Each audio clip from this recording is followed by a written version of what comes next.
Alright. Hey guys, welcome back to another Warhammer 3 stream. We've got some news today. There's the new Tiger Man DLC with Bhashiva. Has got a faction overview. And there's also a live stream going on right now. Actually, Creative Assembly is showing, is talking about some of the new stuff. So just going to check out some of that stuff. From the mountains of heaven into the service of Shangyang, the Tiger Warriors carve their ferocious reputation, one hunt at a time. The Bone Road is Bhashiva's hunting ground. Here begins her quest to recover ancient relics to strengthen her tribe and win the Iron Dragon's favor by crushing the enemies of Cathay. Tiger Warriors are the core of the White Tiger's army. Wielding axes, guandao, or discs, the Tiger Warriors stalk their prey to deliver ferocious ambushes and devastating charges. Joining the hunt is the Claw Speaker, a spellcaster of beasts, life, and shadow who's also formidable in melee. Alongside this hero is the Tiger Warrior Sawai, an anti-large, armor-piercing lord as fierce as the warriors he leads. Fulfilling her oath by completing missions and battling Zhao Ming's enemies earns Bhashiva Iron Favor, which she uses to unlock, develop, and call upon the armies of Shangyang. But a people are more than their military might. Collect relics from captured settlements or from traveling the Ivory Road to spend within the Tiger Court and guide the Tiger Warriors' martial, diplomatic, and strategic advancement. Unspottable, the Hidden Huntress is the master of the hunt, a devastating anti-infantry flanker who wields the blades of Shangyang to brutal effect. Disciplined, ferocious hunters. These are Bhashiva's Tiger Warriors. Honored to fight beside the armies of Shangyang, ready to strike at the enemies of Grand Cathay.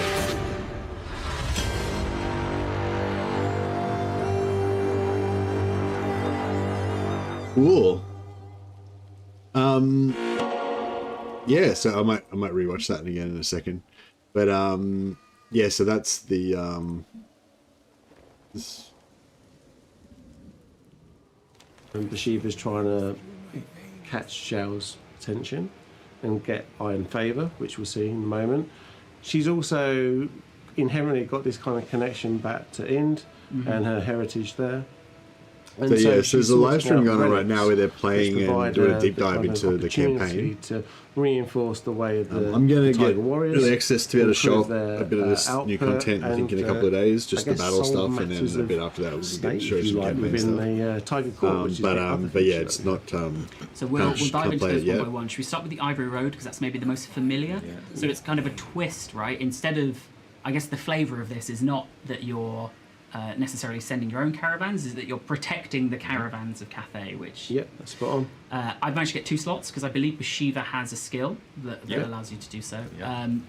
So Bhashiva's like basically the Cathay sub-faction. There's not just gold. So you get all like the units and stuff, but have slightly and I am different burning mechanics. through this second resource. I'm also, as people can see by my treasury, burning through gold. So anything would be nice here.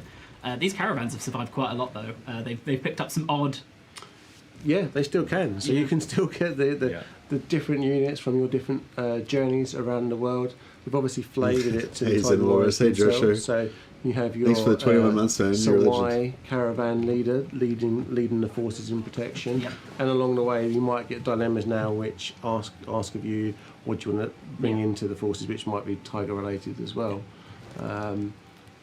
And if you're very lucky in the Ivory Road, you can also find the odd relic as well. You can, because I believe I've got a couple of them. So Bhashiva's actually pretty good for items, I found. But I did get, I believe, the anchor chain was from a caravan. Oh yeah, so it's the same thing as what Cathay gets. You just the first time you send a caravan to each location, you get like a special But immediately, item. obviously, I stripped the caravan the anchor chain is for going to the door. Yeah. I see the production team have very kindly asked if I want someone to come in and turn the TV on, but it's fine. It's like 7 buttons to get that thing to work. So there are a few questions from chat that I saw were interesting. I'm going to desperately try and remember them. One of which was highlighted is how does Bhashiva work with Confederation? Is she able to confederate the other Cathayan factions? Good point. Yeah, we do have Confederation options, but she, as I said, they don't use the exact same mechanics as one another, so you won't get the benefits like the Rouging Compass or the Tiger Court and all that. But also Zhao Ming is slightly different, right? Because so Zhao, you won't have ability to declare war on him because they have that symbiotic connection that.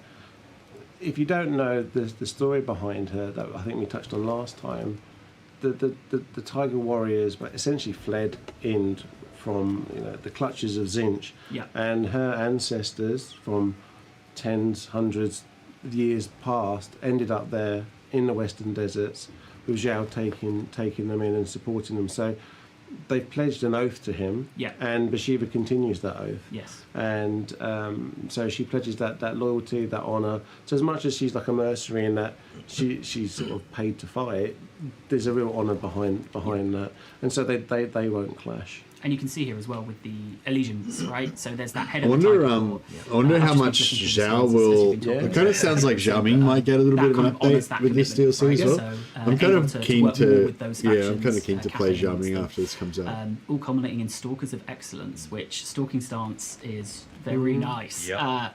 I'll tell you what, Zhao Ming loves to push you to go and fight Chaos Dwarves, and Tiger Warriors, very good against infantry, but armour is where they struggle, depending on how you dedicate your relics, which I did very poorly. I definitely could have dedicated them into armour piercing. They're talking about map extension. But I did none of that. So they have. Well, I've only been watching it for a couple of minutes, but they haven't mentioned anything about map expansion. As far as I know, they're not going to do any map expansion in the DLC. But has anyone watching this from the start? Did they mention anything about map expansion, or did anyone ask about it? So able to buff them up there. I believe. They were just doing some questions, so maybe they're going to answer more questions. Maybe somebody might have asked that already. Or is the... Oh no, are the Stalkers separated out? No, they're in Unyielding. Cool. Yeah, I wonder, like, they said that you can't declare war on Zhao Ming. I wonder if you play as Zhao Ming, if you get, like, an automatic ally. We didn't have them in the battle because they're not part of the pack. But Tao Yan is the free LC coming with this update. So you can see, I have had a incredible time with Tao Yan in an ogre-heavy part of the map. I mean, and someone's going to have to go fight Kolek, and I'm looking at Tao Yan to be the person to step up and do that. Yeah, she is very scary, and you can spec her into something absolutely terrifying. The Tiger already have. I have Armor of the Oceans. I got that is definitely a pawnbroker one. The regeneration on her is very tasty, as has been the ward save. But yeah, these skills we showed it in the show and tell, but her kind of base ability. Is it Ultimate Verdicts? Yeah, the Executioner is super strong against these high health entities, right? Yeah. You're able to shortcut a lot of that life. Yeah, it plays into a theme with her backstory because she was exiled for doing too good of a job at putting down those pesky rebellions, but the reason for that was she just executed everybody. Yep. So root out traitors is a skill. I mean, all of these skills seem to tell that story, right? Fearsome reputation, rooting out the traitors, and ruthless standards. Not someone you want working in the office with you. Unless you're Bhashiva, I guess, Yeah, maybe she's a cat lady herself. But And interestingly, I feel while we're watching this, by the way, a little side quest trying to figure out which I'm probably going to play some Warhammer after. I have like a standard cafe. And just wondering what campaign you guys want to see. I'm kind of thinking is really great. Beastmen. Bhashiva's giving that to the Tiger Warriors. So now that Tao Yan, I've kind of had them together doing all of these battles, it actually feels like maybe ready for Tao Yan to go out and help the two other main ones, or maybe Tickles. Yeah, definitely. A nice little emergence there. She can further augment the Jade Warriors as well as a part of her former role as a Lord of Shangyang. I mean, those skills are wasted here. You can see in my army I've got. I love the Tigers, so I've gone pretty heavily on them. So that's their skills and that's the caravans. Shall we talk about the Tiger Court, or do you want to talk about the Armies of Shangyang next? Right, gosh, chat. Okay, if I see Thanks for the 22 months, Tiger Court or Armies of Shangyang next, that is the one that I'm going to click. I don't know how much of a delay there is on this. Also, I did see someone say when's this coming out? And they've got to be rage baiting me. So yeah, 21st of May, they said. Okay, I saw Tiger Court, so let's have a look. So it's this less is than a week really away. Cool It's pretty. implementation. So let's start off with, I guess, Prophecy of the White Tiger, the biggest banner, the one that maybe people gravitate to. I didn't. That's Bhashiva's banner. It is. Right. I'm Way of the Thousand Gods for one very particular skill, which we'll show. So the way this works, I love this bit of UI showing you what you're going to get next. Yep. I'll just flash it up on the one that I've done, but showing this is what you'll get when you do another. It's so useful. So we've got 5 levels per banner. Yeah. I can count. Per pillar. Yeah. Yep. So we've got level 1. It's giving kind of a few buffs for Tiger Warriors, right? Yeah. And that seems to be pretty even across all 3 of them. Yeah, a couple of buffs on each. Yeah, no matter what, you're going to buff a Tiger Warrior. Yeah. But then other things start to get drawn in, right? So It spans out. So we're trying to touch. Well, the whole purpose of the Tiger Court is really for all matters of state, all matters of Tiger Council to come together. So Bhashiva being the head of the Tiger Warriors, it's for her to make that decision and impart that upon them. And she follows 3 main pillars, and they're focused around, as you've got here, the teachings of Kamal, the Thousand Gods, and then the prophecy, which she herself is obviously interlinked with. And they give you various different things around that, like you said, like leadership, armor piercing, and they touch on the units, and they touch on the kind of the economy side, the whole civilization. So it really is where you want to come to kit out your tigers and take them forward. and I think I saw people in chat saying, "Oh no, hopefully it's not just like battle buffs." So I flashed the fit, so you can see it's really cool layering, right? So even in this one, we've got allegiance, which is being affected by this, but also buildings and building chains getting additional buffs depending on which way you've devoted. And we should definitely talk about that at some point as well. That's a real key differentiator between Bhashiva and the other Cathayan factions. To like the point about her being honourable, she needs to earn some of this. She needs to work for that, and through her means, have Zhao and others support her. So her buildings themselves are very different. She is limited, as you can see in some. Actually, at the top there, tier 5s. Some of those are is she locked out of any of the hero capacity? Looks like she still get all the hero capacity. To unlock them. Or does she? And then, depending on which way you want to go in the Tiger Court, as you're showing here, you've got these kind of economic buildings which will let you go in one direction or another, and then improve again when you get to that top tier. Where you've been spending your relics in one of the various pillars. So that's where those enhancements, but also technologies. So these start as relatively basic buildings, but if you choose to spec into that side of the court, right, you can. That's it. And as you can see, I have specced into a side of the court that I then did not build the buildings to buff. But this is this isn't true of all regions, all right? Because here I did. Oh, good. All right. I don't. Sometimes I do the things. Oh wait, no, I didn't. So you see, they've still got the harmony feature. So as much as the tigers themselves don't inherently use harmony, the buildings, the civil nature still does. So you've still got that choice there. And also this local recruitment time. I wonder if because the spears take a bit longer, right? So a lot of the Tiger Warriors. I feel like these guys. It seems like this is a bit more integrated and better than Sartosa. Like Sartosa's like kind of one of my pet hate factions. You know, like I really hate how just because I saw people in chat it's like a vampire faction, but it's got some mortal stuff, but the whole civilization is still vampire, and it just feels like it doesn't really match the Sartosa and pirates vibe when all of their civil stuff is pirate, vampire. But it sort of seems that this is kind of the same. Like, the main theme of the faction is Tiger Warriors, but it's essentially a Cathayan faction, and all the economy and everything is Cathayan, and all of the and all the other stuff's Cathayan. So it's sort of the same sort of thing as. So I think same sort of thing as Sartosa in a way, but it seems like this sort of in this sense it makes a bit more sense, and it's that had a relic within. It's not as like just splotched in like Sartosa feels like. And we'll show you that you're obviously devoted to one of the 3 different pillars, and obviously they've got much more in-depth faction mechanics and stuff like that. Then the oaths kick in. Yes. Where is she starting? I think she starts in between Xiaoming and the ogres. Sort of like in between Xiaoming, Gorst, and Greasus kind of thing. where's Bhashiva gone? So hidden. Or does she start in? Does she start in Shangyang? You'll be able to get it's a Maybe choice, she starts in right? So Shangyang. you're either able to have a buff for the army, or able to get an ability. I thought she started like south of Shangyang, but This maybe one, she starts in Shangyang. Because Shangyang seems to be against part a of the Chaos faction Dwarf army mechanics or that some had 4 shit. casters in it. Is maybe the only reason I was able to break the trend. Around there anyway. It was, East side of the mountains and one. that was absolutely fantastic. But the others, very tempting for stuff like regeneration and an increase in movement.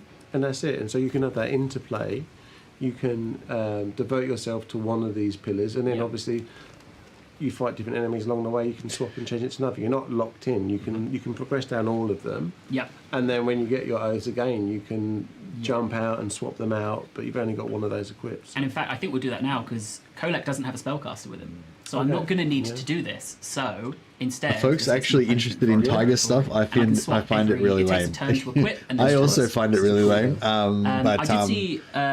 Thank you, Steve. I'm He's hoping grabbed, that like the Tiger couple questions Warriors from chat for me. So one of the vibe does questions was, nothing how for do we me. get Like Tao it just Yang? exactly same thing here. It just You've feels got really the lame to me as DLC. well. Is it a quest? But Is it I'm a hoping that the mission chain? Quests. I'm unlocked hoping about that all the game mechanics and 11 or stuff like 12 will one of actually those. win me over It'll because be a I'll just be mission. like The so first- much fun the to first play in phase battle will and be stuff just that to I'll get actually some enjoy amount of using it. skills, and then the second phase will But be yeah, to get, I'm more excited about battle playing captains. It will Xiaoming complete actually really quickly. with the Tiger After Warrior that, allies. there you go. And Sure. seeing Right next to your if they give him good legendary stuff. I hope that they And put any some of effort the into cafe dragons can get them naturally, and yeah, I hope they put some Bhashiva. effort into the Xiaoming Fantastic, and Josh. Yang, I especially Xiaoming. just, I Like saw her pop up and I was you like, give I probably him should like pay attention the way to that how I managed Xiaoming's to get got Tao his Yang. like bonuses to Yeah, ogres and she comes to the mercenaries. game It'd quite be really good early, if they so gave him she's some extra pretty bonuses to useful Tiger to Warrior have allies forward and stuff like that. Like Yeah. I feel like The if they building don't do choice that, isn't it'd be really kind of popular like a with lot bit of people lame. for Like other legendary you heroes, know, so it'd be just like they hopefully- kind of hopefully transplant it this in works without out anyone better for else, this one. without any other She's factions attracted being to affected. greatness.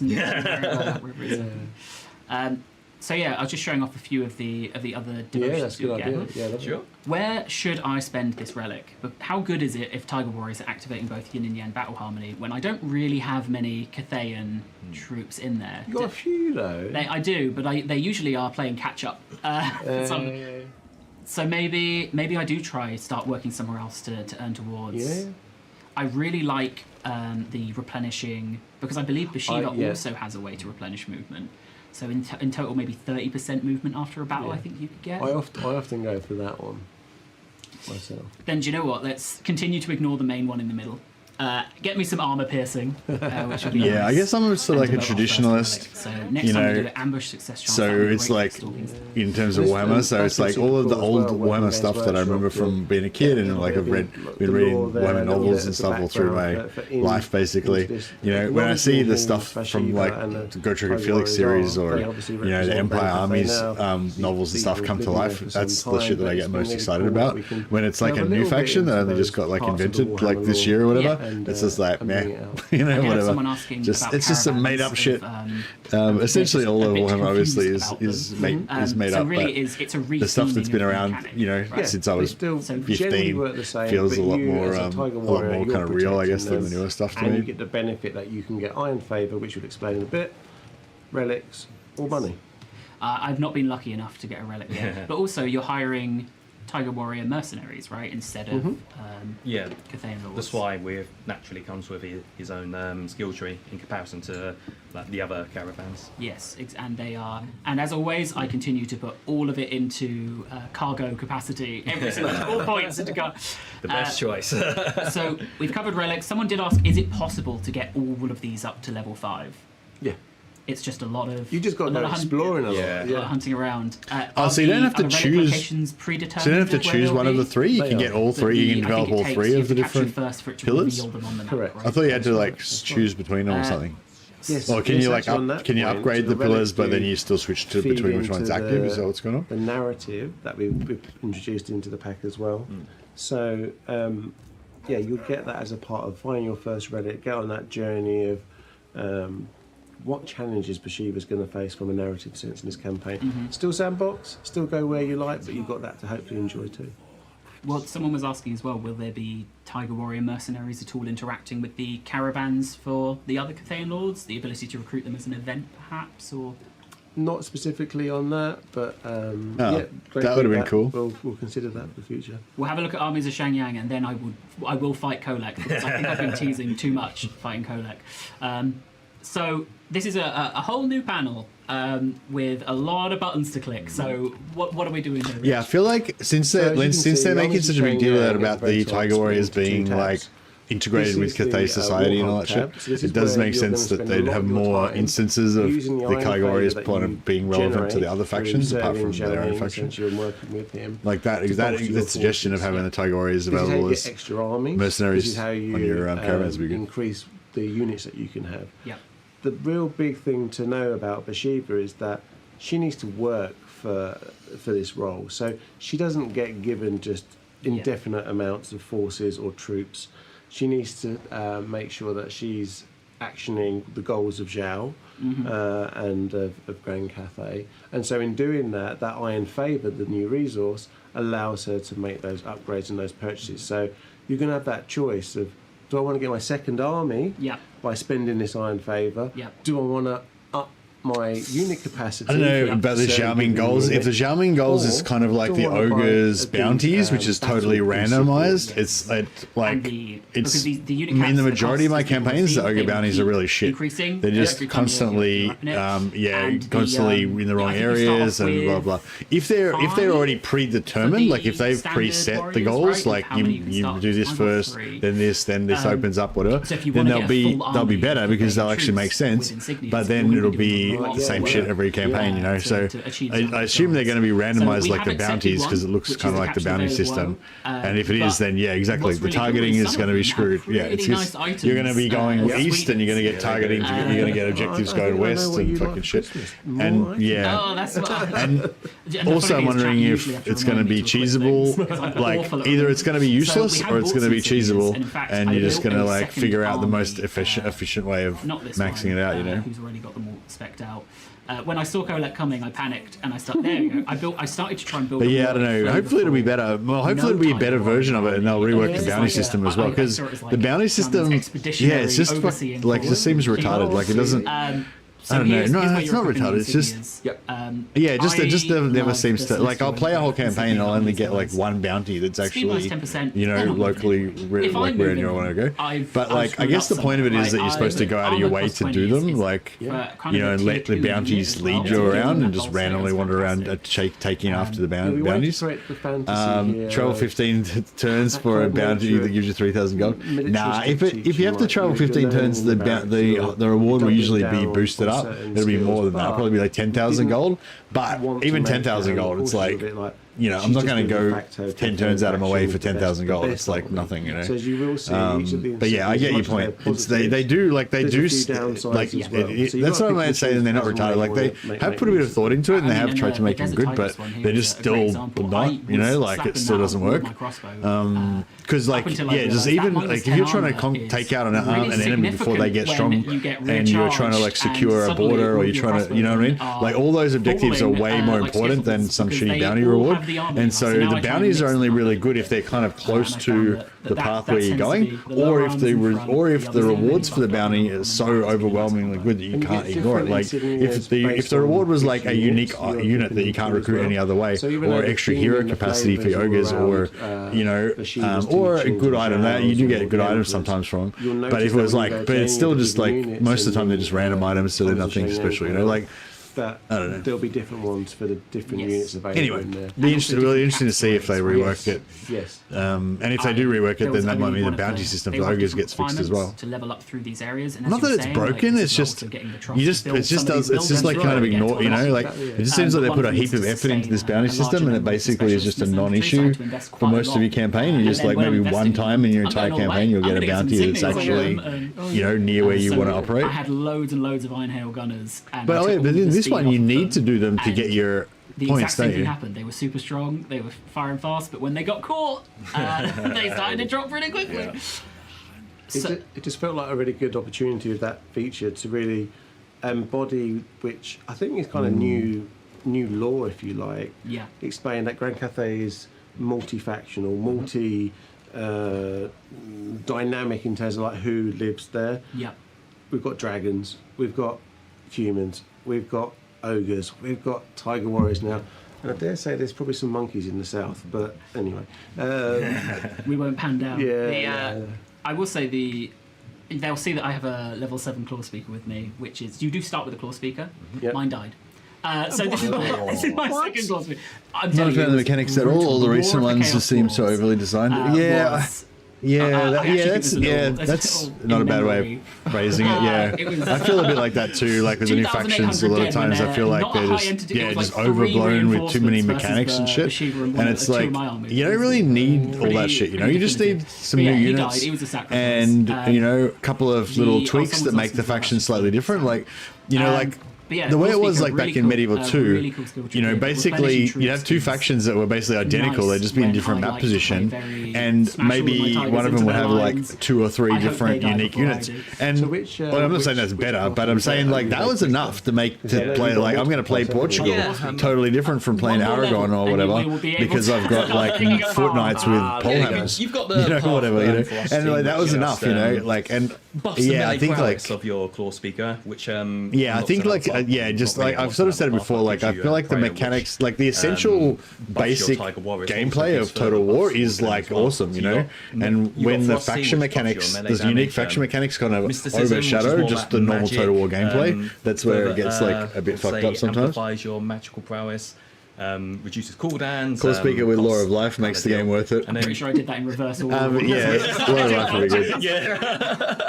It's good. And then of course you've got protection, which is more about defensive healing as well. So will the area south of Cathay be unlocked with this? No, I don't think they've mentioned anything about it. Further augment that. Well, actually, you guys who were paying attention would have seen the map. There's no new map, is there? It's still the same. And then, of course, you've got the personal skill line, which I wouldn't expect there would be an expansion because Bhashiva's not at the bottom edge of the map. I think she's around Shangyang, more north. So she's not anywhere near the border of the map. So there'd be no real reason to change the map for. It means that they are. They might expand the map later on if they put another faction down there. But as well, you know what I mean? There's no point to expanding the faction for her, the map for her, because she's nowhere near the edge of the map. These are polar opposite. Savage Predator and Tranquil. Even though the Tiger Warriors originally come from here, this faction lives in Cathay for generations or whatever. They're not from. Campaign side, we could fight Kolek, probably win because I did batter him a little bit. This was my province. Titan's Notch was mine. So hopefully win, but hopefully also get to show off a few of the quite buffed Tiger Warriors. I've really tried to invest heavily in them. Oh, he can run, but will he make it out? Chasing down. Oh, is he going to go? Oh, you think next turn? I'll Take the settlement. Next turn. Take the settlement. This is really where I was like, I'll stop there. Take the settlement. Hold on. Do I want to do that? No, I'd lose loads of people. Just do it. Wait. Do it. Sorry, they'll be. Be a man. Tired. Do it. Right, because did you still lose people when you... Take the settlement. Oh, what's the harm? All right, now see if you're in the zero movement circle. Now there I we can go. hit him. There we go. Okay, we'll fight this one. There's a bit of a size difference there. Yeah. The bigger they are, harder they fall. But you've got the characters and units required for him. Yeah. And Kolek's going to be a target you want to invest in your campaigns as well. Yeah. For that defeat rate alone. This is not too bad. I saw someone asking who the second character was in Bhashiva's army. That is Tao Yan. So that is the 3LC. Yeah. Right. So we've got all our tigers. So Resi's goblins. That's fine, it's just electricity. What I tend to do is I have my Cathayans as their own little force. I should put Skarsnik on there. Like they're my ranged troops, on the protected by my one halberd. But I already started a Skarsnik Old World campaign. I didn't play much of it, but I did like that. Which has been pretty useful in devastating enemies from afar. But I'm seeing they have a decent amount of flying, so really this is all the ranged I have.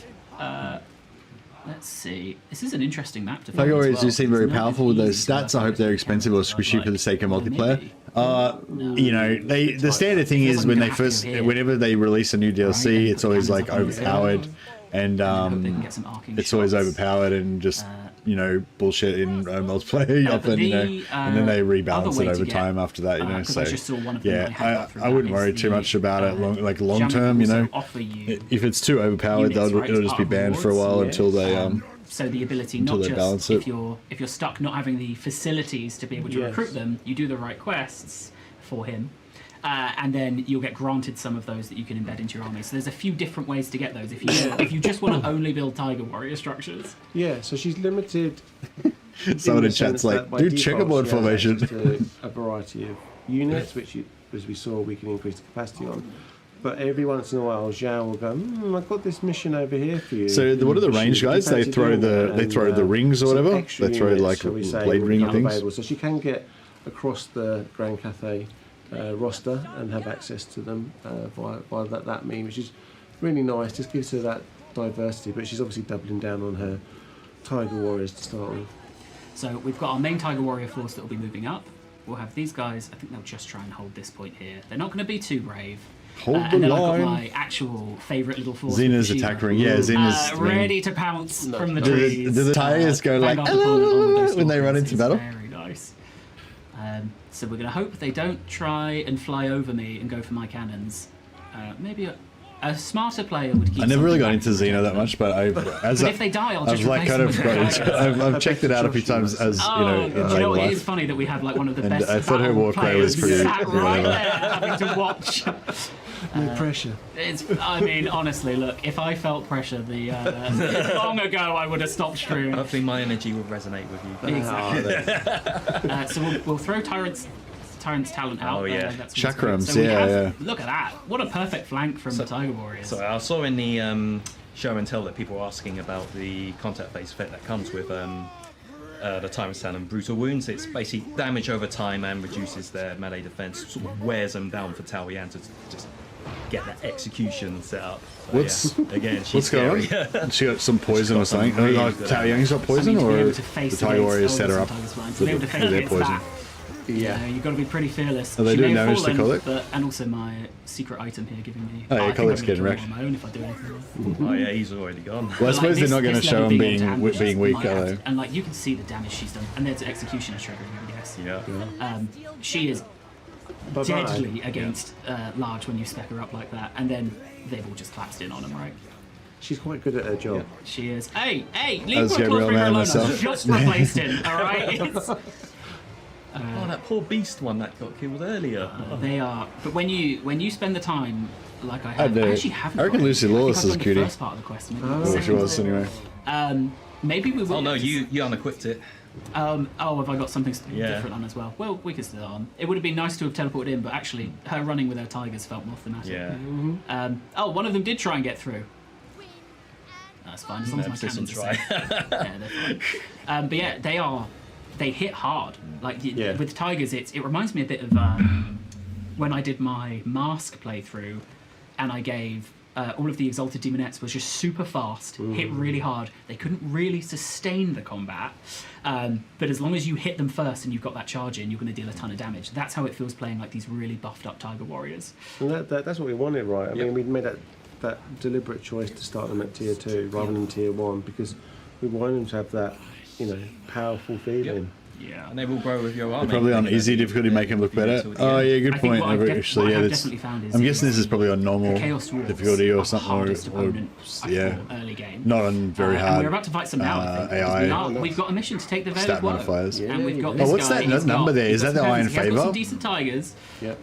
See that number but I think there? we Is that will the go iron favour that you try get for and take taking the this on. I settlement? have not So is it sort of like a looked, grudge mechanic, practiced, or basically, that they We've not have? ventured down this way. Where you attack, if you attack You've got- Charming's well, enemies, you mostly- get mostly like grudges, I which feel is like your this is iron battle we favour, should but you also fight, get bonus but iron favour.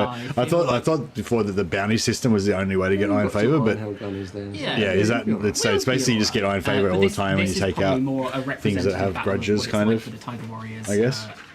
I don't know, maybe most I'm of reading the too much into time. it. When you've not super buffed them up with your lord, and they're not like, It's okay. It's only myself, Rich, and everybody else that's watching you. So if I lose, this is what it looks like when you're playing, and when you haven't stacked all the buffs into the single army to help you.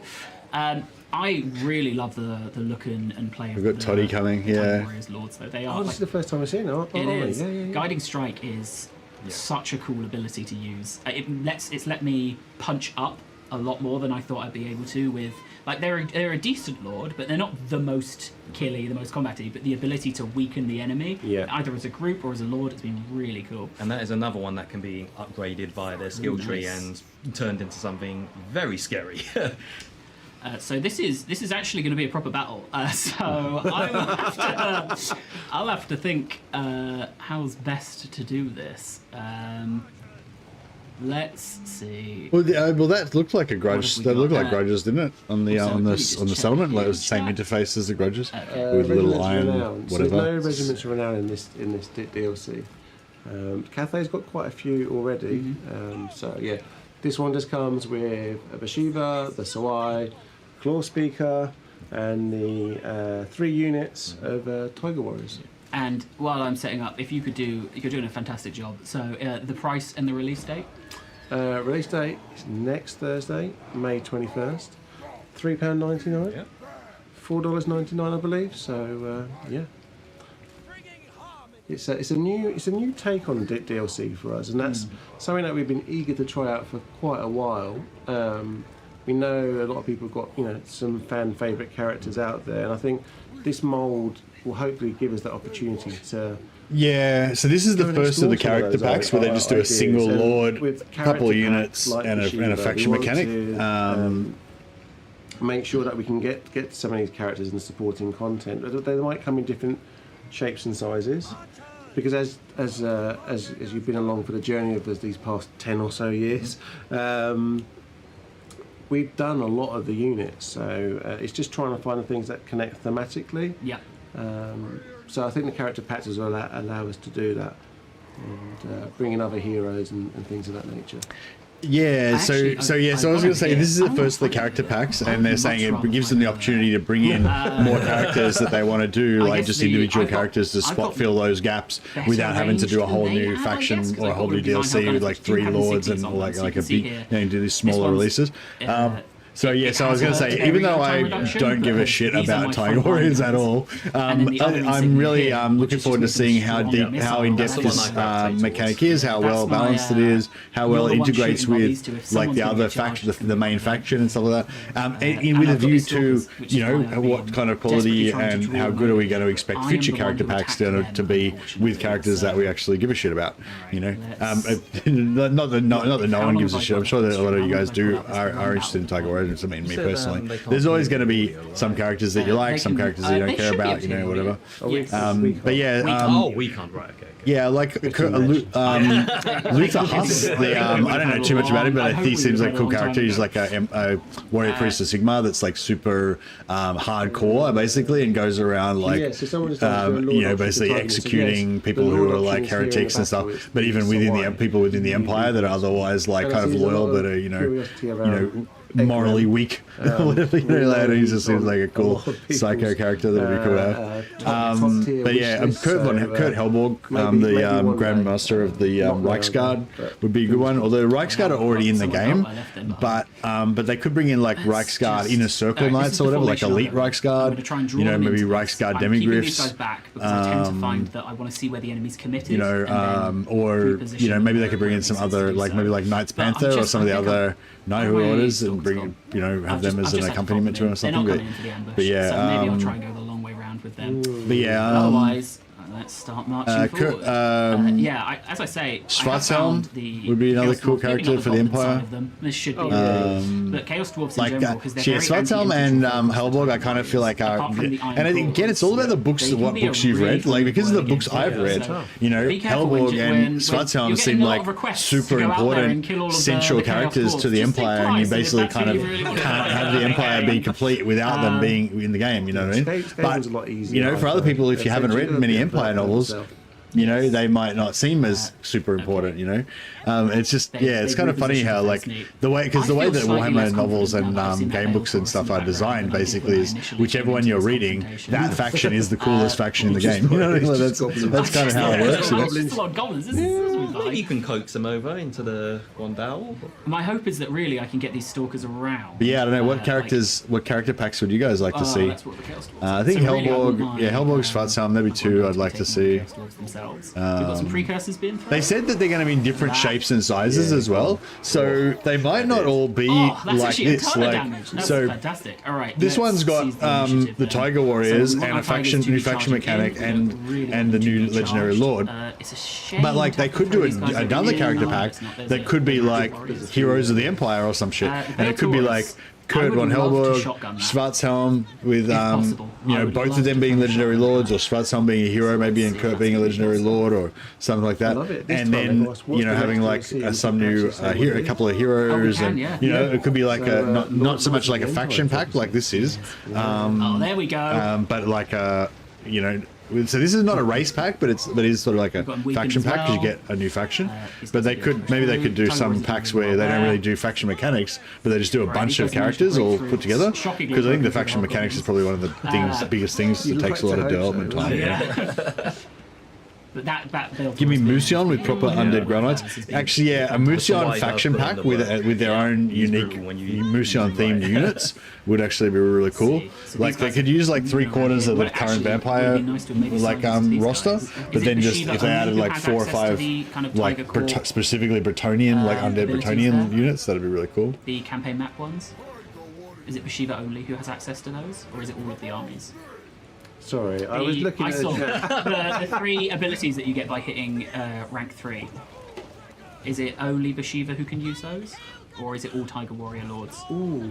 We'll find out when we're at the Rich is battle. so I did see one that, Rich is so like for chill. the Tiger Warriors Wise as well. Yeah. So. But I assume the active abilities. That's Bhashiva. Gameplay is better than lore, more important Chase than these lore. guys Whether or not a down. character I features think in a book this 20 years ago I mean, isn't now the relevant to me at all, shotguns, just fun like, pretty characters. decent Yeah, free exactly. reign. Yeah, exactly. That's exactly what I was saying. If you haven't read any of the books, then obviously you don't give a shit. You know what I mean? Like, yeah.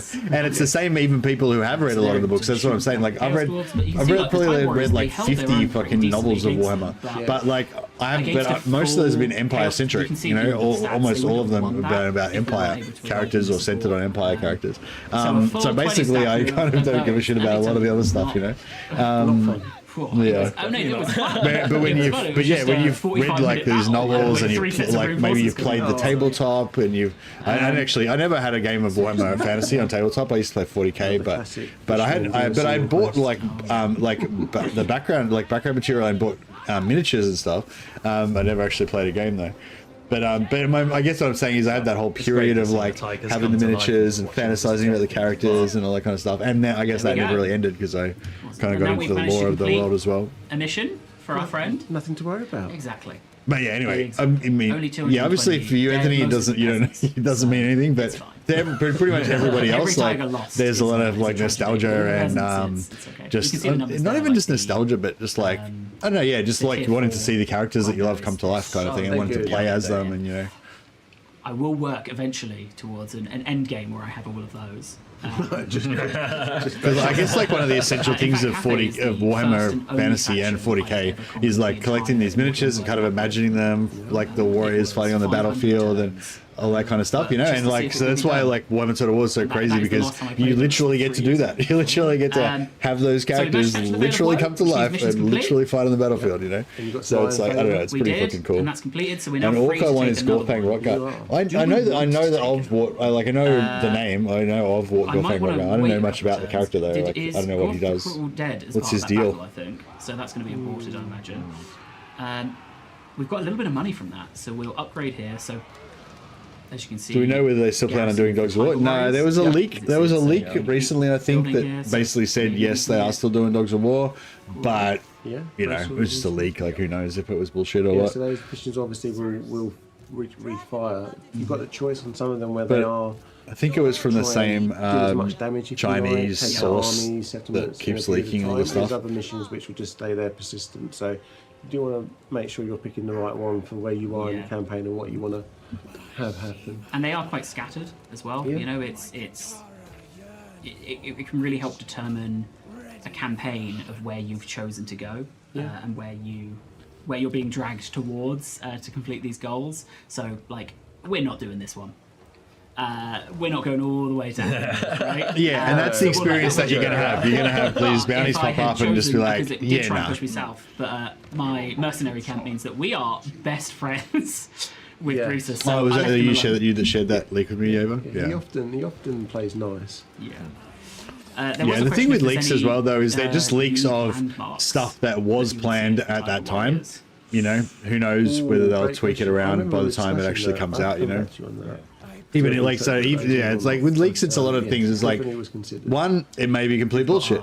Assuming it's not complete bullshit and it was a real thing, a real leak of real stuff that happened at the time. A lot of the time when they talk about future projects, it's not even set in stone. You know, it's just like this is the rough plan, subject to change depending on how development goes and whatever. You know, if they're reacting to community sentiment and stuff. I kind of feel like and then like maybe then when they're doing it, they could run into technical limitations So and we've got what, pivot to ferocity, something else because it's easier or something. So you know, what I mean, like depending on how far ahead the leaks are, like they're going to be less and less. And then the second unlock gives him a powerful battle prayer that buffs all the other Tiger Warriors, which makes them immune to psychology. So yeah, they're not going to get scared, but it also gives the claw speaker causes fear. But you know, but having said all that, like no, we don't know if they're going to be doing Dogs of War. But there have been numerous hints of Dogs of War coming, and there has been a leak saying that it is still planned. So who knows? When there's no enemy lord in there. So does that mean they're not going to be able to see my army hidden in here, or is that only when they're out of the settlement? No, I think it's been in there. Yeah. It does look like they will have access to the. That's nice. So what was that about? Like his army's invisible on the campaign map? End the turn and see if Kolek comes Oh back yeah, to us. you should hover on those because that's some of the changes as well on the edicts. Oh yes. Yeah, so there's little pass done there just to spruce those up. Because there's also ways to improve these, right? Through That's text. right. Yes. Which I assume would be under The provinces. Yes, I think they're on the extremities, I believe. Or some. There you yeah, go. there you go. That search bar. First thing I did was type in Tiger Warrior, and then recruit everything that came up. So yeah, ways to improve those edicts is really. Oh, yeah, they changed this tech tree. I think the tech tree is going to be changed for every faction though, not just the Tiger Warriors. Someone's asking if we can if we can see the victory conditions. So we'll have a look at them. Other people talking about victory conditions overhauled. If there's implementations or changes to those coming. Not in this DLC. No. Not in this DLC. So yeah, but that is something that we've got in mind for the future. Yeah. And the team are busy working away on some stuff there. What? They are. I've actually done quite a lot of the short campaign. Yeah. If I got did I put a relic in a different one? If I got 2 more relics, I'd be able to complete a short victory here, which I guess it's usually about turn 50-ish. Yeah, we wanted to focus on the nearby areas around the mountains. Yeah. Level up one of the pillars. No. And then, yeah. What have you done? Okay, well that'll be me at home. It looks like we are going all the way over. It's well, they're not very honourable, are they? In what they do. So. Yep. Of course, that's the polar opposite of what Bhashiva is all about in the Tiger Warriors. So we'll keep. I think that's another thing I don't like about the Tiger Warriors, how they're all like they're all like Mary Sue and also all like noble and they're all noble and shit. It's just I don't know, it just doesn't feel very Warhammer, you know. Obviously they're providing line of sight. I guess the Taos, what's her name? Taosan the Merciless. She seems pretty Warhammer, just like how they're just executing everyone. It's been useful to see them popping up in quite unusual locations. Yeah. I think the caravans were affecting Zhao's missions in this as well, so that's something that we've addressed recently, so that the missions are now focused around where Bhashiva is and her supporting armies. So, yeah, you can still get them further afield, but we don't want to be sending you all the way to Bretonia or somewhere on turn 5. So where would you recommend I take Bhashiva from here? So we could go up and we could battle. So what has he got left? I reckon it's going to be here and then maybe Tamukan. But yeah, I think this DLC is definitely a lot about gameplay over lore. Like, it's new lore, so it's not. Yeah, it's not gonna bring in. It's not gonna excite anyone in terms of nostalgia or bringing that beloved Warhammer world to life kind of thing. But they're pretty slow. But it's all about gameplay. Like it's they keep talking about it over and over again. They wanted to give Cathay more of a fast attack, shock infantry aspect. You know, and yeah, so that's basically what it's all about. Having like that fast, hard hitting shock infantry thing. They're small size as well, by the way. I think they're not monstrous infantry. They're just small size normal infantry. They're physically bigger than humans, but they still count as small. Yeah. So what do you need? What have you got? I mean, I could grab another lord, it's expensive. It's a big investment, but I don't think they are also Cathayan Berserkers. run out I of think my that's. favorite insignia. I think that's an incorrect. Couple of them. It is the price going up that I have to be comparison. careful with not Yeah, overspending. and you've got decent unit capacity there. I have. It'll be these guys just want to keep. Oh, I hate when you see as peasants. It's just continuing to grow them. Although maybe we can wait and see. Yes. Grab them as part of So this is where you support. can get the extra units from. Yes. Okay. We'll end turn. I think. I'm playing fast, not well, and that's. I'm just not even playing that fast. Like, well, okay, so do you remember when we said? Do you remember when we said we'll see how it stacks up against Nurgle? That is a caravan that is. This is a very likely dead caravan. You got right? a Dwarf Slayer hero in their caravan. Here we are. Oh, That's pretty cool. Can you get Dwarf Slayers I in know your I should caravans play now? it. I haven't played Cathayan in so and I'm long. going to. Of course you can. They've probably been I'm in for a gonna while and I lose. just didn't know There'll about be it. one of those auto This is one of my favourite caravans because it's got my Dragon Slayer in it. Maybe the Dragon Slayer is going to be. And you've got some what ogre balls. Dragon there? Slayer with no Yeah, items and no it's levels. a very hodgepodge. The organ guns as well are going to be really useful. Yeah. Okay, let's see what we got. I really cursed us by saying I wonder how the Tiger Warriors stack up against Yeah. Nurgle. That is bizarre timing. Yeah, Papa Nurgle heard you. They declared war on me ages ago as well, and I thought, well, they're so far south, I'll never see them. Forgot about the caravans. Here they are. Someone said save before the battle. With the Total War streams, we live and die by my mistakes. I would say our mistakes, but we live and die by the mistakes I've made in the save. So, what's the Mr. Battle? What am I doing here? How am I going to be able to defeat this Nurgle army? What have I best got? Do I want to be Vanguard deploying the Stalkers?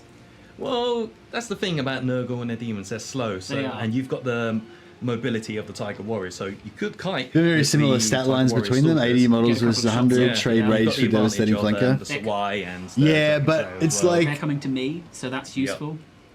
wear It's them down like and the without Berserker being thing, enough, if it's not, not you can really just lay about down the and die, I guess. Berserkers. Yeah, so Like, just it's not really simple about solution. them. Or It's not really planes about each, playing more Berserkers than because they're the likely. most efficient or the best in battle. I It's guess the about organ playing guns, they're Berserkers not because they're great at firing Berserkers. over. You know, and it's the same They with the are- Witch Elves. You know, it's not so let's much think because of words as Witch Elf They stacked are armies are the best for Dark vertically Elves. Like they're challenged, definitely so not. I don't want to stack them too far Witch behind Elf other things. Love a little hill. stacking Witch Elves is fucking Compact, cool. thank You know, you. and that's what I'm saying. Like with the Tiger Warriors, I think this just is the are not closest thing cool. I've You got to a know, little they're hill. fucking lame. So, But a that's massive just my hill. personal opinion. You know, I'm so sure there's we'll- other people if who we think stick them Tiger there, Warriors are fucking that's cool also as got a shit. little bit of cover And from the that, side. but like that's what I'm saying. Like that's.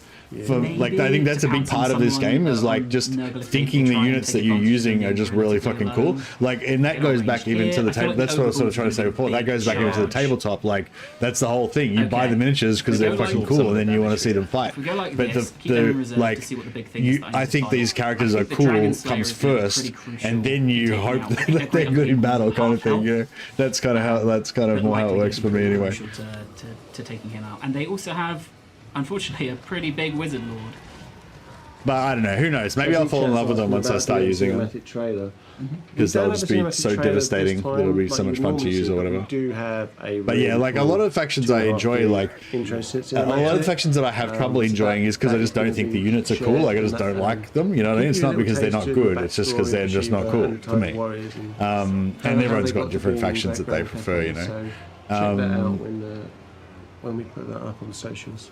But Someone asking how big but the you know. Tigers were compared to the humans, so I was trying to get them Yeah, I'm still interested in them from an academic point of view, like to see what slightly bigger than you know, just interested to see regular what sort of human, mechanics they get and what those mechanics mean for mechanics we might get for other future factions.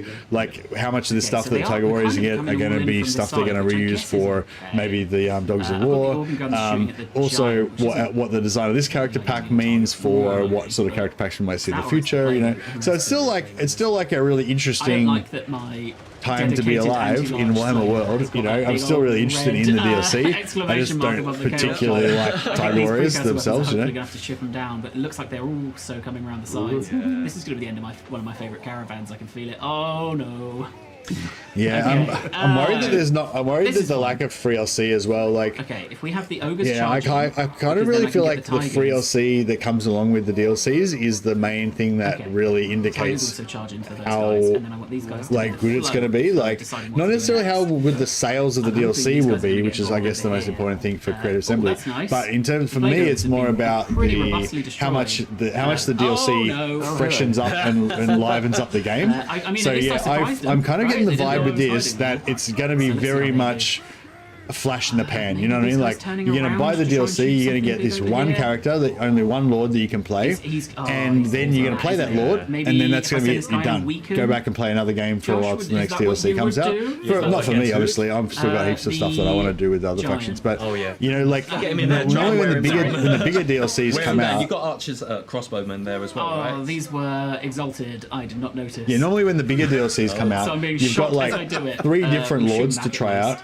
Plus, Maybe I each should of those have 3 gone with them. factions that those lords come These from guys are have all held their own getting pretty either well, a though. minor or a major rework. So if any of those are favourite the characters Tiger of Warriors over here. yours, you've got instant your reason to Dragon Slayer, replay them that's again. yeah, he just- Then He's also there fulfilled might his be duty. like a He couple is of little a tweaks, sign up. patches and stuff for other factions. So then you how's want to it go going play over those guys again. Plus all the, plus all the It's not- factions do you know that are what? Over near here, it's not Bhashiva, awful. you want to play them to I kill know they're Bhashiva. right. And Just to you know what I mean? Like there'll be It like. is.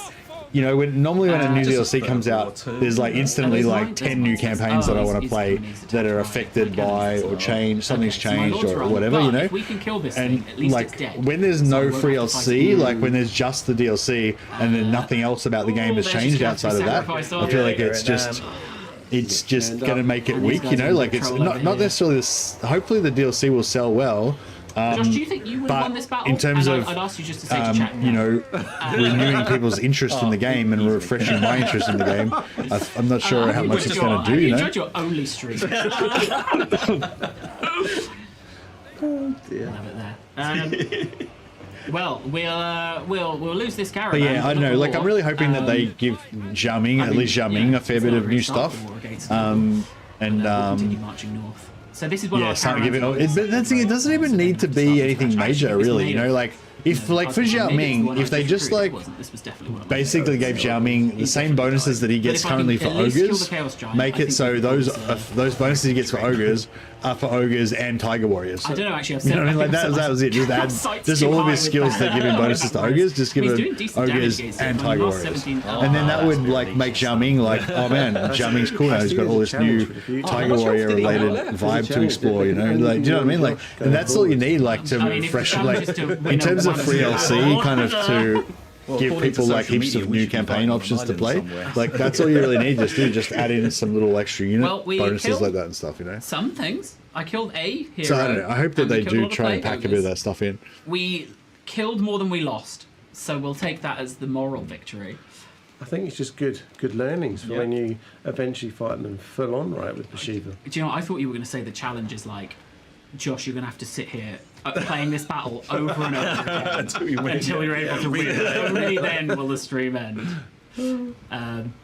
Well, that's a little taste of how the Tiger Warriors stuff is going, I guess. I saw someone Witnessing asking about Sia get all the destroyed by the sort of AI like trying to showcase the new 10 years. DLC is kind of There's hilarious. a couple of little bits that we're Really? doing. It's just that's just like something standard, isn't it? is a- At this is a point. little thing, but I think it's quite nice. Is there's a new front end theme coming Yep. besides Bhashiva's one. So you'll To get be that, fair, and I think there's some stuff going on around music as well. So To be fair, I'm sure like when there'll I'm be more doing battles on live information stream, next like Yes, you guys are and only the, chatting in I think we are like coming in up on text, so I can time. kind of focus on what I'm I doing a can't bit more believe and we're just gonna end it on occasionally read the using chat, you know. my Whereas favourite Josh is like caravan. literally But reading I chat and think then maybe carrying a to- conversation with two other to see people this out, live 'cause I think while he's we've trying got to a bit fight of the a battle. dive here So on the mechanics. I imagine his You've got to concentration is see probably not quite 2 victories and a loss, which that's the ratio we aim for here on the Tower channel. 66% victory. Yeah. So what I might do then is just save up and go over to the Lord Select screen, so we can just see Bhashiva's video there, and also some of the Army and Lord effects. Yeah. So I'm going to put us back to couch camera while I go to the main menu, because I will save that main menu for the creators will show it over the weekend. Okay. So we'll let them show that. Right, there's a few questions. There's one thing which is, hey Rich, so directly to you. Oh. One thing I find lacking in game is the ability to adapt to different climates where it makes sense. Would you consider giving factions late game tech to do that? I'd love to. We discussed that actually on this project because we thought that would be a really good fit for her and what what we're trying to do. So we ended up obviously giving her the hard-baked ones where she can now go into the wastelands and things like that. But that's something that we need to do some tech work on ourselves. So whether we introduce that for Lords of the End Time or not, I'm not sure. But I think it'd be a really cool thing to add to the arsenal going forward. Fantastic. So we've got the faction effects and the Lord effects up for those interested. So obviously Lord effects helping out Tiger Warriors in battle. And our passive. Yeah, I don't know. I feel like just the whole tiger thing, like she's just a bit too, for me, just a bit too kind of fluffy and shit. Like I don't know. Like I feel like if she was like a freeze frame moment. if she was like a demonic, and yes, like keep your demonic like alive. panther beastmen with kind they will of be like crucial in the battles against I don't know, the like warts and mutations and shit or something maybe, and some chains and rusty bits of metal and stuff. I don't know. I feel like, you know what I mean? Like it just it's a bit too like there's so many questions. Yeah, a bit too cartoony or something. Yeah, like Teenage Ninja Turtle. Yeah, that kind of thing. Too clean, like too clean and bright and shit. Like it just isn't very Warhammer. Anyway, but yeah, I keep trying to stop myself from shitting on it because like everyone's got their own stuff that they think is cool, you know, basically. And yeah, if you know, and a lot of people do think that this is cool. And like, and they're going to enjoy the game. Like, kind of what I was talking about before, like how there's certain factions that I just think are fucking cool as fuck, you know. And like when I'm playing them, even if they're not even that good, I just love them. Like Berserkers and Witch Elves, I just love them just doing their thing, even if they're getting killed, you know. And you know, it's just this low-level dopamine hit that you're just getting from vibing with your faction, you know. And so that's so although this I don't vibe with this, but other people do, and so I keep trying to like. It's hard for me because I'm trying to like, you know, I'm having my own feelings about it, but at the same time, I really try not to shit on other people's, you know, what they're into because, you know, because I know that there's people that are going to be like, fuck it, this is so cool, I love this Tiger Warrior fucking doing this thing, and you know, and like, bro, fucking all power to you, you know, if you're digging that shit, then dig it, you know, I'm not trying to put you on it, I'm not trying to like ruin anyone else's enjoyment. See you next week. So yeah, we'll see you when looks like that is a pretty cool picture actually. That picture looks pretty cool. So thank you all for tuning in. I'll pay that. We will see you next time. All right, thanks guys. See you guys. Thanks for tuning in. Bye guys. All right, cool. So yeah, so that was the Bhashiva playthrough. I'll play the video one more time in case anyone came in late. From the mountains of heaven into the service of Shangyang. Turn it down a bit. I'm a slut for variety. I tend to play a bit of everything. Certainly develop my favorites over time. In factions whose mechanics haven't really jived with me. Hey, Together. Yeah, I think it's good because it's going to be a lot of excuse me. Yeah, it's going to be some new gameplay, some new stuff to explore, and you know all that good stuff. So that'll be good. And like like I said, even though I get like. I get no joy from the whole Tiger Warrior theme personally. Like, I think the gameplay, hopefully the gameplay is going to win me over. I've got the volume super low, but it seems to be still super high. Joining the hunt is the claw speaker. How's that? Yeah, I'm hoping that I'm going to be won over by the gameplay. Release date is the release date's really soon. It's like in 6 days. Yeah, I'm gonna get early access to show you guys some battle stuff in a couple of days. I'm not really this keeps getting louder. What the fuck? Oh wait up. Am I? Oh, I've got like another video going at the same time. That's why I got two videos going at the same time. To spend within the Tiger Court and guide the Tiger Warriors martial, diplomatic, and I bought all the DLC just to play Dark Elves and High Elves and maybe some Beastmen. Yeah. Unspottable. The hidden occasionally things surprise me. Like I'm not a Slanesh guy at all. But I don't have the interesting micro. But I like the colors campaign a lot more than I expected. Yeah, well and Slanesh are a bit like that. Slanesh are just a fun faction because they're just fast and aggressive, and you know, it's same with Beastmen. Like I'm not a Beastmen guy, but the Beastmen gameplay is just really fun, you know. And you know, but I mean, I'm more of a Beastmen guy than I am a Tiger Warrior guy, you know. At least Beastmen, you know, they kind of fit into the Warhammer kind of world for me.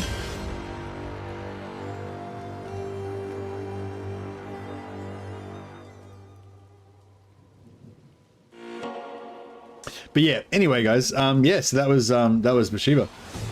From the mountains. So I did a little poll, and it looks like Khazrak Beastmen is winning. Sorry, I didn't actually poll on Twitch, but yeah, I don't know. I'm an asshole like that Tiger sometimes. Warriors carve their ferocious reputation. I meant to put it on like 10 minutes ago to like, give you guys a chance to vote, but I forgot. One hunt at a time.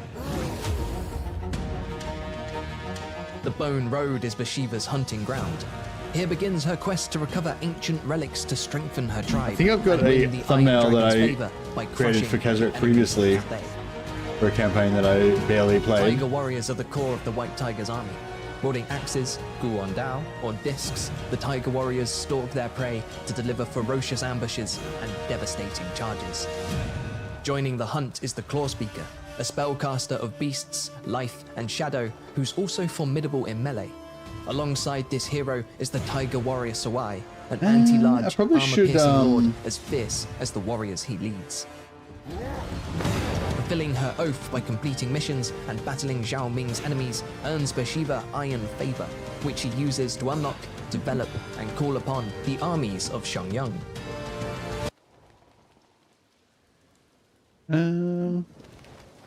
Where's the what? Section deep dive. Oh, there it is. There. Yeah. Just trying to get like a thumbnail.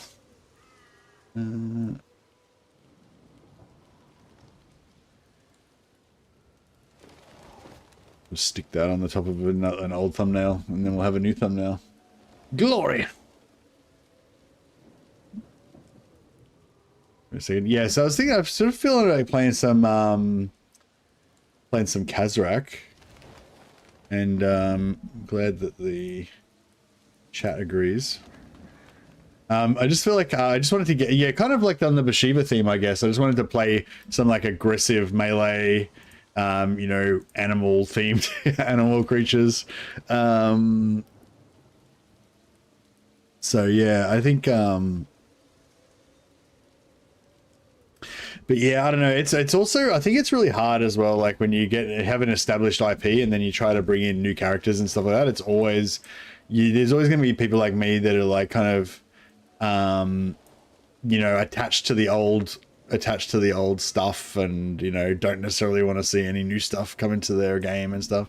I think I'm definitely a bit like that. I can be a bit stodgy and old-fashioned, you know. And it's sometimes it's a real challenge to bring in something new that's going to be accepted by the old guard kind of thing.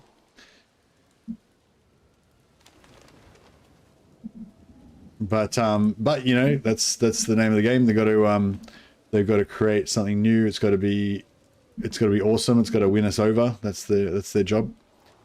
Let's see how we go.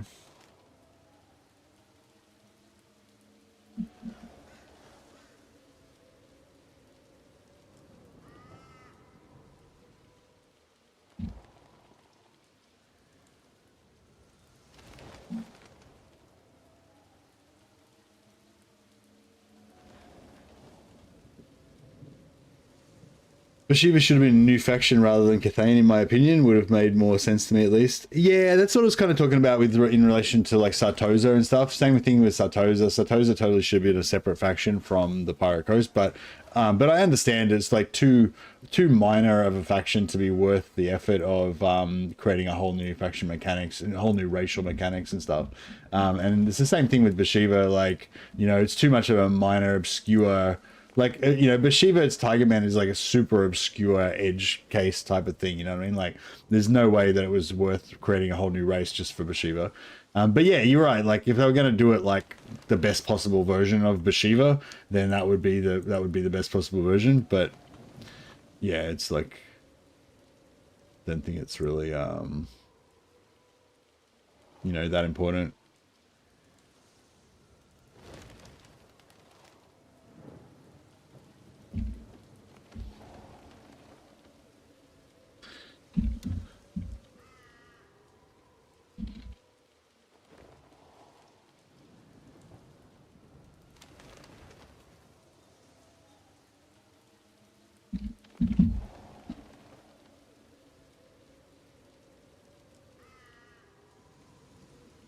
So I'm going to call the stream Khazrak's Goat Warriors plus Bhashiva Tiger Warriors overview.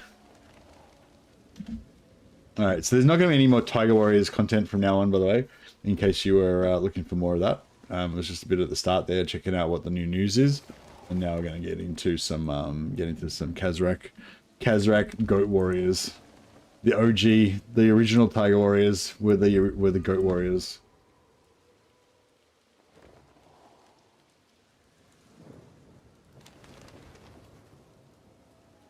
Could function like Zeech with only one real lord.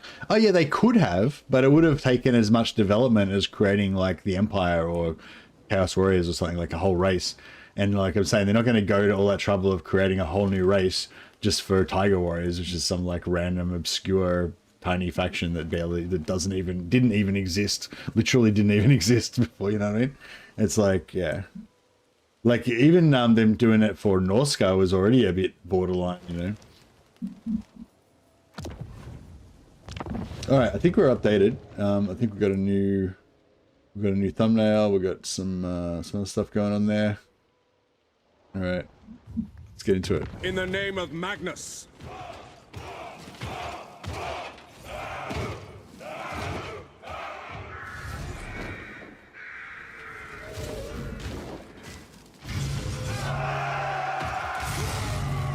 Where are we? Beastmen. I keep like thinking I should play some of the other Beastmen, but I just always play Khazrak. I don't know why, I just love him. I guess it's because he gets the extra ambush chance, and I just love Bestigors. Like the Bestigors are my berserkers for Beastmen, you know. Again, it's not really so much about their stat line, it's just about their you know, being cool. Morgor is really fun too. Yeah, Morgor is really fun. Malagor is really fun. Taurox is really fun if you want to play Taurox, but Taurox I feel like is sort of a separate race from the rest of the Beastmen almost. But yeah, I haven't played Taurox literally since Taurox came out. Just not really into those like kind of overbearing mechanics sometimes I think.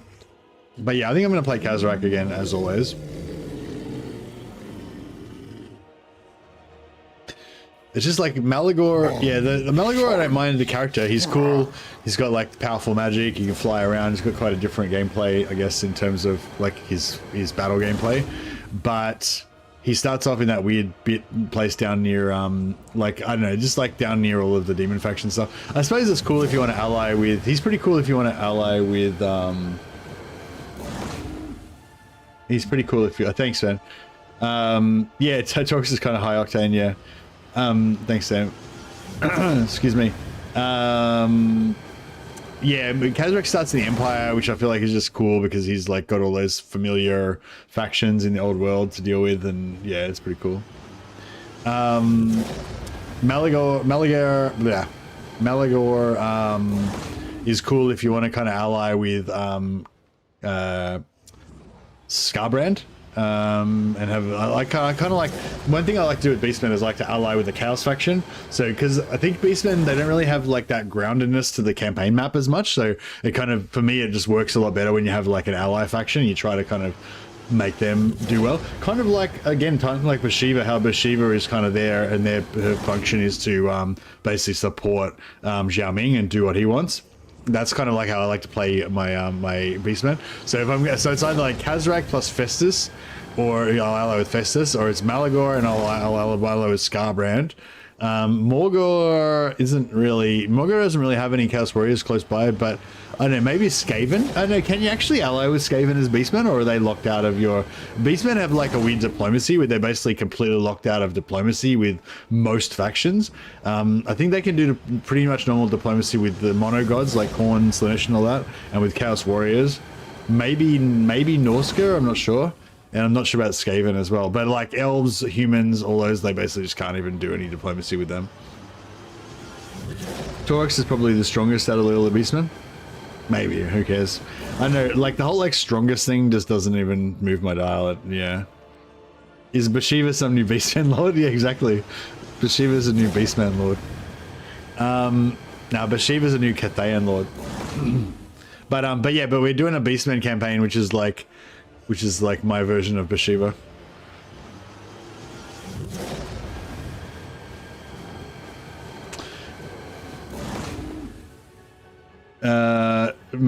Torx's strongest duelist has the best faction mechanic, but Malagor's late game caster is stupid. Yeah, but again, like none of those things really like. Oh, I don't know. I guess they are cool. So there's different reasons to play campaigns, I guess. Different things that are going to be fun in a campaign. And like, yeah, the whole power fantasy of like my character's super powerful and smashes everyone, that is pretty fun. But it kind of gets a bit old after a while, I feel like. You know, it's just... I don't know. No, I guess it never really gets old, but it's like you don't want to do the same thing every time. Like if you might want to do a one where my character's really smashy, and then you want to do another one where you're a bit more low power or something like that, you know. But yeah, the reason I like Khazrak so much is because he's the most vanilla of the Beastmen, basically. He just basically enhances their main thing, which is he's got more ambush success chance. So he has more, so his basic thing of getting the ambush attacks happens more, which is the whole, like, kind of like the best thing about a Beastman is the ambush attacks, you know. And also he buffs their, like, kind of more basic units, you know, their chariots and their Beastmen and stuff, which just makes it more of a classic... You know, classic, but it's kind of like he's like the Karl Franz of Beastmen to me, anyway. But yeah, anyway, all right, so let's get to Khazrak. So yeah, he gives he's got cheaper dread cost upgrade for unit capacity. At the start, I'm just going to be going for the Confederations anyway, so it doesn't really make too much difference. Do Khazrak chariot spam? Yeah, chariots are really good with Khazrak. He gives them some buffs and stuff. I mean, I think the chariots are just good anyway, but yeah.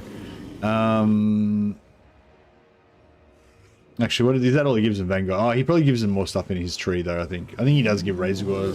Does he buff Razorgore chariots in his skill tree? Poison attack for Ungors is cool, yeah. And yeah, and he eventually gets better Beastigores as well. But yeah, the poison on the Ungors is good.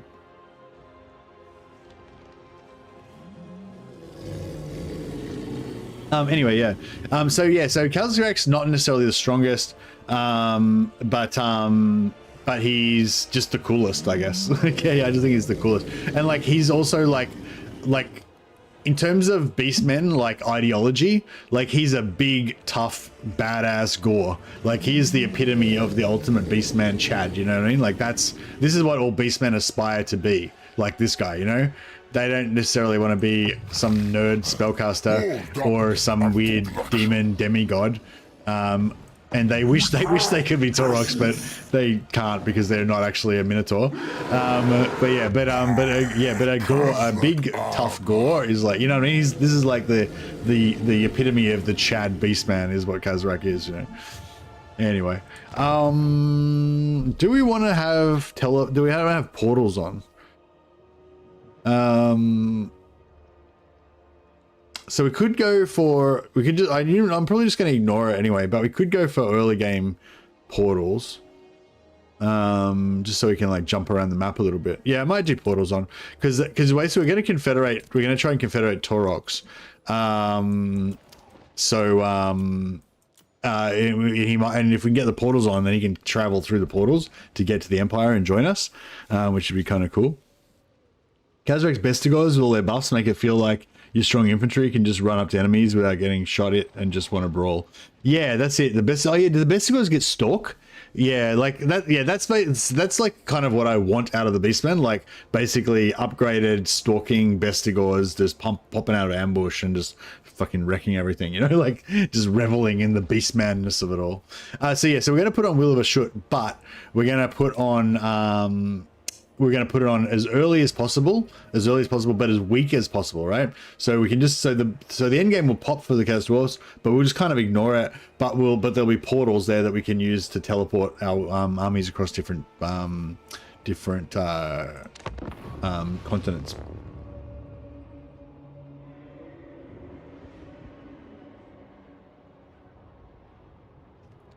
Toddy.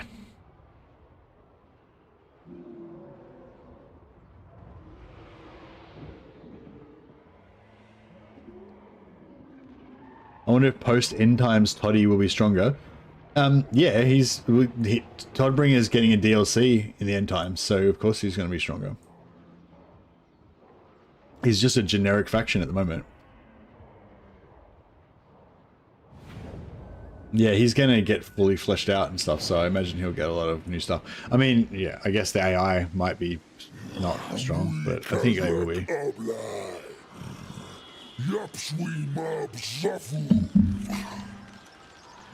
I am Khazrak, one eye, bring ruin to man. That was the translation for those of you who were wondering.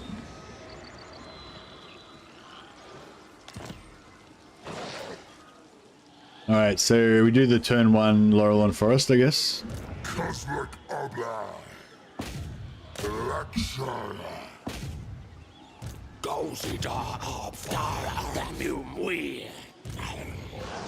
Why use many word when few do trick? Indeed. Alright. I don't know what Garrett was there for. I'll probably just have to get rid of Garrett eventually because I forget which game it was that he actually did that super chat. But we'll keep him there in honor of that for a while. Drasho Death Herd. Maybe we'll put an R on there. Drashor Death Herd. Maybe we'll call him Deathwind.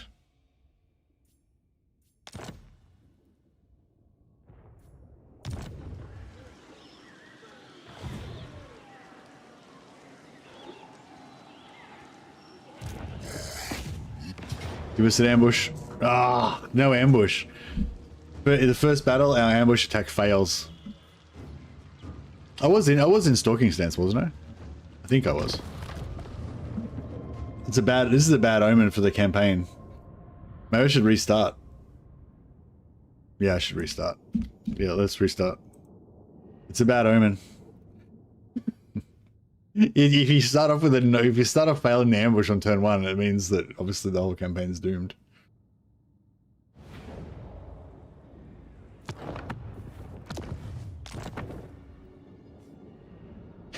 Yeah, I mean, I'm kind of just joking. Like, I'm sure we could have won that battle, no problem. But, you know, what's the point of playing Beastmen if you don't get the ambush attack? Even with the plus 15% from playing, what's the name?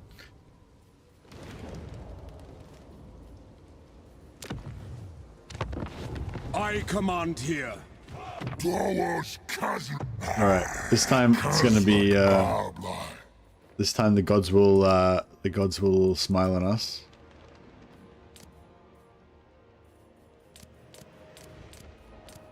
Yeah, so we're making it so that everything else is disabled, so only Will of a Shoot can come on early as possible, weak as possible, so we can just use their teleporters.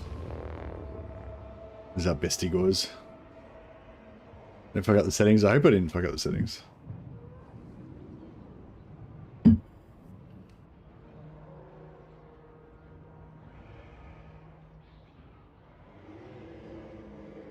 But yeah, so I think we've kind of figured out that the best thing to do at the start, the quickest way to power up your faction at the start with Beastmen is just to go for all the Confederations. Use all your dread to get in Confederations.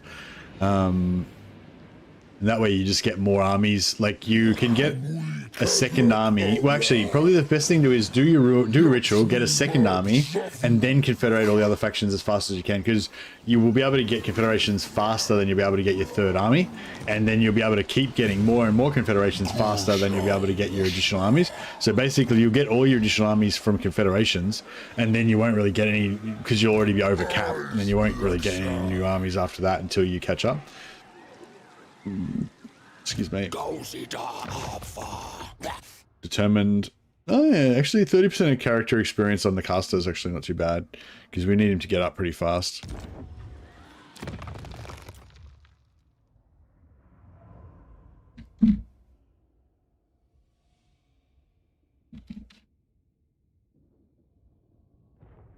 What's this name? Another name for singing, but that sounds like more beastie. Singing, roaring, growling, death growl. Death low. Cows low? What a bray? Death bray. Death bray. This is a goat, so he brays. Alright, so this is Khazrak's Goat Warriors. Muling. Muling's cats. Cats mule. Goats bray. Oh, maybe did baby goats mule? Maybe baby goats mule. Death mule. Hey, alright, we got our ambush, so this campaign's now blessed.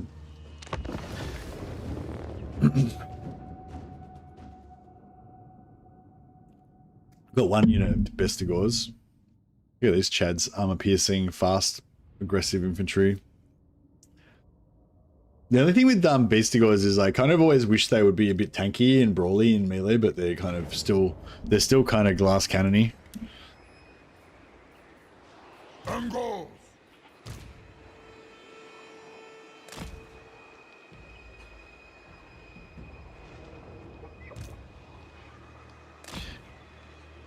These guys got a little bit of armor, don't they? 60 armor, yeah. So we'll get the Bestigors to smash their armor.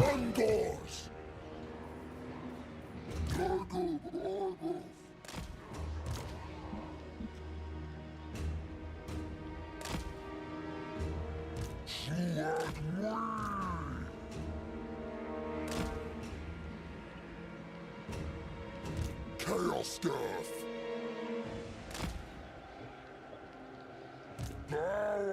Khazrak.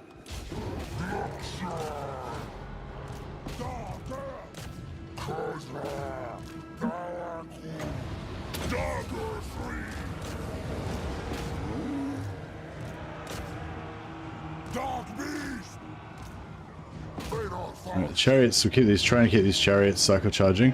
Check this guy, he's just going to kite the crap out of us. We'll get these guys to help the Minotaurs just mop up this stuff. Trying to keep these chariots cruising through.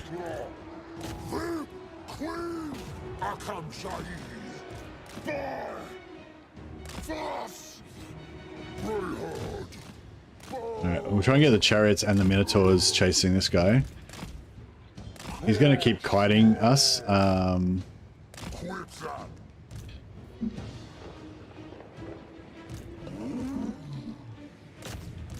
we'll try and pull him back. Try and rout those guys.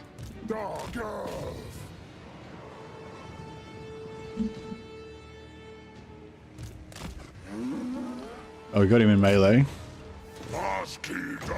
He's beating the shit out of our shaman.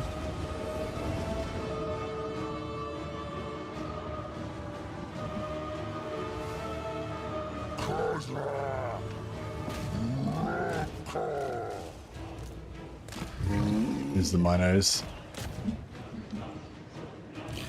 Cloven ones.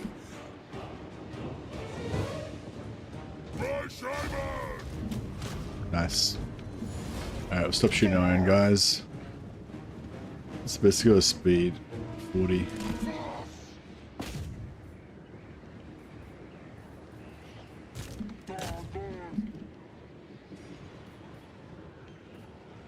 I'll get the chariots. Go over here and try and get some more kills. Careful of those Way Watchers, they can be deadly. Yeah. They got ruffle stomped. We just smothered them.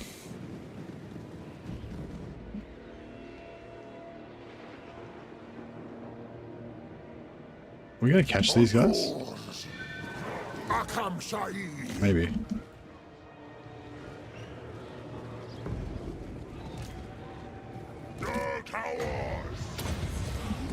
Alright, we'll get these Minotaurs to come and get this. Yeah,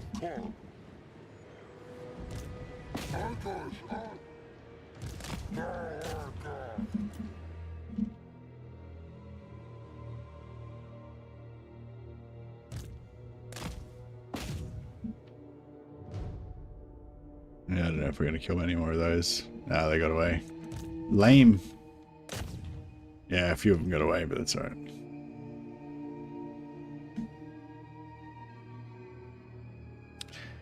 Is there a point to running down the enemy in the first battle? Don't they always get wiped out? They do always get wiped out, but it's the sequence of the events is basically you fight the battle, then after the battle it calculates the post-battle rewards based on what you've killed in the battle, and then after that whatever units survive, and then after that, after your rewards have been calculated, then the remainder of the army gets wiped out. So basically, if you like, yeah, if you wipe them out, then you get the experience, you get the gold, you get the captives. If you don't wipe them out, then you just get whatever you kill, and the rest gets wasted. Where it's a little bit different. If it's in a settlement, it's not. If it's in a settlement, they get wiped out at the end of the battle, and then it calculates that all is part of the actual. You know, you still get the stuff basically. But if it's in an open field battle like this, it wipes them like after the battle. You get what I mean? But yeah, so it doesn't make a huge amount of difference, but yeah, we get slightly more gold. Like if I hadn't killed that Lord, I'd get quite a lot less gold. And yeah, the high value units and stuff. Like, yeah, I would have liked to kill these Way Watchers. They would have been worth a bit. But in the grand scheme of the campaign, it's like, you know, it's only a minor thing. But yeah, it's slightly better to wipe them out, yeah. It does matter.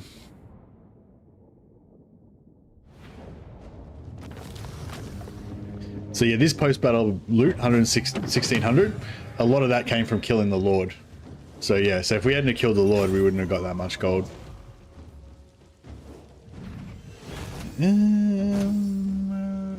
Should I go for... What should I go for? Bestial Rage? Or gold? Or replenishment? Maybe I'll just go for replenishment. Keep my bestigors fresh.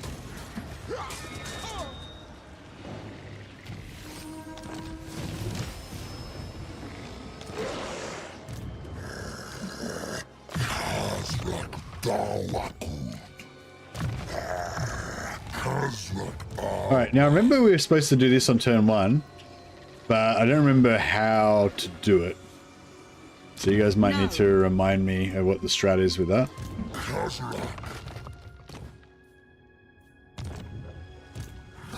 Arletka, one through.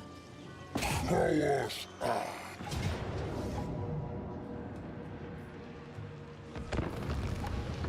Charge in, train. Just smash them. I thought there was like a specific way that I would set up at the start, but I forget what it is.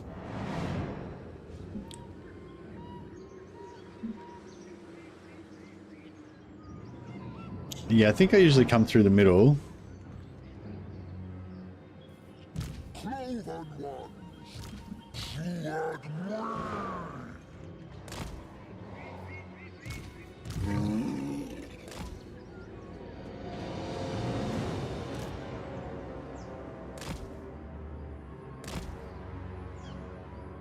Fadu dirt.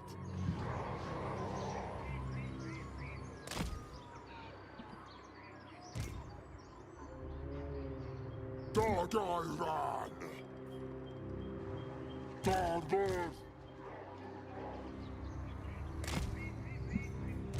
And go. Dark beasts.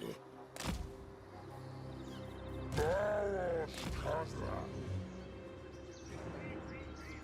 Khazrak. Zagab Arbath. Beastmen.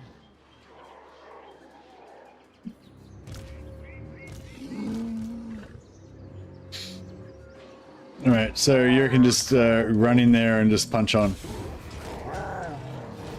Shit. Cloven ones. Undors. Dardos. Cloven ones. Quillak.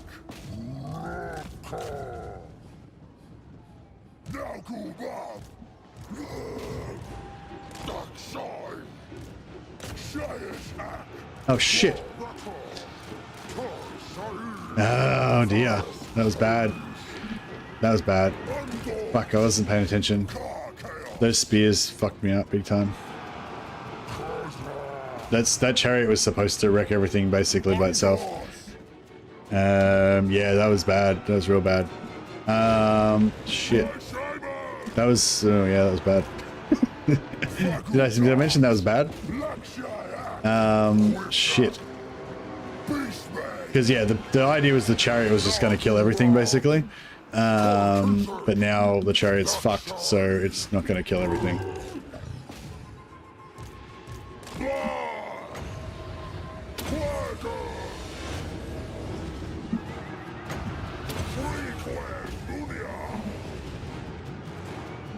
That was bad.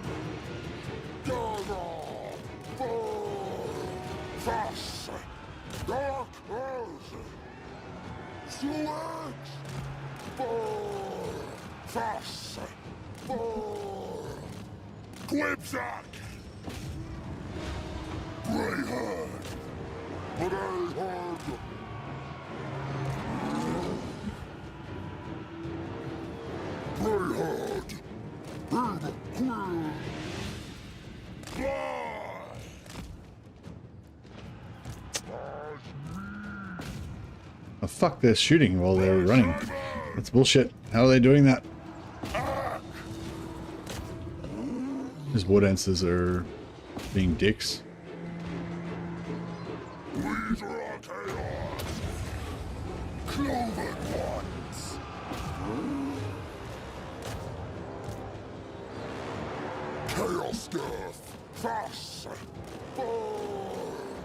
Now those chariots are getting fucked up.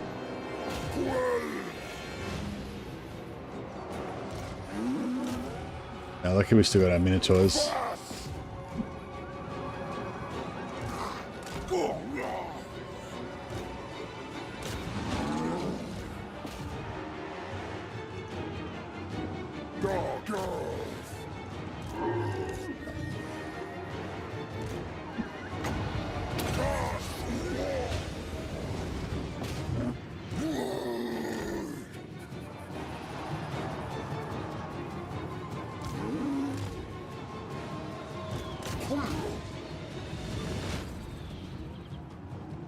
Yeah, get in behind these guys and see if we can get a recharge happening there.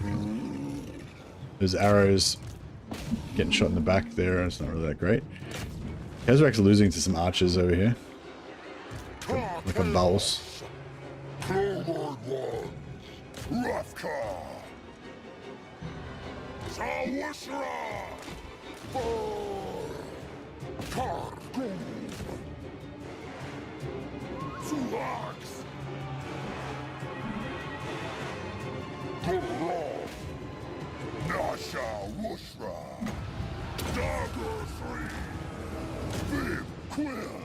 Oh, they got shot. They got fucked.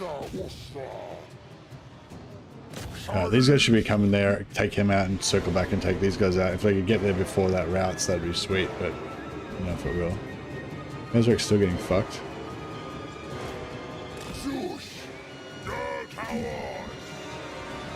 Beautiful. Recharge on these guys. Khazrak's still surviving, kind of. But maybe he can do a little psycho charge out of that. We got this done? Yeah, we got this done. Cool.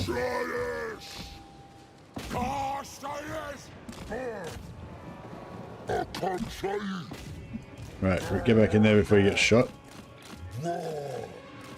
Dodge evasive maneuvers. Beautiful, dead. Dead.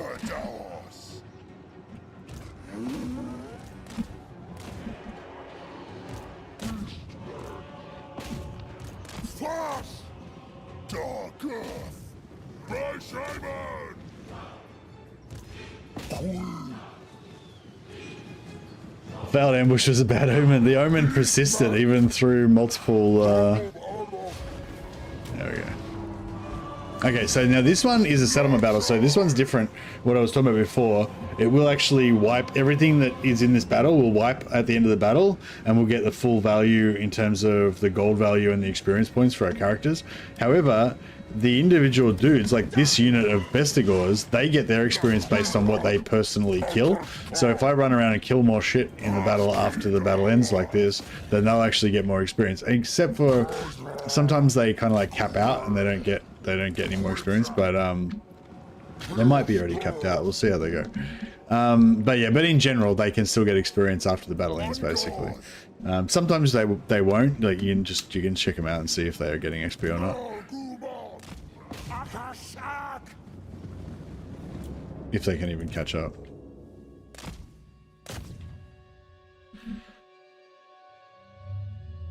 Yeah, they're not going to make it. Yeah, never mind. Anyway. Glad the Wood Elf infantry are built like well to get tissue paper. Yeah, I know. I fucking nearly lost that chariot.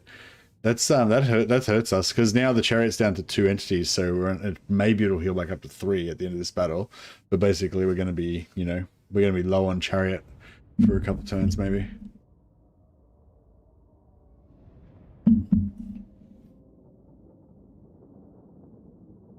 Avenge the chariots.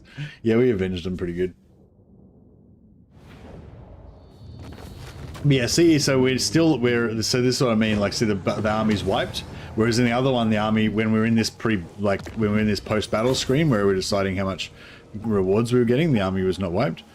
Raise Herdstone. Should I raise the Herdstone here, or? Yeah, may as well, I guess.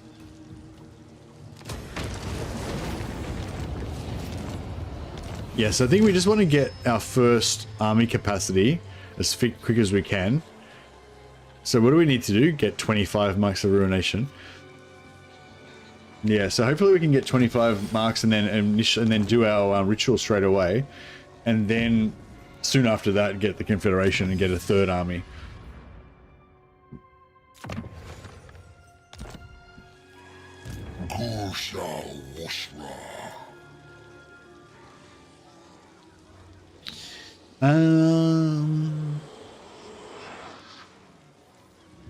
I guess I'll get 2 of these guys.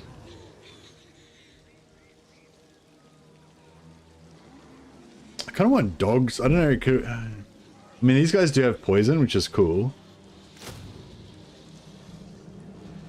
But then dogs are also cool. I suppose if we're going to do a siege, the archer is going to be a lot better.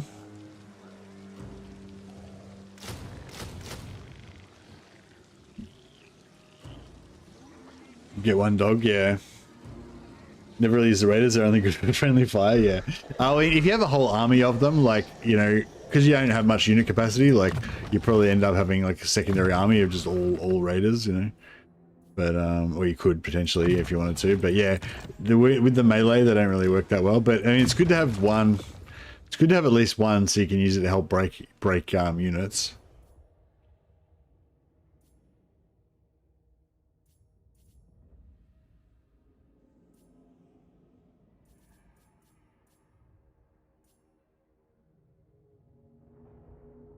Plus 10% ambush success chance, pretty good. Raiders are better than the chaff melee, yeah.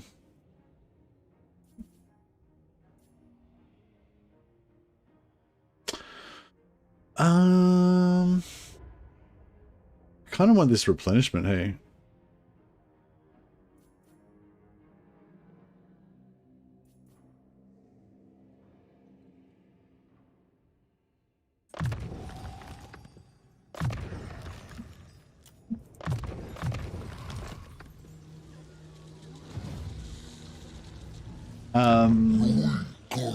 Oh yeah, so which of these buildings do we want to build? I think the one that gives you vision is the best one for me.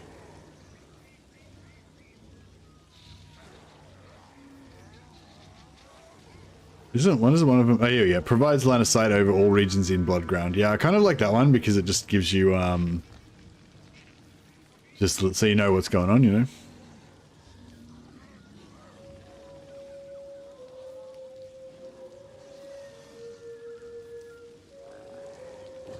I don't know, or I could just not do any and just keep the gold.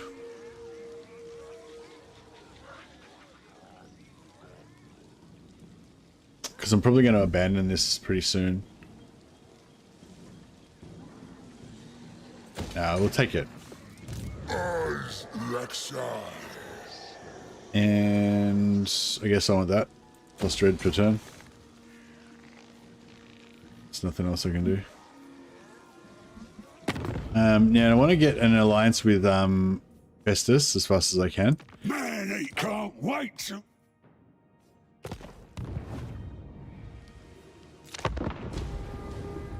Gold is useless as Beastmen? Really? I don't think so.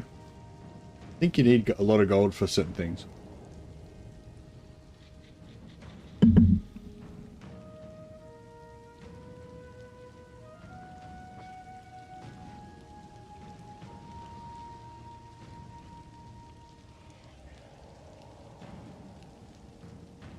Now, I feel like we want to take out Middenheim, but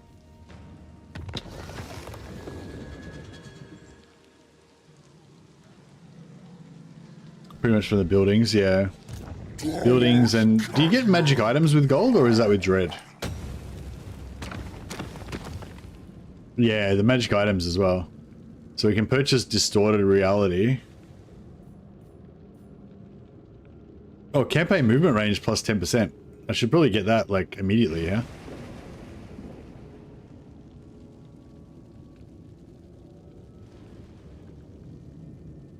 Yeah, campaign movement range, yeah. You can buy multiples of these, yeah? Like, buy one for each one of your armies, or is it just a one-off?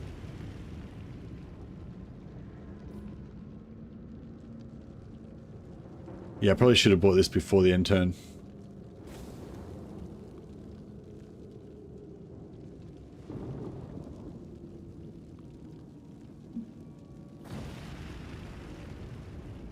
%5 physical resistance. Oh yeah, Aura of Madness. Oh yeah, the Aura of Madness. We want this shit. 10,000 gold. Gives them a Mortis engine. Put that on our, oh well, on somebody, and let them Mortis engine the shit out of everything. Yeah, I think that's my priority here, to get that next.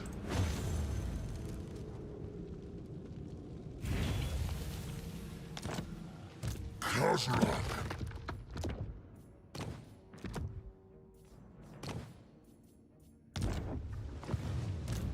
Oh, that.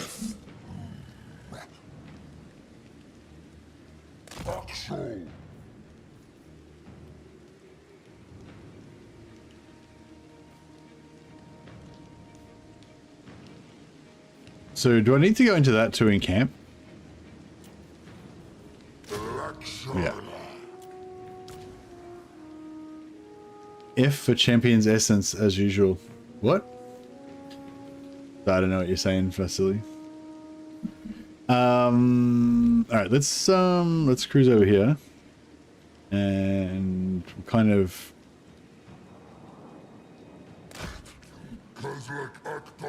go in the middle, so we go either way.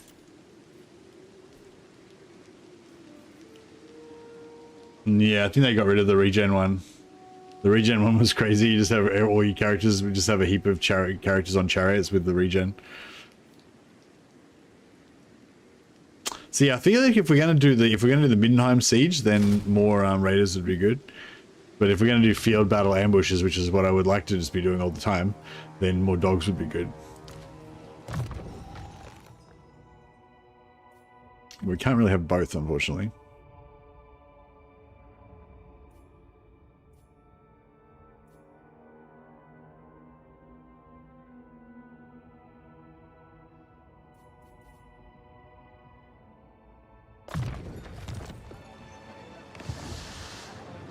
Alrighty.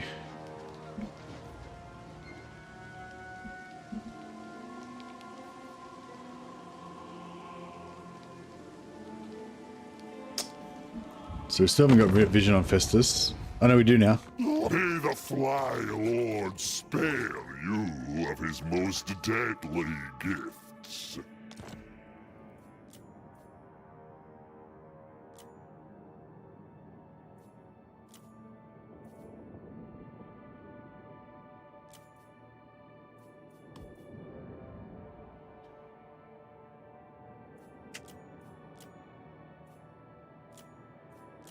Yeah, I kind of want to get an alliance with him, but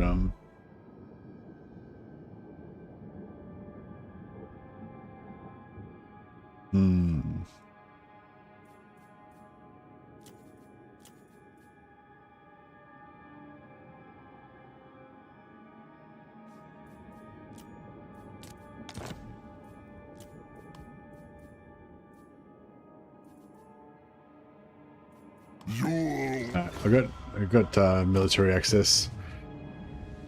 That's cool. I don't think you used to be able to do military access. Oh no, with Beastmen maybe you could. Maybe with full-on horde factions you couldn't do it. But yeah, Beastmen used to be a full-on horde faction, but there isn't really any pure horde factions anymore. Unless you play like no settlement. No settlement Sigvald or something.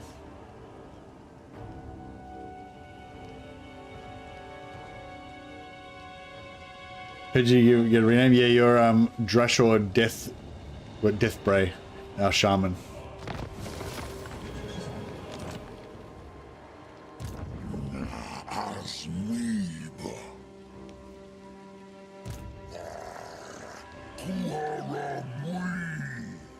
What the hell did Beastmen trade? Sent to go with milk products? Maybe. I mean, why not?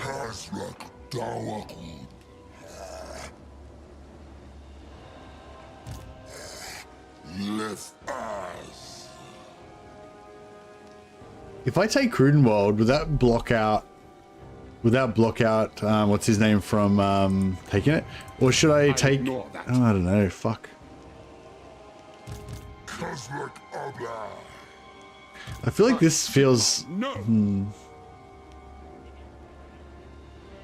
Yeah, I think we should go for the raise here and then try to lure him out. Hey.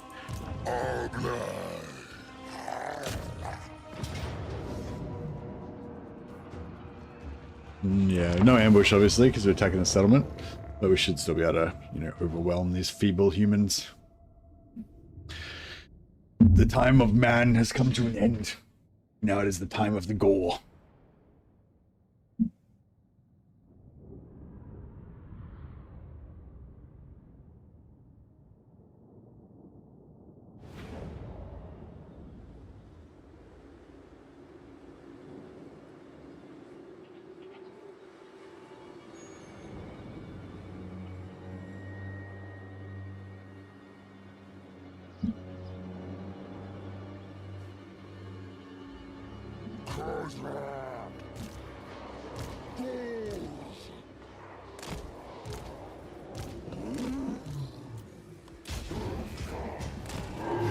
Let's not overthink it.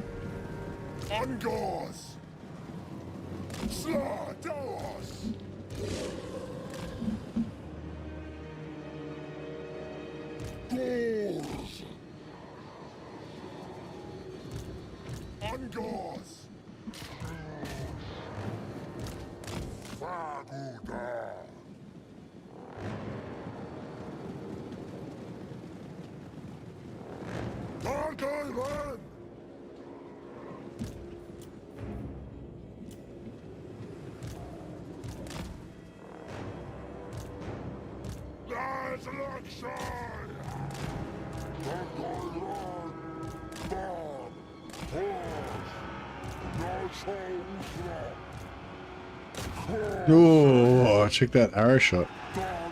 That's rough.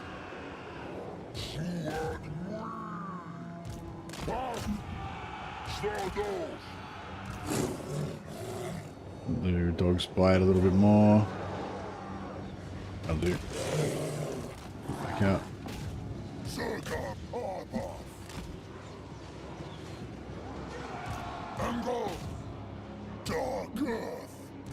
Yeah, the friendly fire is real.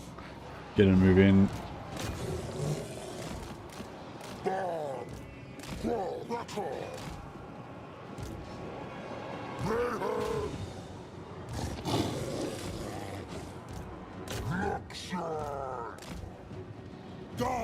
I'll shoot those fuckers.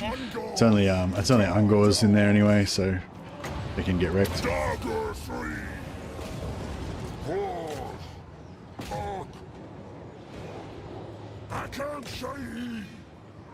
Boom. Great. Disable the archers.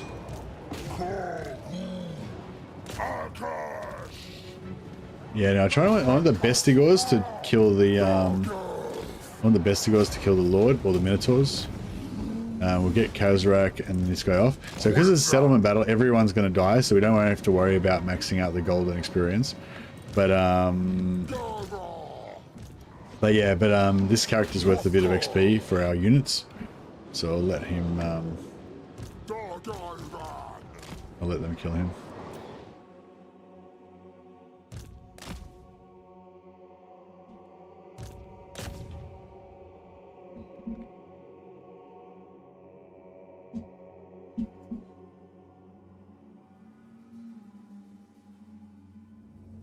Beastmen probably trade slaves. Yeah, maybe. And like meat. Man flesh. Maybe they keep all the clothes and stuff. Like they just like peel the humans. They eat the flesh. And then they just sell the pile of like rags and bits of armor and weapons and whatever. Oh, they're weapons, I guess. They would maybe trade the weapons. I don't know.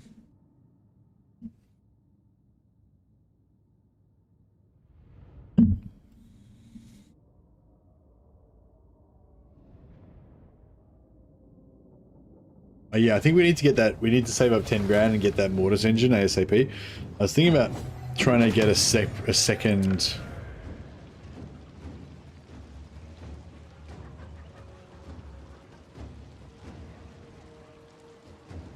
Yeah, we go raise and advance so we get the replenishment. Playing Kugoth and got another Chaos Lord named Mercy. Gotta have him as the accompanying lord for Kugoth. Nice.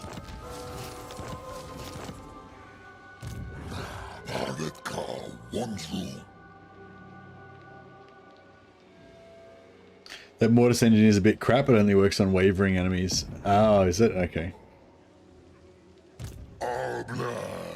Yeah, that is... Anything that helps you break stuff is kind of good, though.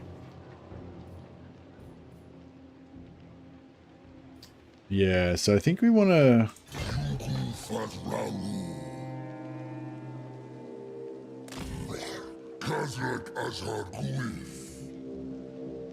We go there. If we could get him to pop out and eat an ambush, that'd be really good.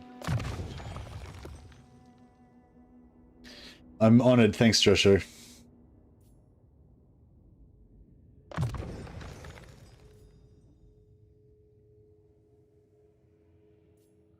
Actually, I might go for Soul Blight just because it's an active, because it's fun to have like a cheap spell that you can just toss around, you know. And yeah, I mean, I'm working towards Purple Sun of Xerius, but it's in reality like we aren't going to be able to use Purple Sun because it's too big. It's going to hit our own units. It's going to wander around them, you know, like it's just not really going to work. Whereas the debuff, sorry, is really nice, especially when we've got non-armor piercing troops. So what do we need? We need like 11 to 10. We need 10 to get to pop it. So you think we just pop it as soon as we can?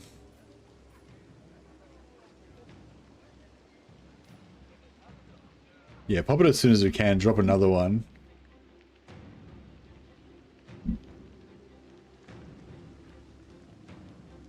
Oh yeah, true. We should drop it when the moon cycle thing happens. Yeah, I always forget about that.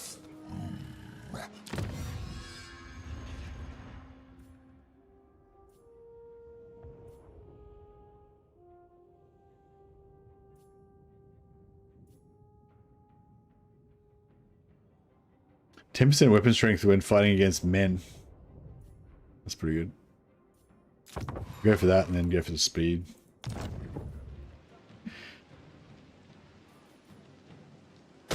So yeah, so there's unit upgrades we can get. There's lords and heroes we can get, which is all stuff I really want.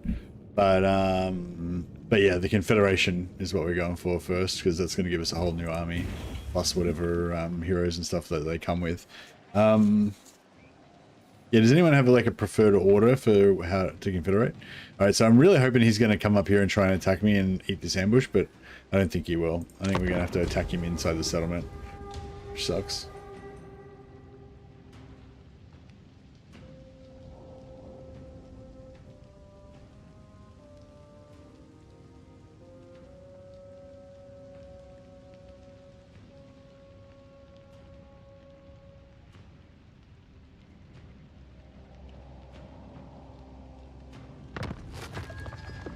Yep.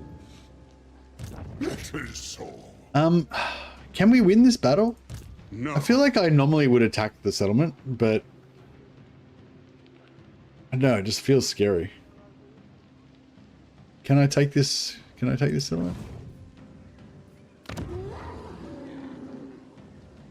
I need reassurance. The will of mercy is failing.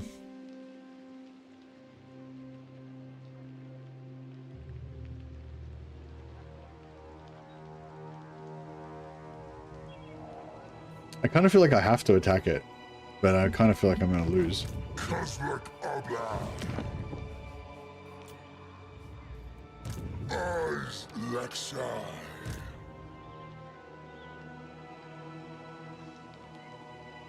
Oh well, fuck it. Khazrak Dawaku. Beastmen aren't known for their strategic, you know, strategic genius. Yeah, I'm sure it'll be fine. Probably, potentially.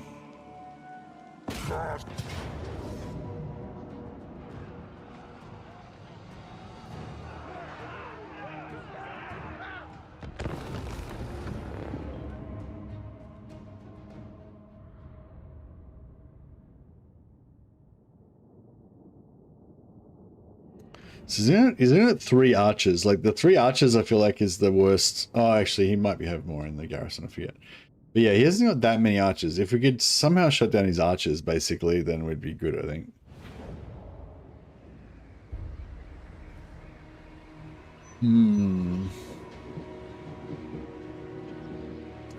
Free win map? Yeah, maybe.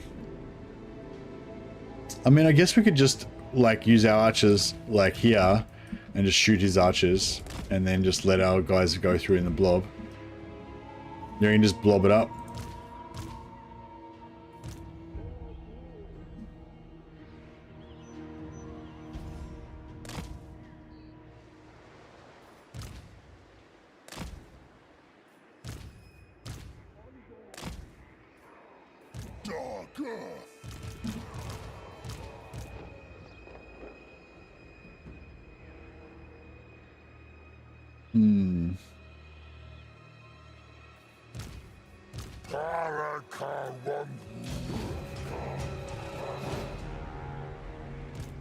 Oh shit, I fucking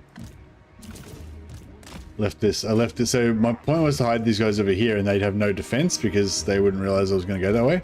But I left my wizard just standing there, so they're like, oh shit, we better put some guys over there.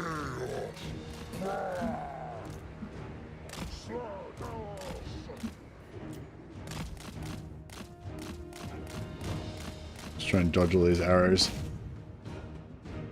Yeah, he took a bit of a hit there. Yeah, I just want to delete these archers so they've got no range, basically. And then, hopefully life will be good.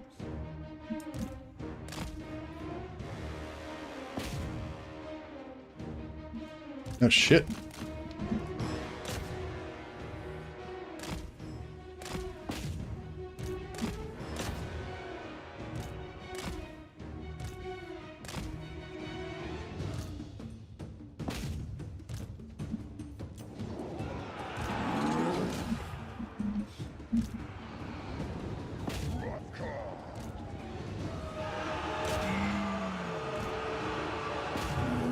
Kill them!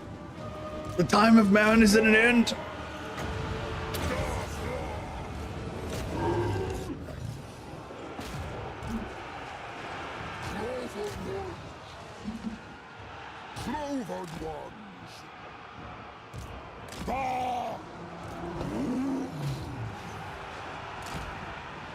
Oh shit, my dogs are getting fucked.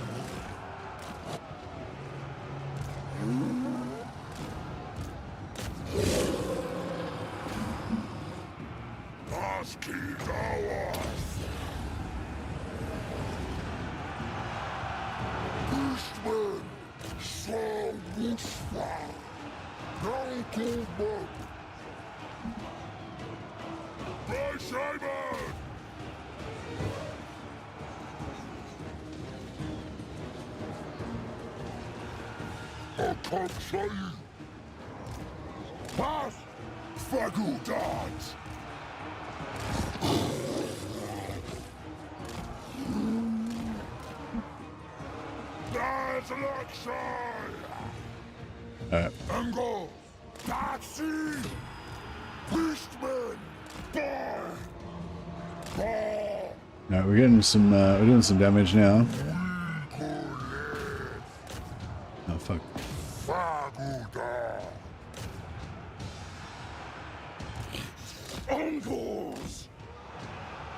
Dark beasts! Rathkar! Ungors! Zergab Arbath! You know how accurate our archers are. They're probably going to do a bit of friendly fire, like you said. Try and focus all their spears, because if I can clear out their spears, then our minotaurs and our chariot can just kind of go to town and just destroy everything.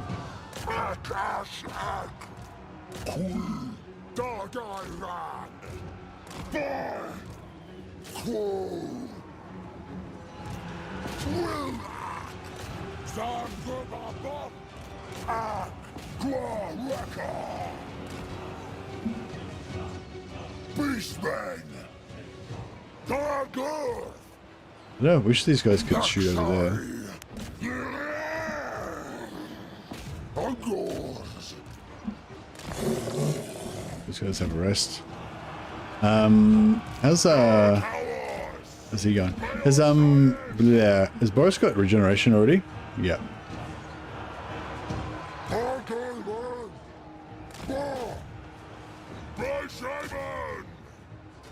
Dark beasts! Gather!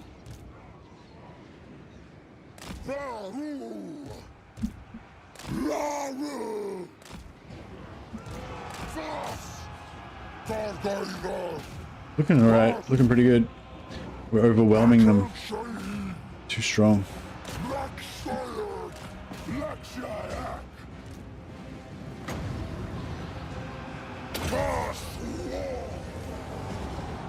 Horse!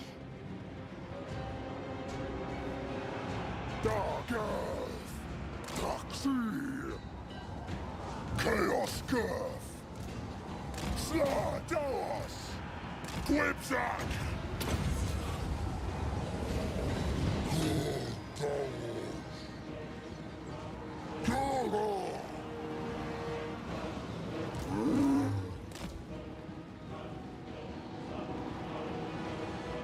Nasha Wasra! Ungors! Flash!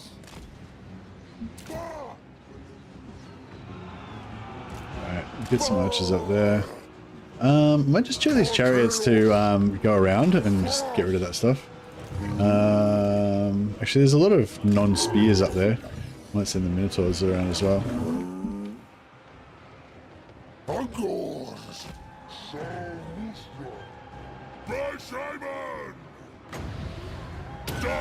Debuff for these guys.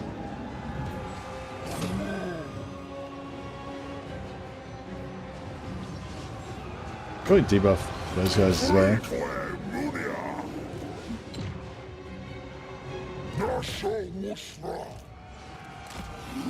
Oh, actually, these are... We can just take these now. Nice. There's no spears there. No.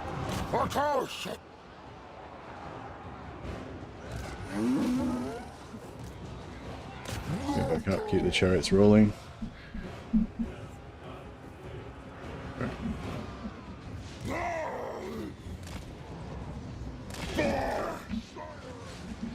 Oh, this door's...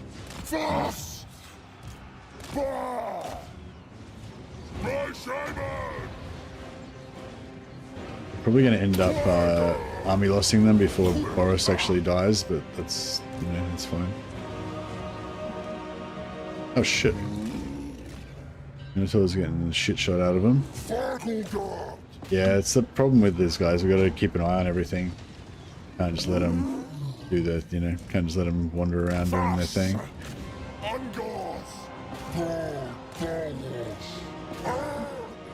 Yeah, the Minotaurs are our strongest unit, so we really can't afford to let them just die.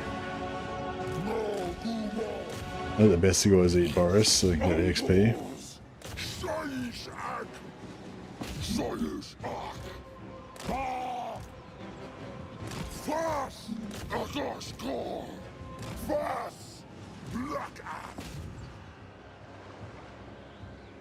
Khazrak! Oh, Minotaur's still out of this, not shadowed. Where the dogs clean up. Ungors! Cartel! Is this, oh, that one's a bit easier actually, we'll go down.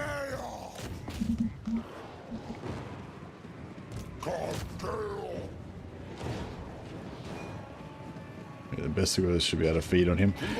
Good thing about Boris is because he's regenerating, they should get extra XP, I think, because they will get to like kill him more. Not sure how that works actually. Does it like, do you get, yeah, does the more hit, because normally the you get experience based on their like value divided by the number of hit points that they've got, I think, when you kill them, like, so they get XP incrementally as they're damaging the Lord. But because he's got regeneration, does that mean if you kill him slow enough, it means you actually get double XP because he'll regenerate so much? Or does it calculate it off like the percentage of his total? No, it must, yeah, you must do, because you could kill him really fast and he wouldn't regenerate at all, and then you would still get normal XP, I would assume. So if you kill him really slow and he regenerates twice as much, then you should get double XP. Hopefully.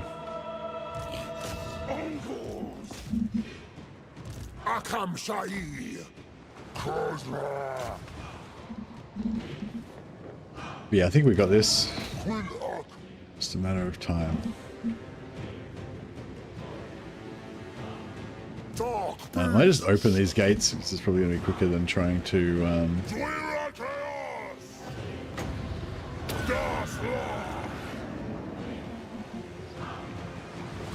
Beastmen!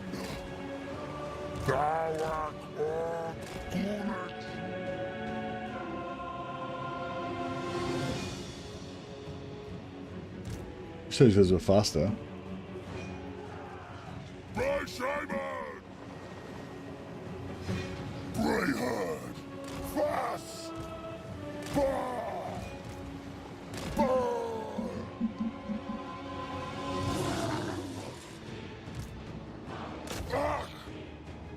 Got this gate open yet? Anyway.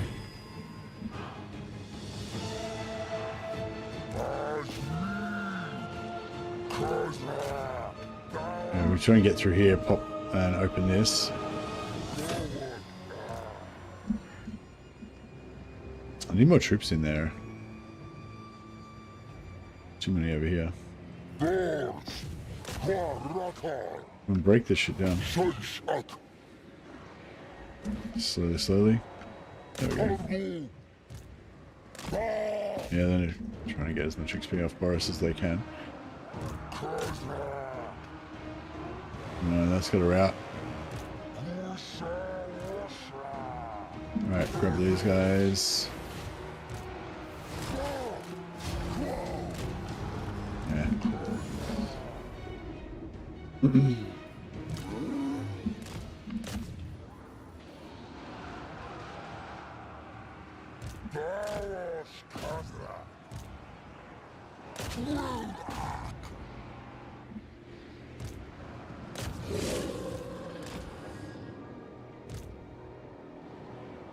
Oh, fucker.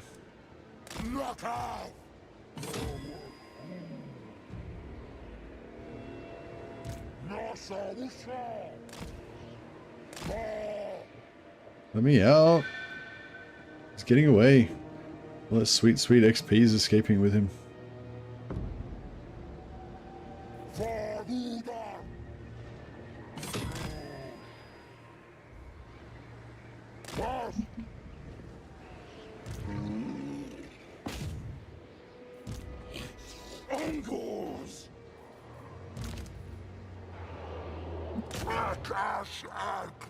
Trying to get a little bit of XP on my bestigors still. Get the fuck out! Get the fuck out! Sorry, they got stuck. There's some units there or whatever. They got stuck on them. Come on. Get him. How much we got? 366 to get to the next rank.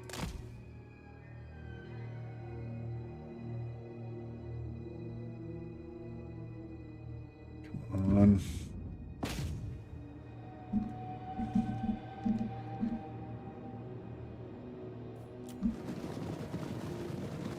366. Ah, okay, they might be capped. Are they still doing damage to them? Yeah, I think they cap. I think they might be capped. Because they're doing damage, but they're not getting XP.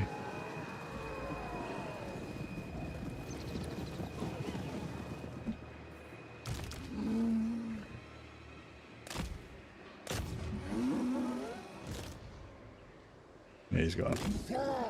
Alright, good enough. Hey, Shiro just subscribed for 3 months on 3 months now on Twitch. Thanks so much for the sub, Shiro. Appreciate it. You guys really appreciate you guys supporting me financially. Very nice. You're on the roll of glory there. So we can name one of my short-lived Beastmen heroes in your honor. When are the siege ladders coming to the game? Was that at the same of Lord Time? I think that's the update that comes out after Lords of the End Times, Shovo. Down with man. Indeed. Oh, you got a fair bit of gold out of it. We're working towards our 10,000 for our Mortis engine.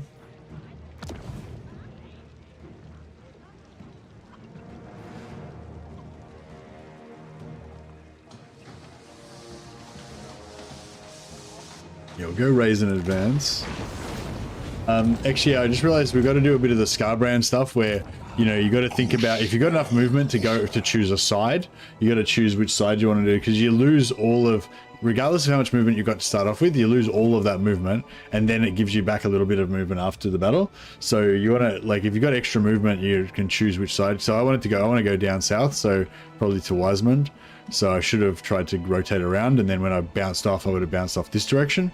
Whereas now I have to go. Now I have to kind of go through.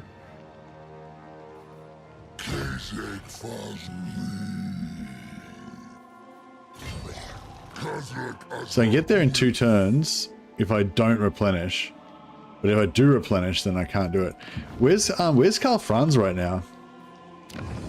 Oh, I've got vision, so I can see. Okay, so Karl Franz is not here.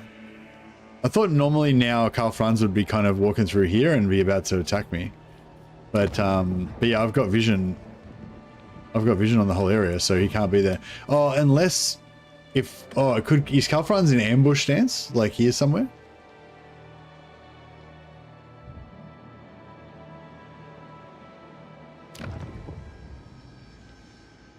I will hear your petition, but make no promises to act. Yeah, he must be in ambush stance, because.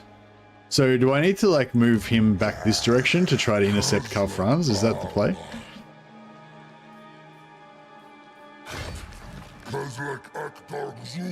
I feel like I do, but I don't know exactly where he is. I don't want to waste, like, I don't want to fuck around and waste my movement.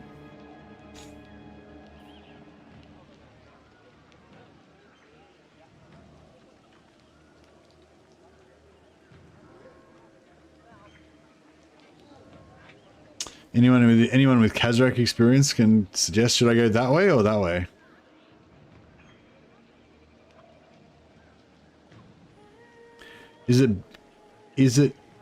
Wait up. Are you asking me a question, Izines, or are you telling me? It's better to destroy as many towns as possible around the location where you build a herdstone, or build them in multiple locations without maximizing points. I don't know. It sort of sounds like it's a question, but there's no question mark, and it's confusing. Is it just a statement? What's going on?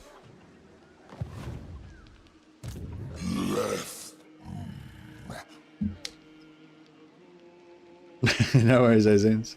Well, I think as a top priority, it's better to do the ritual before your herdstone gets destroyed. So in this situation, Karl Franz is around here somewhere, I think, and he's moving to destroy my herdstone. So if he destroys my herdstone, then I miss out on this 12 points.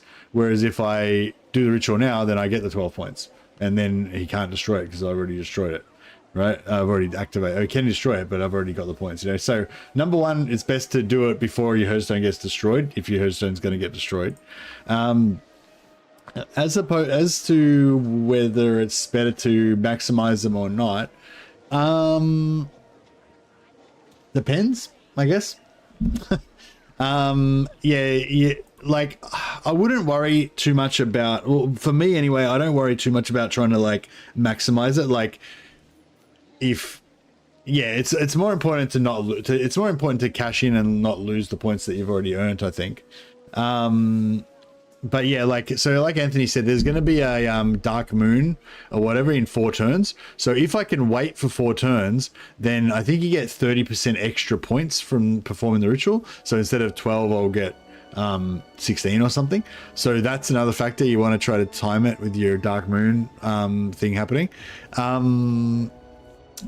But yeah, and another thing I was going to say as well is that you can perform the ritual and then you can destroy the herdstone, either sell it, if it's not your capital, you can sell it, or you can destroy it. And then that will make it so that factions can repopulate the area again. And then you can like rebuild a new herdstone and then kill those guys again and sort of farm the area as well. I don't think that's how most people would play Beastmen though. You normally you just burn everything, move on, burn everything, move on, kind of thing. Yeah. Anthony said both ways are fine. If it's going to be a very high traffic area, it's better to hold the herdstone until the points are high and it's a full moon. Actually, yeah, that's a good point. So yeah, so it's not just about the settlements. You actually, on this, when you click this, it tells you what you're going to get from the settlements, and it doesn't tell you what you're going to get from the armies. So there's armies around, but it doesn't tell you that you're going to get any points from them. But you do. Every time you fight an army, you get, is it 2 points or 4 points? Or is it like depending on the size of the army? I can't remember, but it's either 2 points or 4 points, or it's depending on the size of the army. But either way, if there's like heaps of armies roaming around in here, you can just keep killing them and just getting this higher and higher and higher. So yeah, but yeah, so I guess basically the answer is you've got to pay attention to what's going on and, you know, strategize accordingly.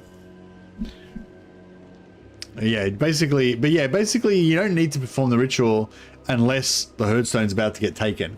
You know, so basically, I guess those are the two things. If you think you're going to lose your herdstone, then make sure you perform the ritual before you lose it. And if you're close to one of these dark moons, then ideally wait until the dark moon comes up and pop it when that's on. But yeah, so I mean, ideally, I'd like to wait the 4 turns for the dark moon, but if I'm not sure if I'm going to lose it, so I guess if I went that way, then I've got more chance of protecting it. So maybe I should do that. I don't know if I want to upgrade my herdstone or if I want to save. I don't know, what do you guys reckon? Should I spend my 5,000 upgrades so I can get like better shit? Because the only thing it gives me is Brave Shaman recruitment, and I've already got a Brave Shaman anyway, so I can't get anything. So it's really tier 3 that I need. In my last Old World campaign, I had over 200 points from a ritual in Middenheim because I declared war on everybody around me and just kept fighting field battles as they came to me. Nice. Tons of gore variants at tier 2. Oh yeah, true. And they've all got their own separate capacity, so I could get like 1 corn gore, 1 Zlan gore, 1 whatever. You just get 1 of each kind of thing. That would be pretty cool.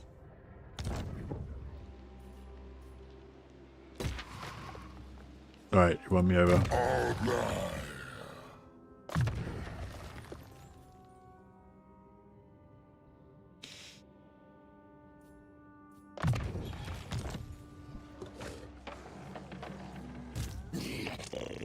What was Strafios?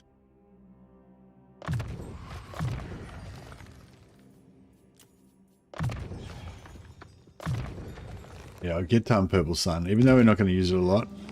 We'll still try and get it as soon as possible.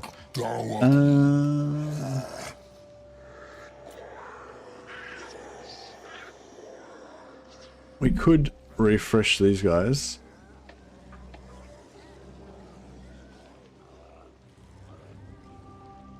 Or we could get more dogs.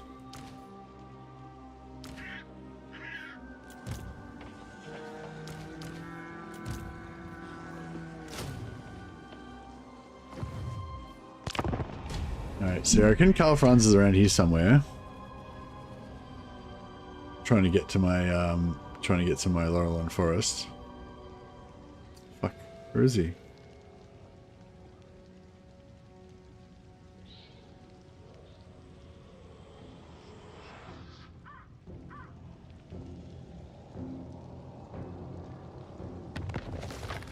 A quest has been issued, mighty lord. A great adventure beckons. Be wary, though, for while the potential rewards are great, so too are the perils. Oh, how hard is this quest battle to do? Should I do this quest battle early, or is that a really tough one that I need to wait a while? Looks kind of nasty. Because if we can get that 500 dread, that would get us our first Confederation like way faster.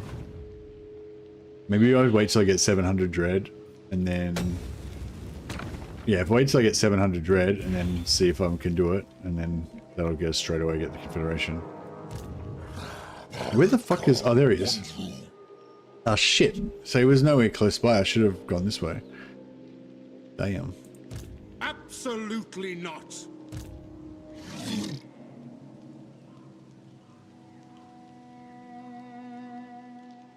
If he freaking... If he goes past me and goes that way, would then be enraged. Enraged!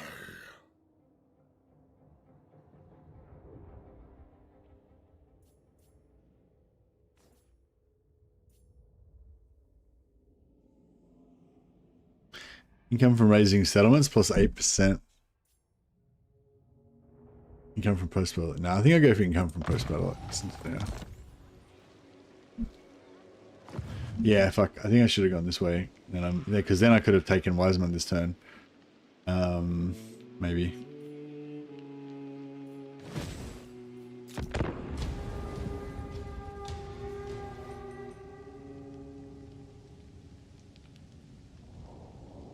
But yeah, oh, fuck.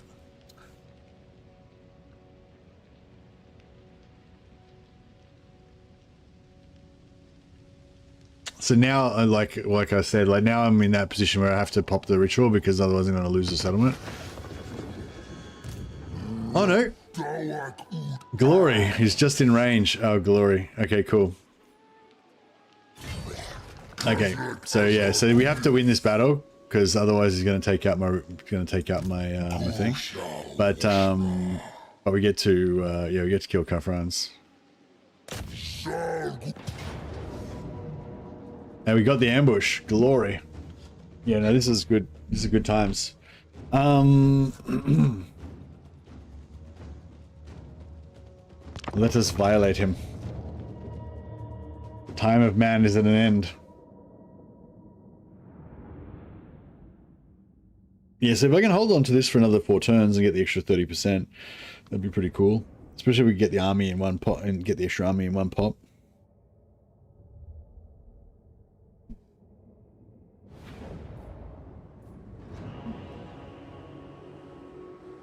Alrighty. Alright, I think what we want to do is stay away from Kafrans and this melee end of the battle. Just annihilate everything on this end first, and then come back for the rest.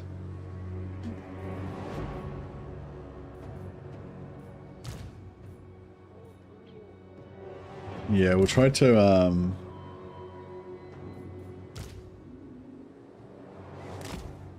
just have these guys really just wreck the back end and the dogs as well.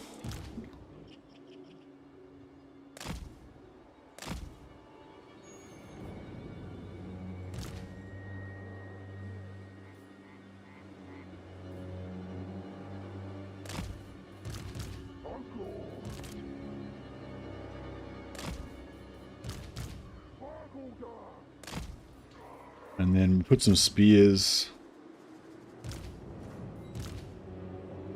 Just sort of just hold the line in the middle here.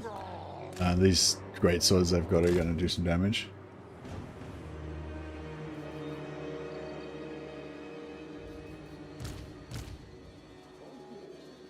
And then we'll get to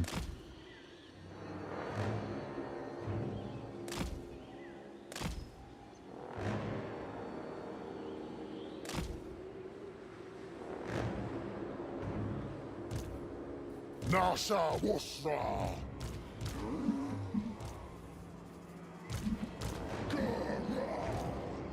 Nasha Wasra. Alright.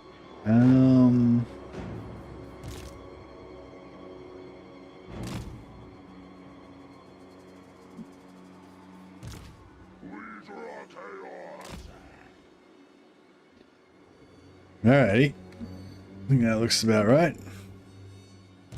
Khazrak. Keep clear.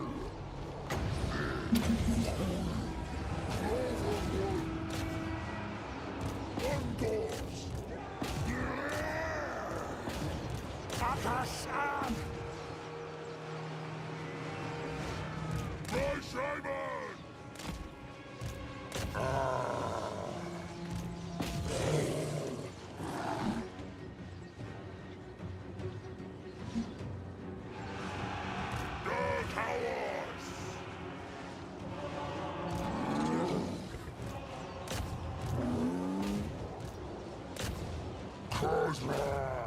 Looking good, looking good. Shoot the shit out of them.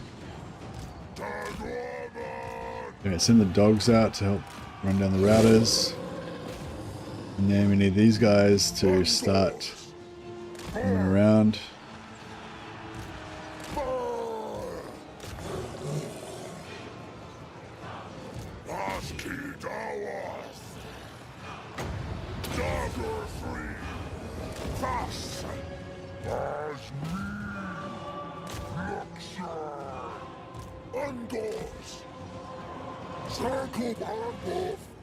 Alright, let's get some charge bonus going through Calfrans.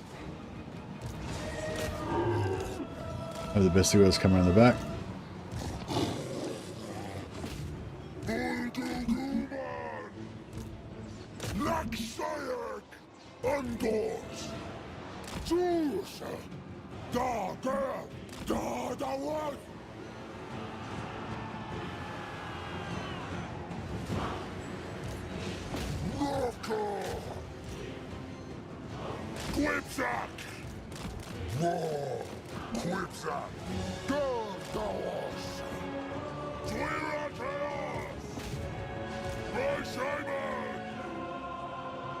Yeah, we're killing those knights, it's good.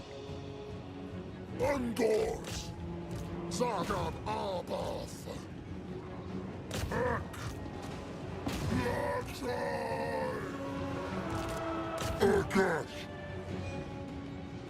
Just got these unbreakable caravan great swords left to kill.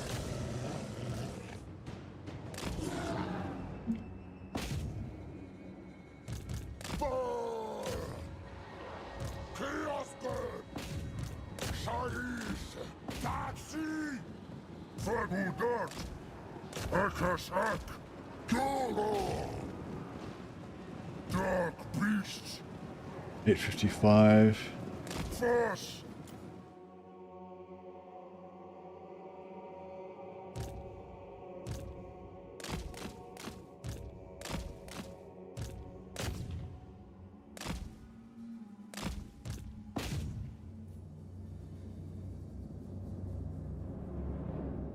Oh, they capped again. What the fuck?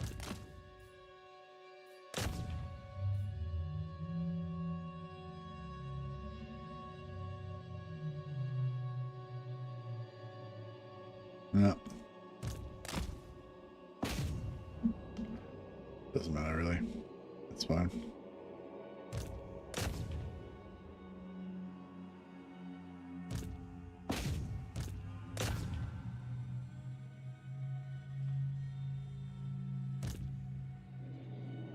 I don't know, I think...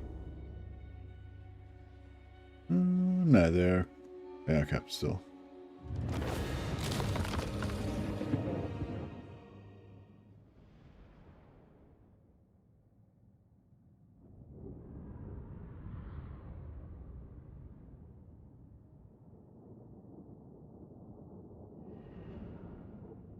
But yeah, I feel like that question of like when to pop your rituals, that's kind of like the essential kind of strategy of the Beastmen, like figuring out when to pop them, you know.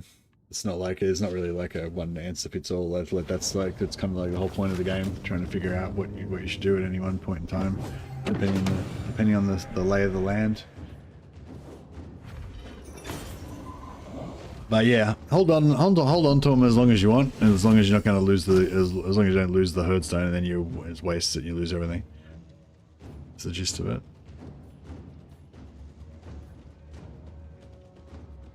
Trying to keep my Beastmen healthy. They get, it's 2, so you get 2 points. Yeah, you get 2 points per field battle by the looks of it. Because we're on 12, now we're on 14. Khazrak Abla.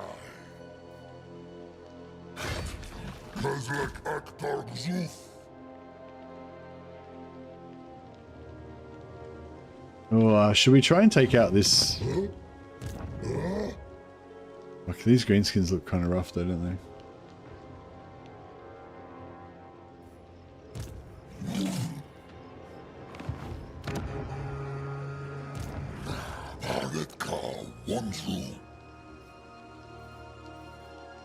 Oh, I still need a 6,000 to upgrade that. That sucks.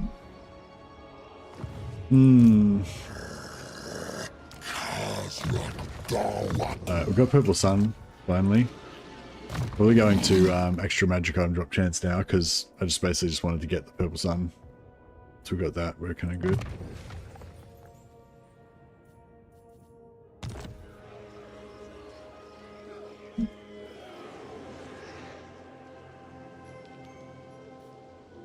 Two more turns till the moon.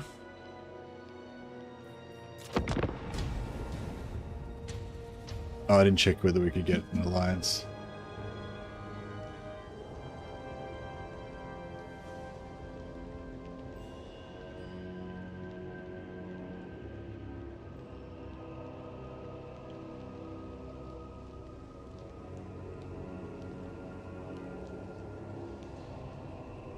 Well, they moved out of the garrison, so I feel like that means we should take it.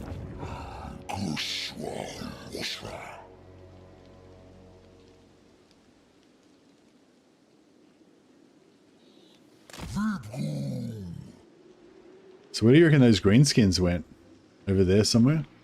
Like, they're definitely not in ambush sitting right next to my settlement, so that's the main thing I was concerned about. My medical expertise, or to profit from it.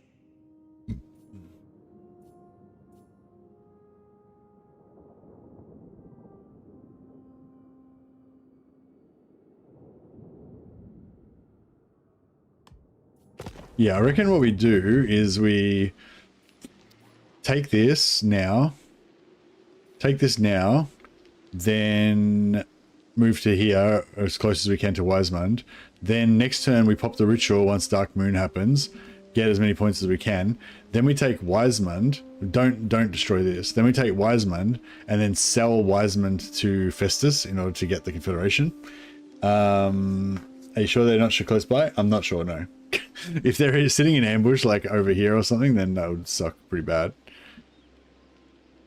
This is my place. They're at war with Wissenland, so I feel like they're either moving towards Middenstag or they're moving towards Karaberg, so I'm hoping they're like around here somewhere.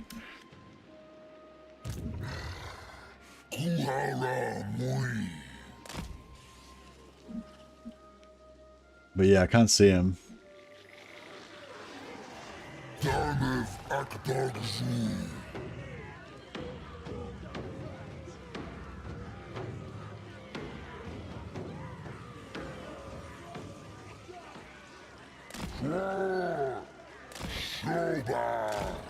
So I feel like if I raise it here, then I should bounce off in this direction. Yeah, unfortunately 16 plus what I think it's 30% extra you get is not going to get us to 25 points. But that's all right.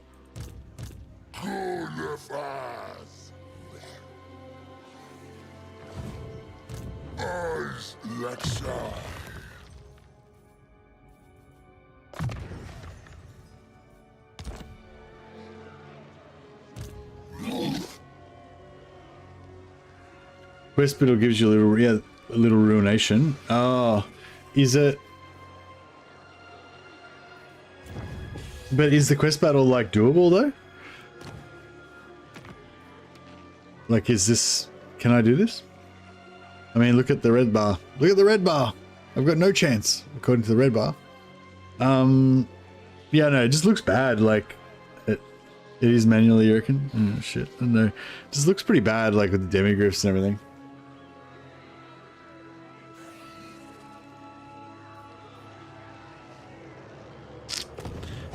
It's not modified by the moon, so it doesn't really matter whether I do it now or do it later, I suppose.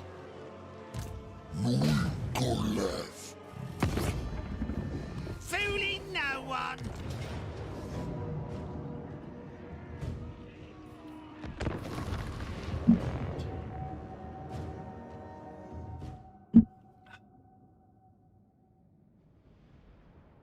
Yeah, we need heaps of gold. I'm poor. As the founding member of the Friends of Franz, seeing you trash the Empire so often hurts deep. Sorry, Bunser. I'm also a friend of Franz. Franz is probably my favorite character to play overall. Or no, maybe, I don't know. One of anyway.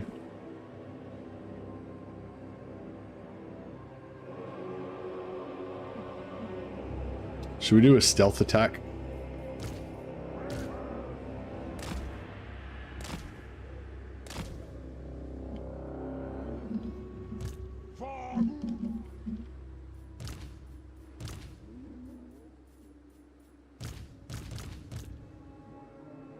More favorite than Astrogoth? Astrogoth's only my favorite out of the Chaos Dwarfs. He's not my favorite out of all factions.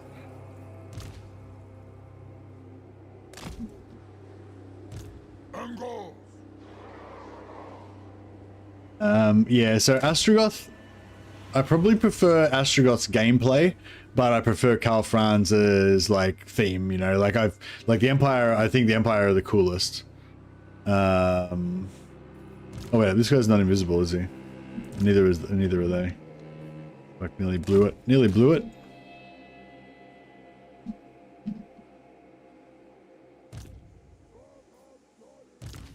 Yeah, these guys are all invisible. That's better.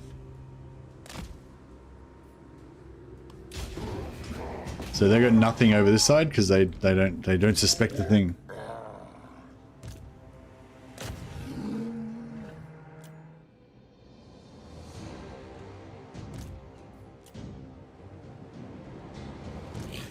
Uncles! Fast!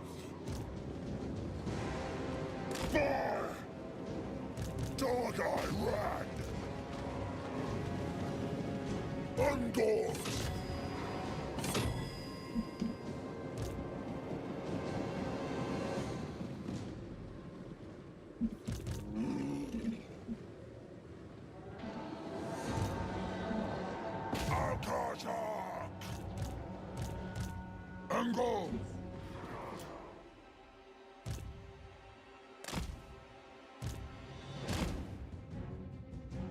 Okay, so no one's set off the towers.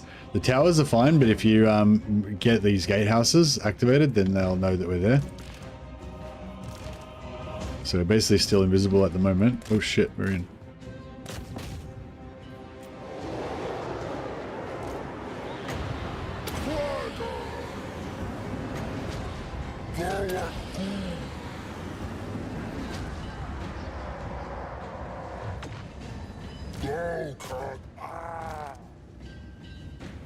Chaos Death!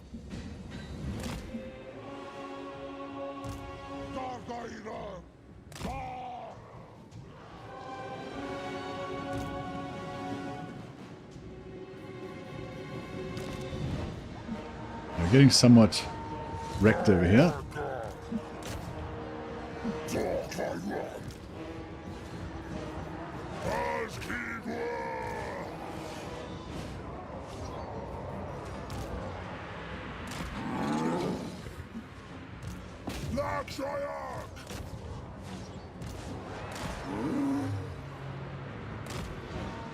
Am I going to win the whole battle with just this like quarter of my army? I kind of feel like we are.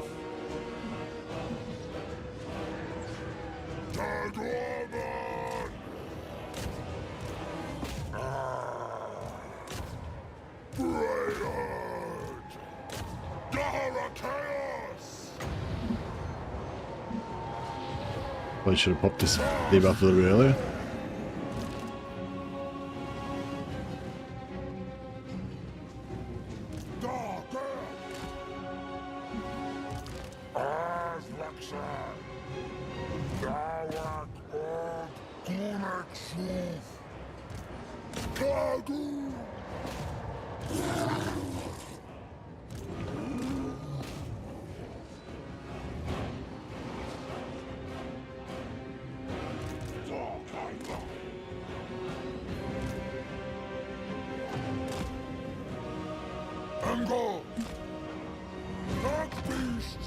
Oh no.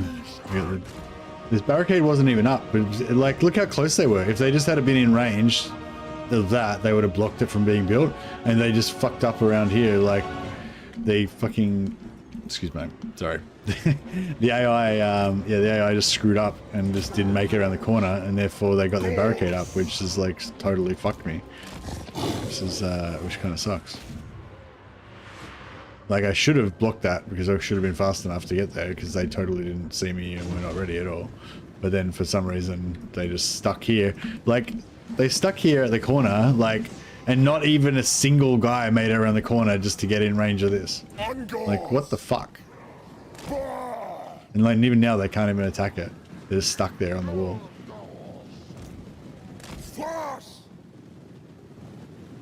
Chaos Girth! Fast! Oh,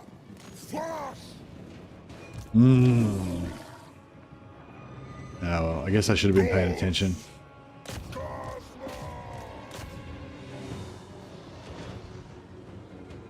I'll let them get this barricade up here too. Foolish.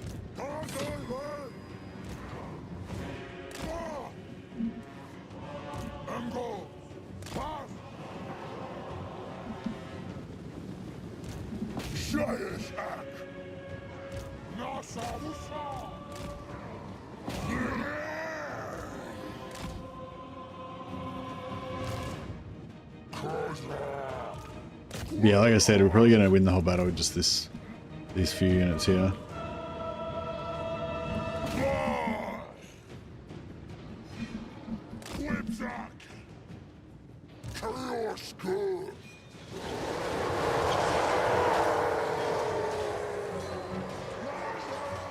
This is what it's all about. It does look, this game does look pretty cool though, gotta admit. The feral beastmen crushing the weakling orc.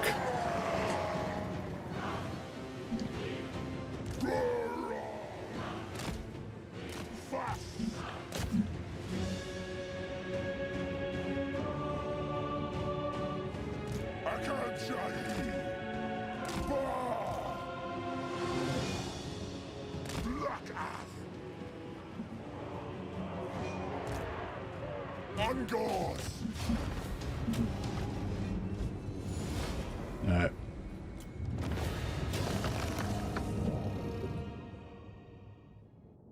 Archaon, Sigvald, Lockyer, Malekith. Lockyer was one of my favorites, but the cheese, the Black Ark cheese now, it's just, I don't know, just kind of, I don't know why, but it's funny I get fixated on things, but yeah, it's just like the fact that I can just get unlimited Black Arks super easy with Lockyer just makes, like, it just kind of makes it feel like his campaign's too cheap and like doesn't have any satisfaction. Like, I don't know why, but yeah. Like, only getting one Black Ark every 25 turns that the other Dark Elves have feels like kind of slow and sucky, but at the same time, it means that you really value your Black Arks and you think they're really, really awesome. And they are, like, the Black Arks are like the best thing that Dark Elves have, basically. But with Lockyer, your Black Arks just feel cheap, throwaway, meaningless, you know? Which is, yeah, it just, I don't know, I feel like yeah.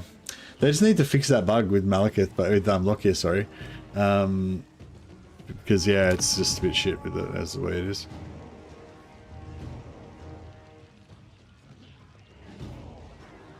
$3,000 gold is a lot of gold.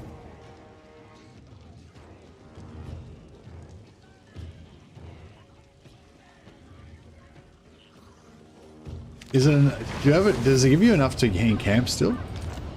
It gives you just enough to encamp still, doesn't it? Yeah.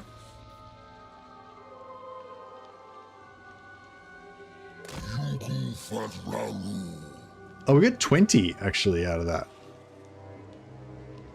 Oh, I thought we So we get 6 points out of that. I thought we were only on 14 before. Oh well, we might actually get the next level up. That's cool.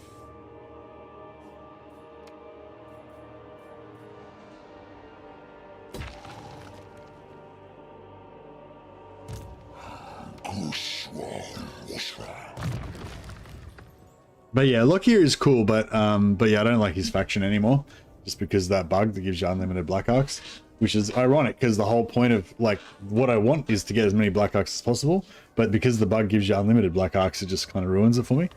I don't know, that's just me anyway. I don't know if anyone else feels the same way. It's like I've got too much good stuff. What's that quote? My lobster is too buttery. Yeah, I think that's my problem with Lockyer's campaign. My lobster is too buttery.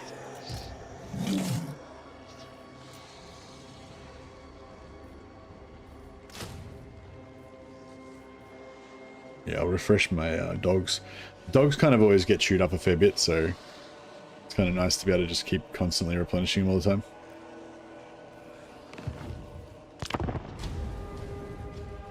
One thing I do like about the Beastmen early game is how you kind of get a bit of everything. Like you have like all these different units, and you kind of you just kind of have to make the best of it. You know, like with most factions, you'll just be spamming like 1 or 2 unit types usually. Like you'll have, you might have like an artillery piece, a couple of heroes, and then you'll have like, 4 units of spearmen and 6 units of archers or something like that. 50% extra campaign movement range for all armies. Like, fuck, you can't go past that, can you?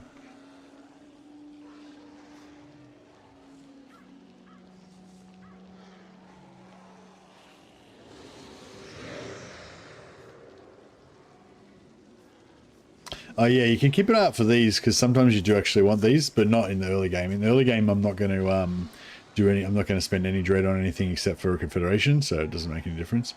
But yeah, that 50% extra movement is ridiculous, so we've got to take that, right?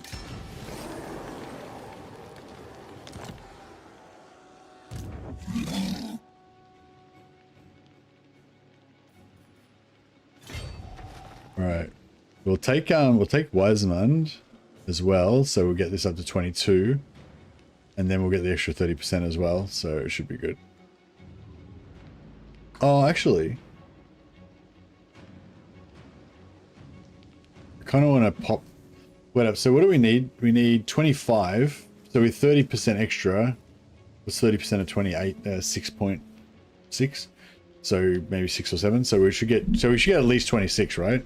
So if I pop the ritual now, the ritual gives us an extra herdstone shard. So then I can pop a herdstone on Weissmund, I believe.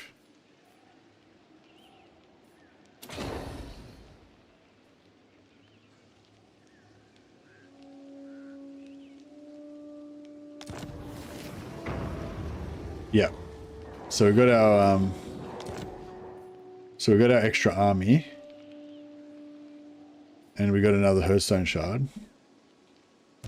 So then we take this,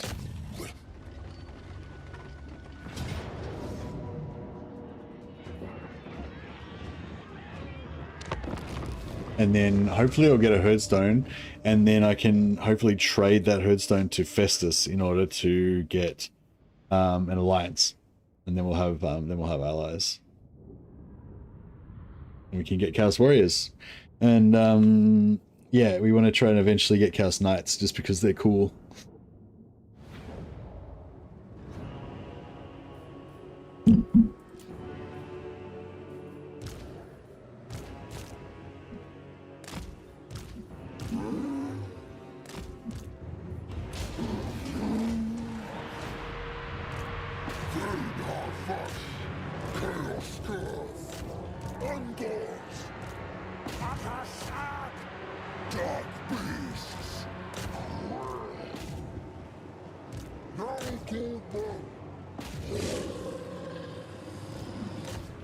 Melee archers. Glorious melee archers.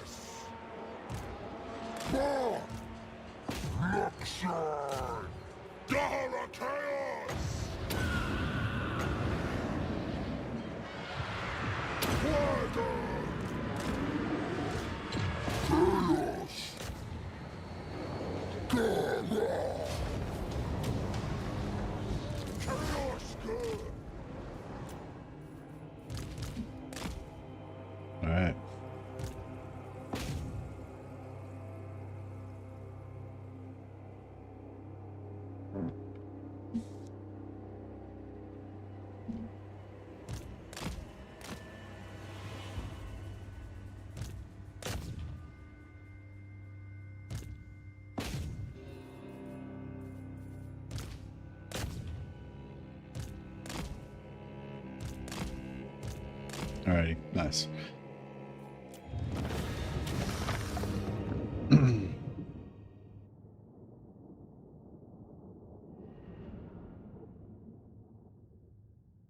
So then I pretty much want to put, I want to sell this, and then I want to pretty much build a herdstone in Altdorf, and then that Altdorf one is going to be my is probably going to be my new capital. I think the Altdorf one is not very good, is it? The herdstone bonus, I don't think, but the Drakenhof one is good, I think, or maybe vice versa.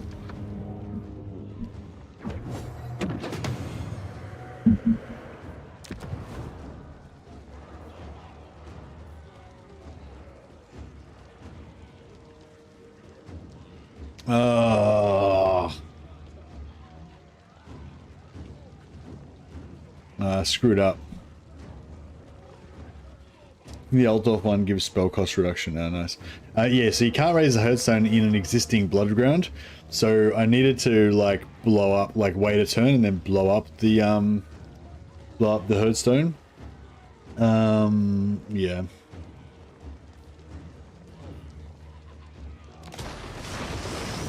So now I just raised that settlement, and just for no reason, basically. Like, I mean, I could have raised it before I did the ritual, and then I would have got extra marks of ruination. But I mean, it was only, would have been 4. So I would have got 5, maybe 5 extra points, I guess. But yeah, that sucks.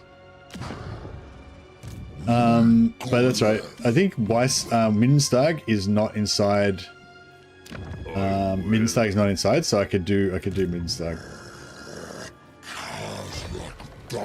Yeah, we should make it there next turn, so that should work.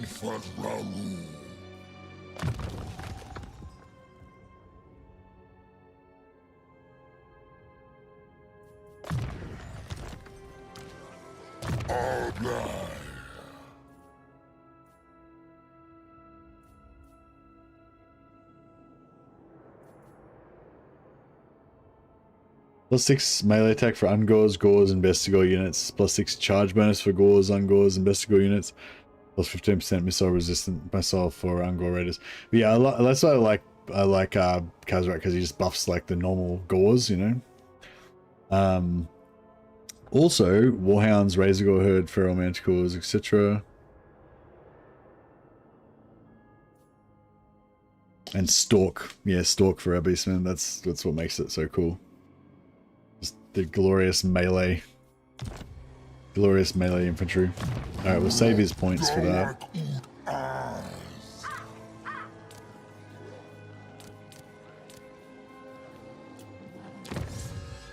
So we've got the extra 10% weapon strength against men, and we'll go for the speed.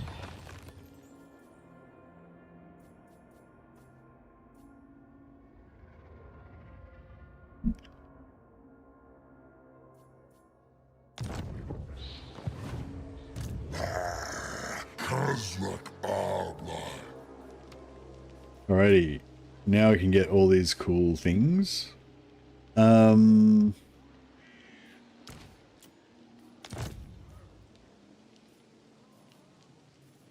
1, 2, 3, 4, 5, 6, 7. 7 new badass beasts.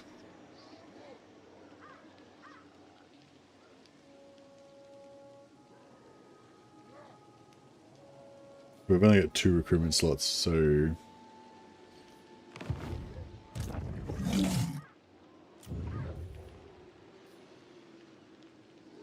Potion of Toughness. 2 potions of toughness. That's pretty cool. He can basically like heal himself twice.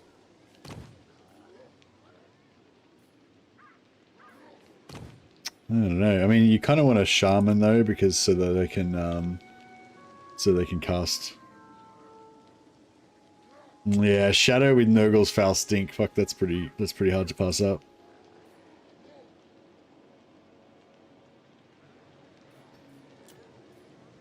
Perceptive, I guess, is good for magic item drop chance, so not too bad, but... I don't know, I just think this one's cool because he's like... Nurgle feels good, man, yeah. Yeah, that's pretty hard to pass up.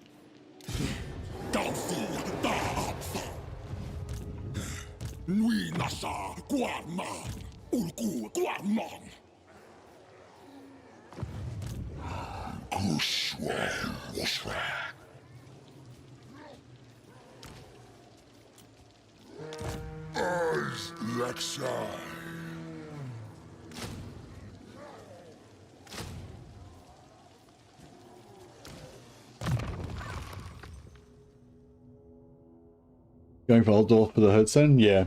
Yeah, I want to get all of these special Herdstones. Yeah, Altdorf, Drakenhof. Is there one in Black Crag for the greenskins?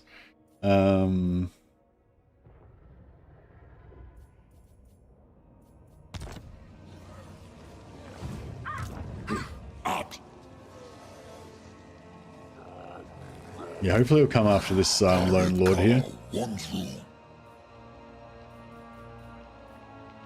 Is that a little cough I hear?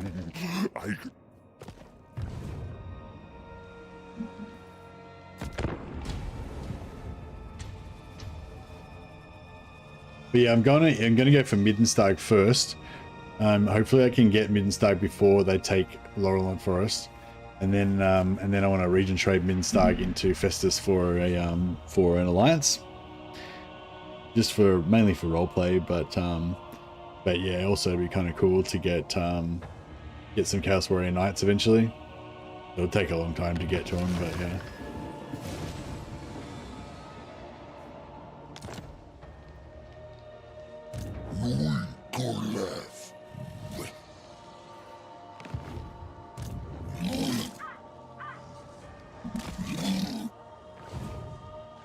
Khazrak Dawaku. We so bad.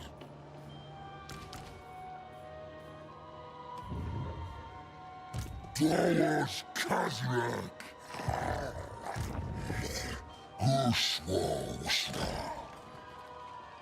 Oh, interesting.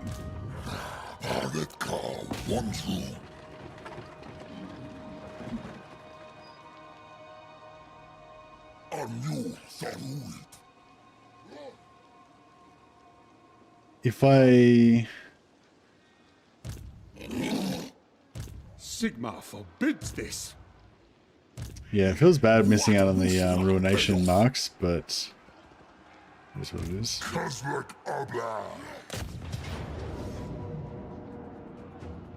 No ambush. We have to fight an honest, straight-up battle. Yeah, spell cost reduction sounds good. Sounds good to me.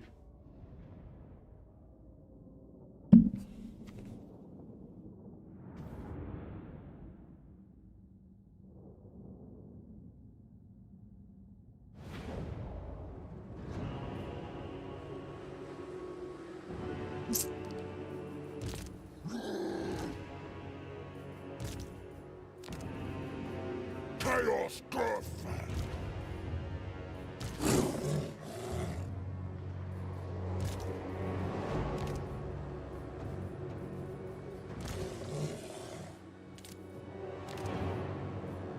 Khazrak.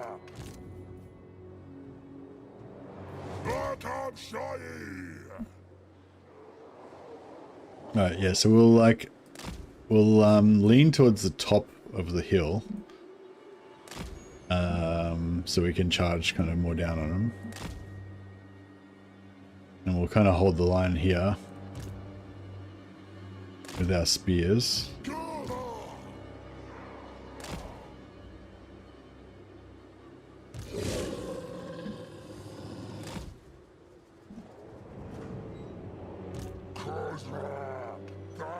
Yeah, I think that's pretty good.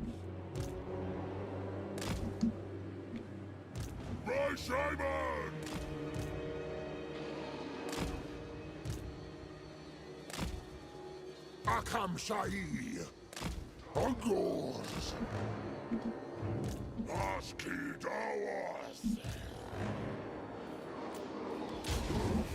Dawas.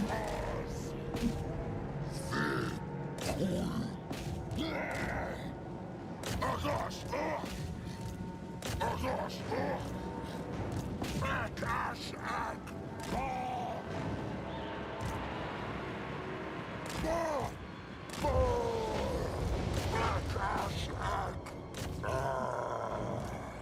Get the dogs out.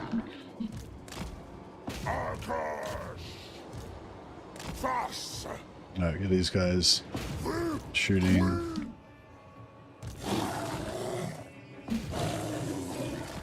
I'm trying to smash this fast and then roll around, but it doesn't seem to want to smash too fast.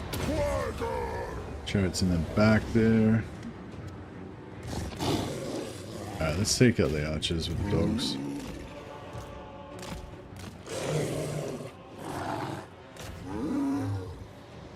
Smash. Good.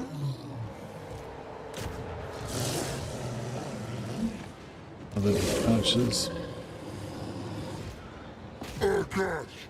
Fast. I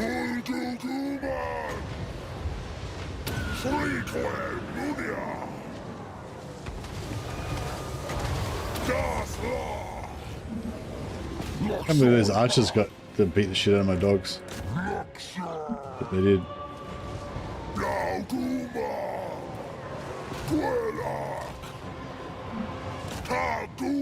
These chariots are wrecking our archers.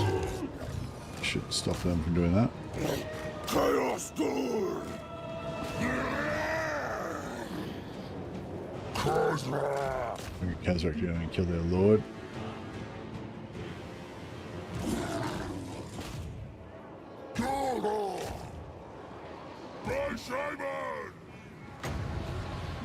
Let them guys break.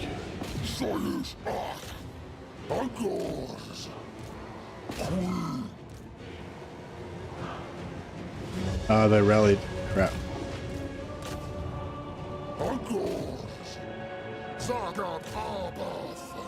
Yeah, the chariots are bad news for our dogs. I was just trying to use the dogs to escort them off the field when they were already broken, but they rallied, so that didn't work.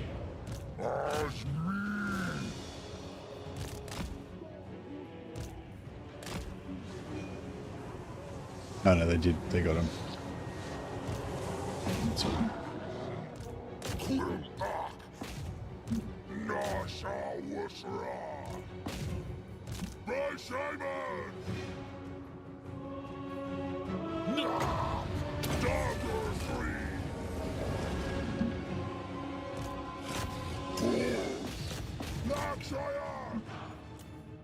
Should be just about there.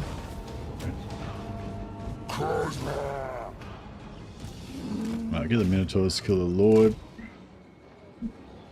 Is this a furry prep stream? Exactly. Instead of Tiger Warriors, we're doing Goat Warriors. Same energy.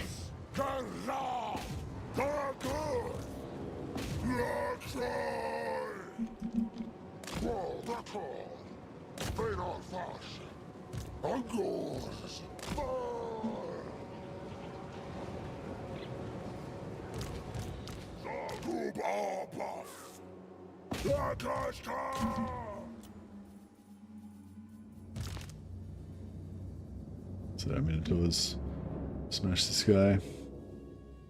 Getting a bit of XP from it.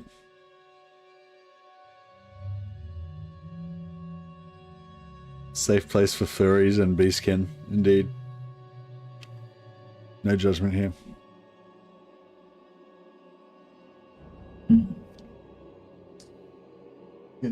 Getting groceries today. I've become addicted to Coles Online. I don't know, you guys probably don't have Coles in your country, but yeah, Coles is like our main shopping, grocery shopping chain. You know, Coles and Woolworths. And yeah, I've recently got addicted to online ordering my groceries online. It's like you're getting little treats for future Mercy. You know, it's like, oh, future Mercy might like to have a cup of hot Milo one night. Let's buy some Milo. Or future Mercy might. What else did I get myself? I normally don't really get treats. I just get like, you know, meat, vegetables, and fruit. You know, stuff to cook. But I got myself a whole bunch of treats this time. I got a tin of Milo. I got some peanut butter. I guess peanut butter is not really a super treat, but I mean, peanut butter on toast, it sounds pretty delicious, doesn't it? Especially with a cup of Milo. But yeah, I got some peanut butter, some Milo. I got a block of chocolate. Like one of those big family-sized blocks of chocolate. and Whitaker's chocolate, and what was the other thing I got? Oh, and I got a box of Ritz crackers. So I've got all the good things. But yeah, these are all things that I don't. Milo is like chocolate drink with malt. It's like chocolate and malt hot drink, kind of like hot cocoa, but it's a bit less chocolatey, I guess. It's chocolate flavored stuff with malt. It's kind of like a hot drink. You order and forget, indeed. All right.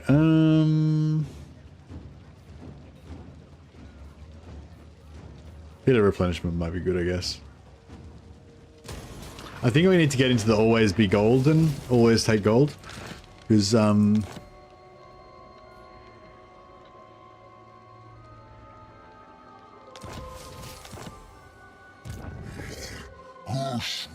delivery is quite common now for groceries. Yeah. Is Milo for kids? Yeah, I mean, kids would like, yeah, kids like it, but I guess they get you addicted while you're a kid and then you still like it when you're old as well. But yeah, this is like my second, I think like I normally do grocery shopping once a week, like, but I think it had been less than a week since last time. Like it had only been like 4 or 5 days since last time. And then that was my previous one. And then that was only like 2 days ago. And then I'm doing more grocery shopping again today. So this is like my third grocery shopping in like 8 days. That's what I mean by I'm addicted. But I'm not really addicted. But yeah, I have been definitely enjoying it. Now I get why my wife used to be so addicted to online shopping. She'd always be like buying clothes and shit. But for me, it's just groceries. It's online shopping for groceries. That's my addiction.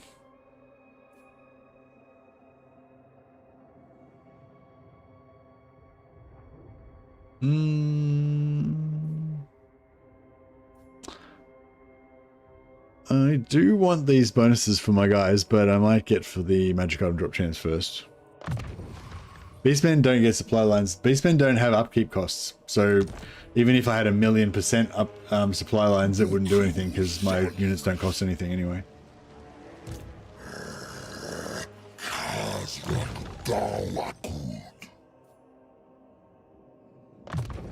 Alright, so we've got as much magic item drop chance as we can possibly get for this battle.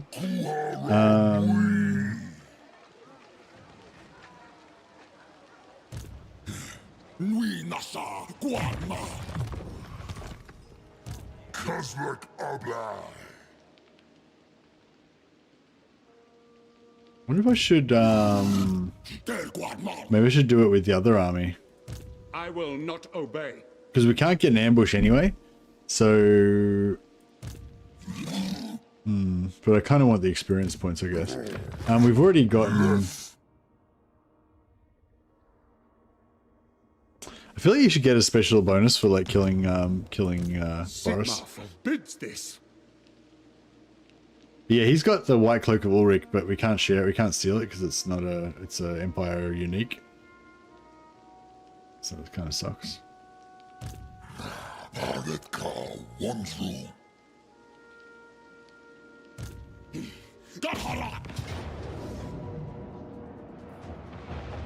Jesus. Alright. I'm gonna campaign line of sight defeat trait, you get your eye back from him. You get your eye back and like pop it back in. Or take his other eye. Yeah, I'm gonna miss the old Boris Toddbringer. Like this Boris Toddbringer looks really cool, I reckon. The new Boris Toddbringer's got a red beard.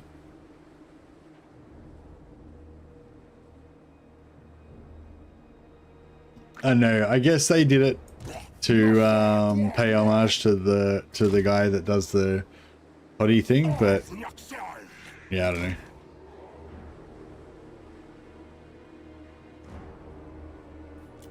Yeah, I don't know. I guess it's cool.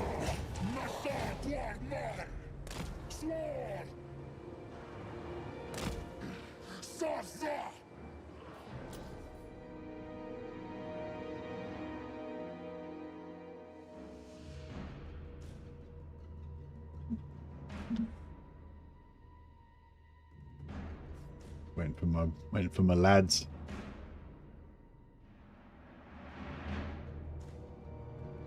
Actually, we'll flank around the back with these guys.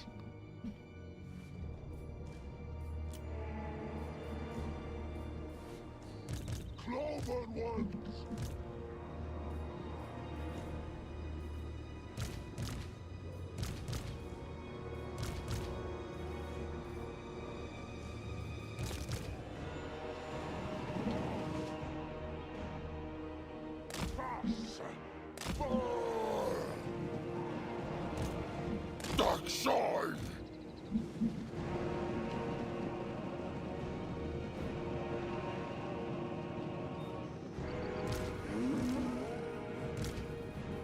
Dark Island!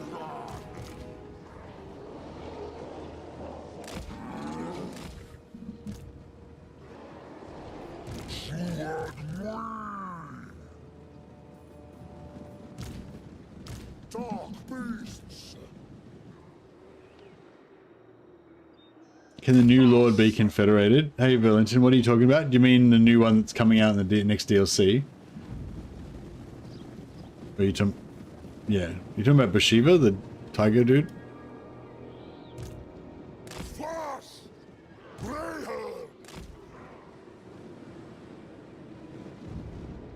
Well, I assume you're talking about Bhashiva.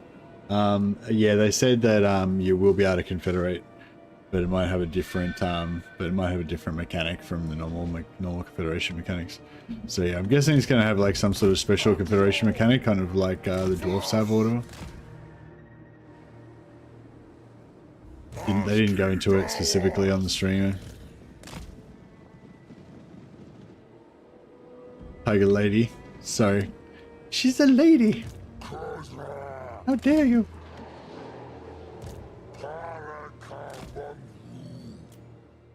Alright, yeah, I wanna get our like pseudo ambush vibe by sneaking around behind these guys.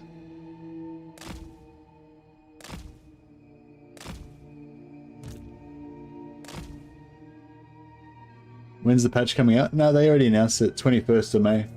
It's like 6 days.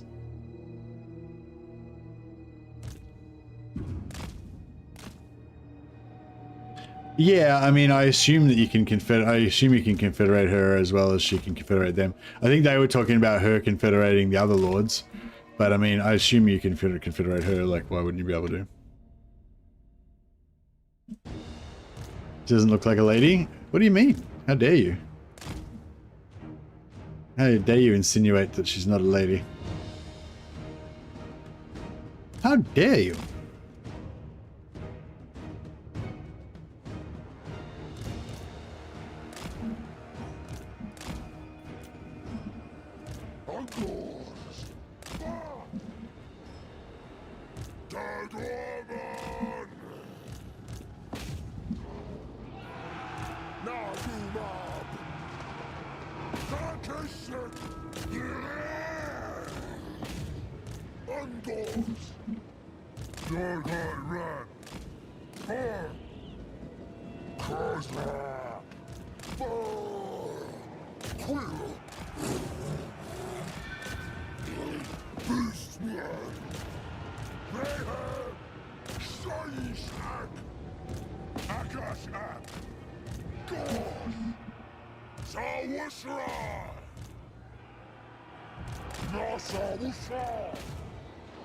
I didn't time my assaults very well.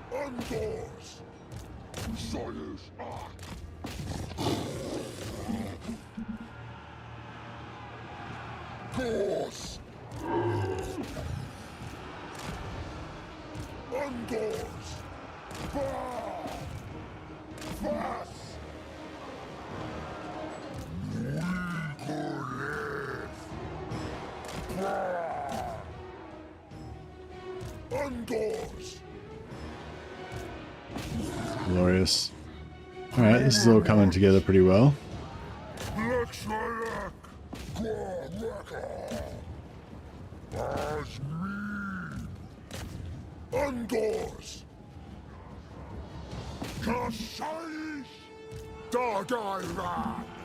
Oh yeah, this guy should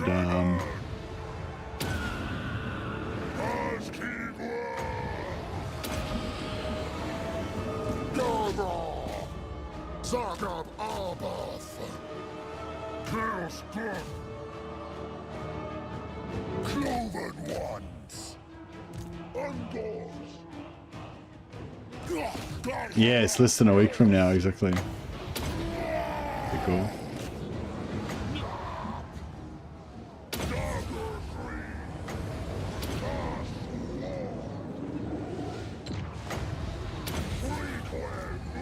See if we can rout Boris, then it should be game over.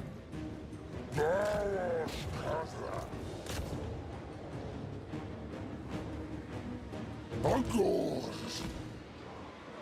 Sais. Verdu Death. Weezer Chaos. Khazrak. Gargaida. Ungors. Dark Earth. Nagum. The Towers. Khazrak. Cool. Alright, let's try and get our chariots. Some more XP. Try and get our Minotaurs. And our Bestigors. Zagab Arbath. Boris XP. Ungors. Khazrak. Orc. Pack. Chaos Death. Hrothgar. Fire. Gorse. Nassak One.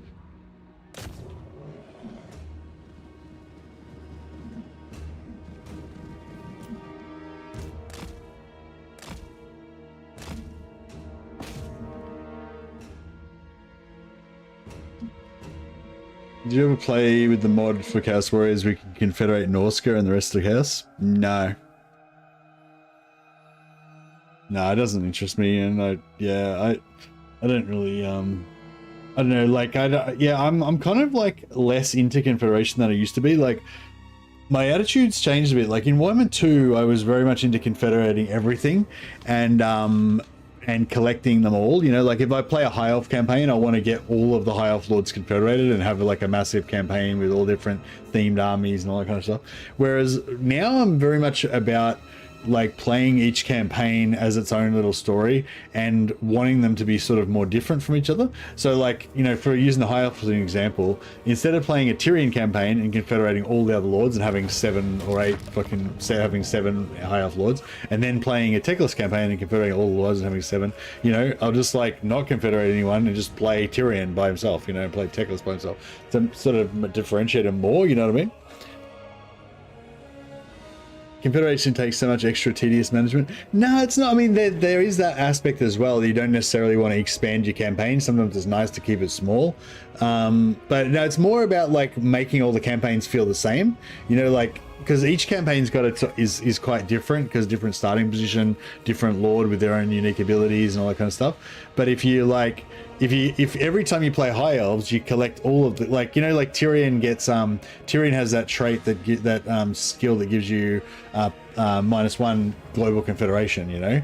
And so like if you play Tyrion, you get -1 global confederation, but if you confederate Tyrion, you also get -1 global confederation. So it sort of makes every campaign kind of the same, you know. And if you play like Imric, you get +3 nobles, but if you confederate Imric, you get +3 nobles. So you know what I mean, like it's sort of I don't know, it's like, yeah, it depends. If you want to play like a huge campaign where you play to like turn 200 or something, then yeah, you kind of want to confederate everyone to sort of make that feel like a complete campaign. But what I'm saying is, yeah, I used to play more towards trying to have the complete campaign where I have everything, whereas now I don't really do that. I play more towards, I want to have a bespoke campaign that's like specific and like different and just doing one particular thing, you know. So that's what usually how I play now. I play shorter campaigns and I usually just have like a specific kind of theme or goal I'm going for, and I don't really want everything, you know what I mean? If I want Tyrion, I'll just play another campaign and play Tyrion, you know, that kind of thing. But I don't know. I mean, I still get that vibe sometimes, but yeah, I've noticed I definitely am like less Confederation happy than I used to be. Another thing with Confederations is you can be quite strategic about when you take them, you know, like you kind of want to get everyone as fast as possible in a sense, but it's actually like not always as, you know, like if one faction's doing really well and they're taking a lot of settlements, sometimes it's better to leave them for a while, let them do their thing, and then you can federate them later on, especially if you've got a mechanic where you're guaranteed to get the Confederation, like with High Elves now, they've got their special one, and Dwarfs, you know, if you're trying to take territory, you might be better off to leave them for a while, let them do their thing, and, you know, so you kind of strategize, I'll Confederate Teclis first because he's going to get wiped out by Kairos, and I don't want him to lose all this stuff, you know, or I'll Confederate Teclis last because I want him to die before I Confederate him so I don't have to deal with Kairos, you know, or whatever. But yeah, so with the Chaos example, yeah, like if I play what do you call it, Valkyr, for example, like I'm not really playing Valkyr because I want to get everything and be super powerful. I'm kind of playing Valkyr specifically because I want to not have everything. I just want to have like that narrow, corn focused gameplay, you know? Yeah, respecking changed everything a bit with it, yeah.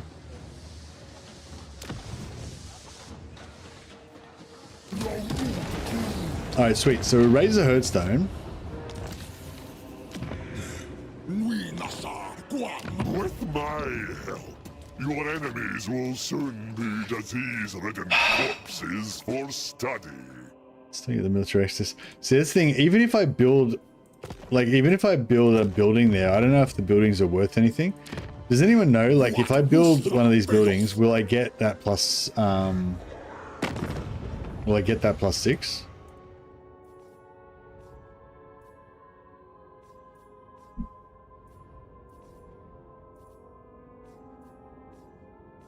Don't you offer me a little biopsy? Yeah, do you reckon the building, if I build the building, do you reckon it'll be worth 6? Much?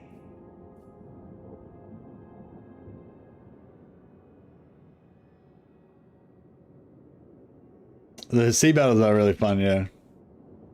Which one are you playing? Old Realms? I mean, old Realm of Thrones. Yeah, I'm thinking about playing a Realm of Thrones campaign soon. I want to play an Ironborn, maybe Ironborn campaign. I'm not sure, but I don't know. I kind of want to do Ironborn, Iron Price, band only kind of thing, or maybe just Iron Price. But yeah, I'm not sure.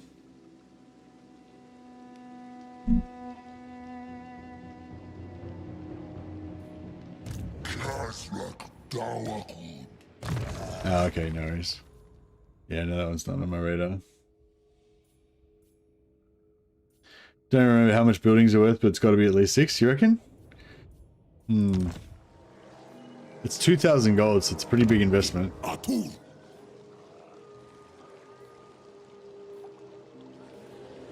Are any of these worth more than others, do you reckon?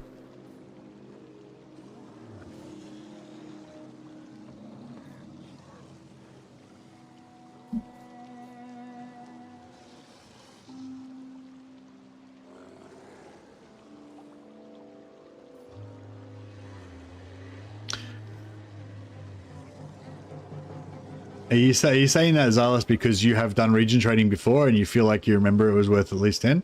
Or are you just saying, like, logically you think it should be worth at least 10?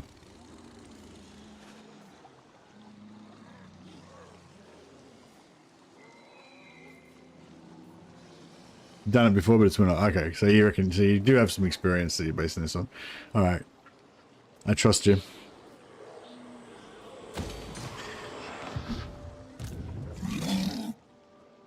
Yeah, well, even if they're worth enough that I can pay the rest in gold, that'd be alright, I guess.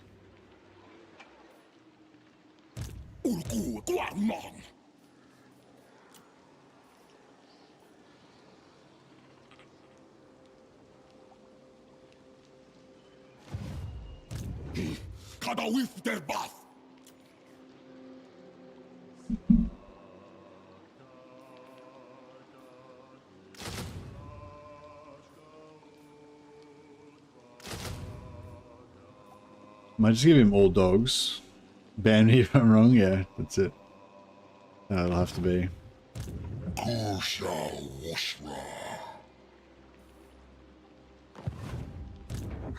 Alright, we'll drop off 2 more units.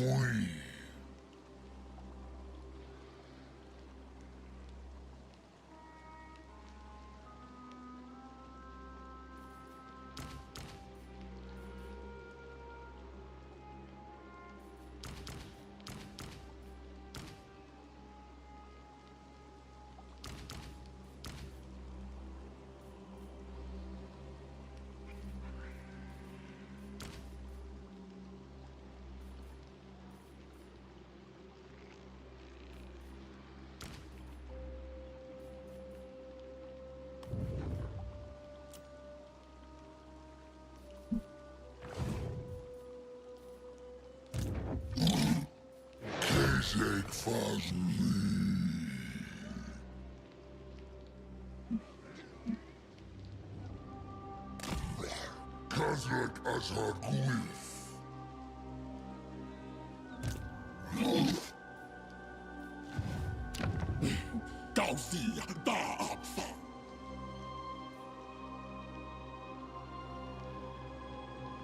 Yeah, I was going to try and get something for this, but there's nothing worth getting.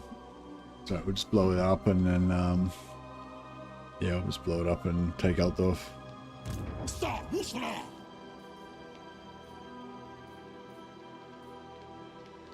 Yeah, I really want that as well. 4,000 gold's a lot though. I should do it though, shouldn't I? 20 dread for turns, 20 dread.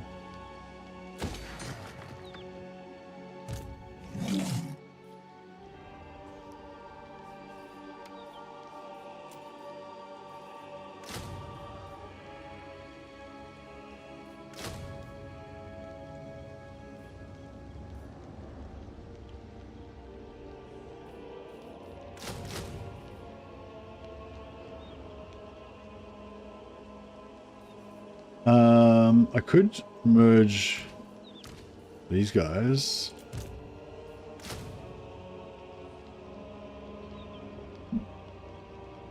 Yeah, it's not too bad. Oh, I guess I could merge those guys as well. But we lose those 3 chevrons. Nah, they'll be right. We'll heal them up. Do you like the Lord of the Rings mod for Bannerlord? Oh, I haven't tried it yet. I was going to just leave it and come check it out later on once it's more developed. It's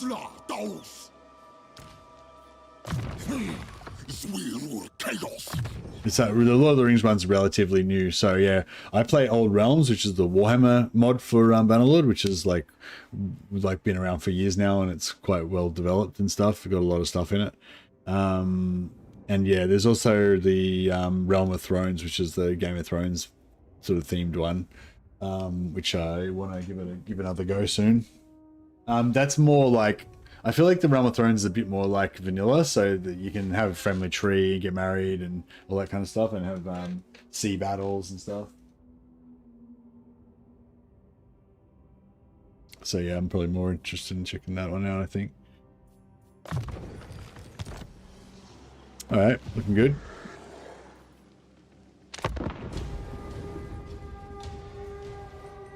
Oh, I should have moved that Beastman army out of the settlement, I just realized, because there could be a greenskin army.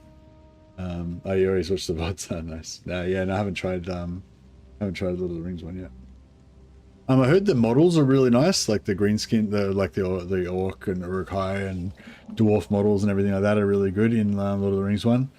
But yeah, anything Game of Thrones for me is tainted after season 8. Well, happily the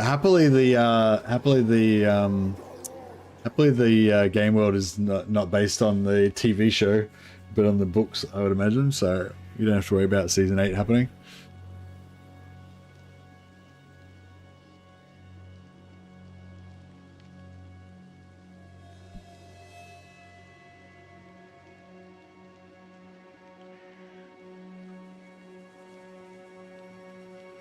What are you talking about, Nick?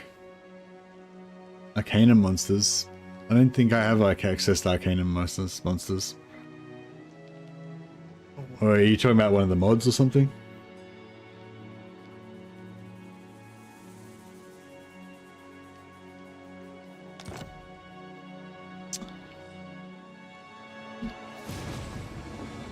Alright, see if Xylos gets banned.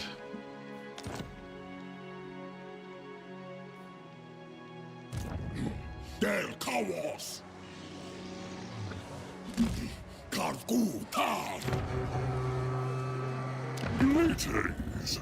What a healthy It was worth 3 points. you are. We still can't afford it.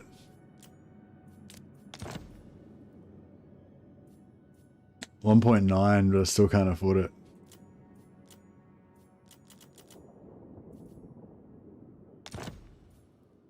So 500 was worth 0.2.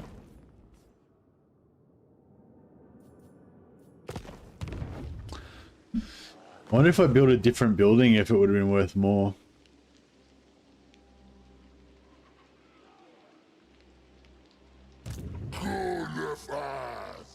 We caught these guys out.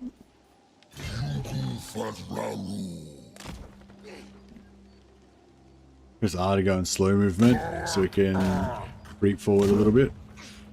Bring this guy in so you can get some extra XP.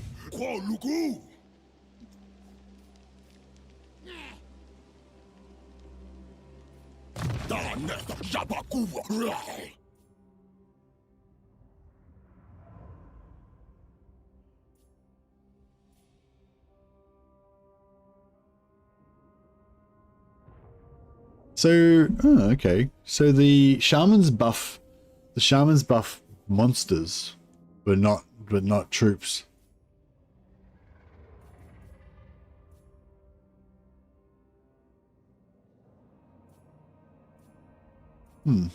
Interesting.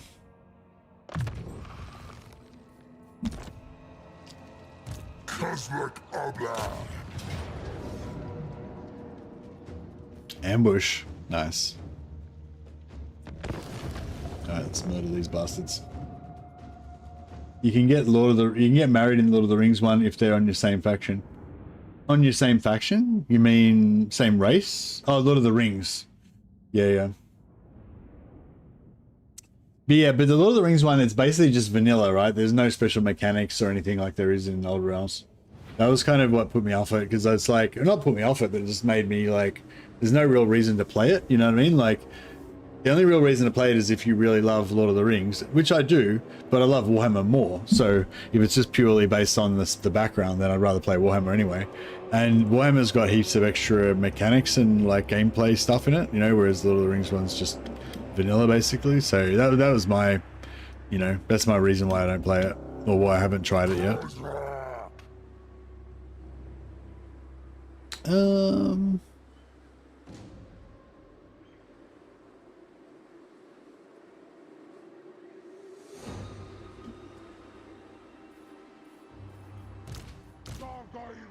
Alright, we'll put some spears here.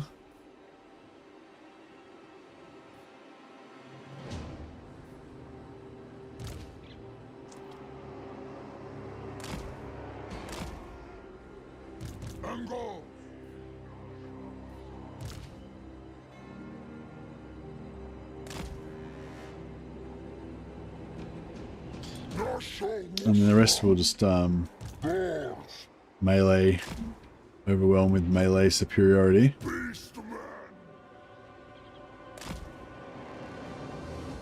Undoors.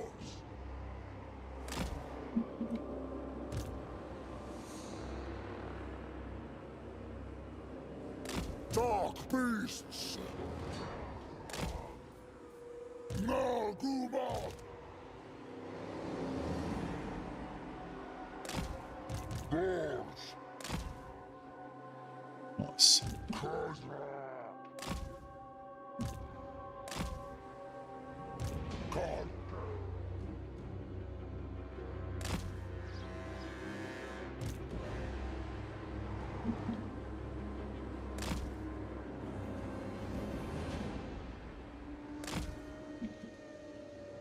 All right.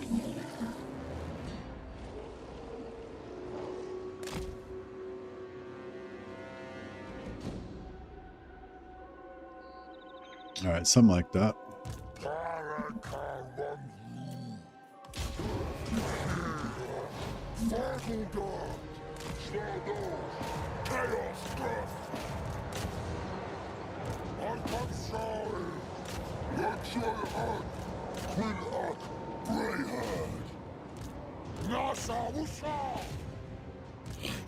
Uncles!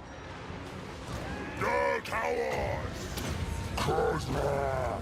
Alright, get my Minotaurs cycle charging. Chaos door!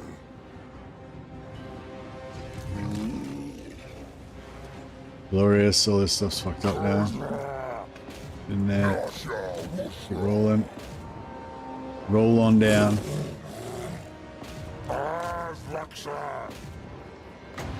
Dagger free!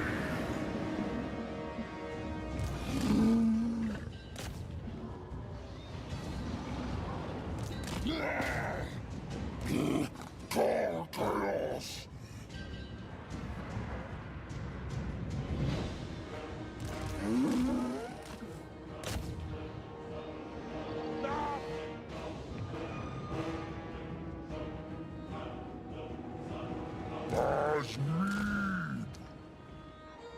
Hey Mick.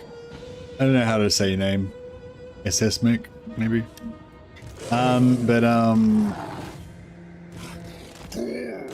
Yeah, SS53 Mech 1 seems like extremely fucking long name. It's right there. But anyway, the campaign idea was to play Wolfric the Hunter and go for Supreme Hunter bonus and maximum arcane monsters. Oh, is this like from hours ago, like when I was trying to decide what campaign to play?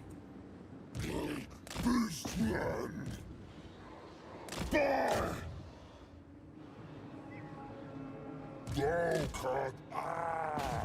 Yeah, sorry, if you've been watching the stream for a while, then quite often YouTube gets laggy. This is for everyone. Quite often YouTube gets laggy. So anyway, long story short, you might want to press F5, just refresh the stream if you've been watching for a while. If you're talking to me like live, yeah. From when you were discussing bespoke campaigns. Yeah, what was I saying about that? Oh, about how I like to sort of not confederate and how I like to do kind of save. I guess I like to kind of save stuff, you know, like one lord might have some really cool stuff, but rather than confederate him and get him into my campaign so I can have his cool stuff, I'd rather like play my campaign without his cool stuff and then separately go and play another campaign with his cool stuff, you know, so you can kind of have those like, yeah, bespoke campaigns.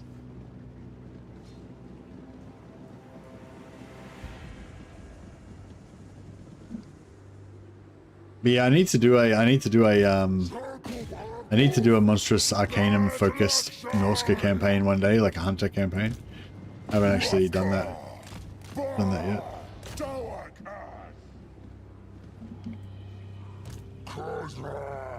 But yeah, that actually is good because it makes it like means there's another campaign to be had there. Although after the last Sail campaign, I'm kind of, I don't know, kind of into the Sail campaign now. But I don't know, Wolfric's like weird. It's like I want to unlock his teleportation, but then as soon as I unlock his teleportation, it's kind of bullshit, and you're invincible, so it kind of ruins the game.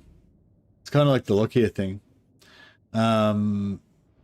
Yeah, they need to put at least a minimum 1 turn cooldown on that teleport. Because yeah, as soon as you can teleport to like every port in the map in the same turn and just fight infinite battles, it's kind of like, yeah, it's a bit bullshit then.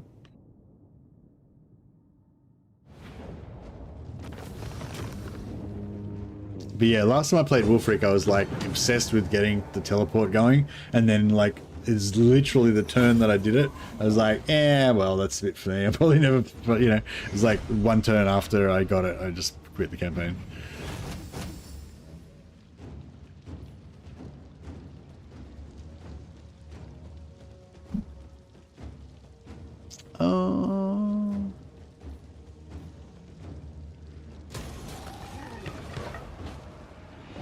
So we got 6. How much do we need to get the ritual? 10. 10.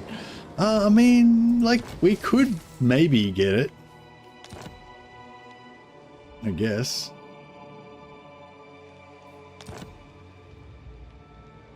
Nothing can ill you that my elixirs cannot remedy.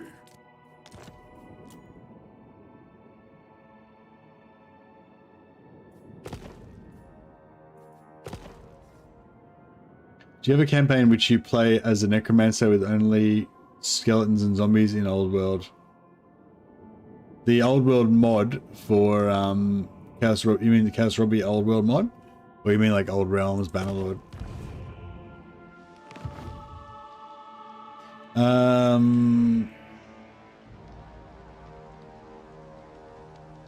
Yeah, the only necromancer you can play in Warhammer... Oh, actually no, you can play as Gorst or Kemlar. Actually, sorry, there's two different necromancers you can play. That's what you're talking about.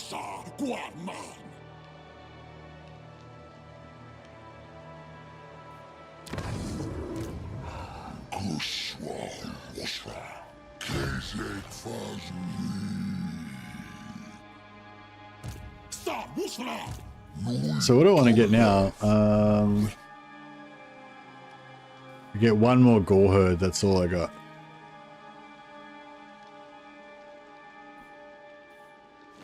So I'll get yeah, I'll take one unit out of here. I'll take these guys.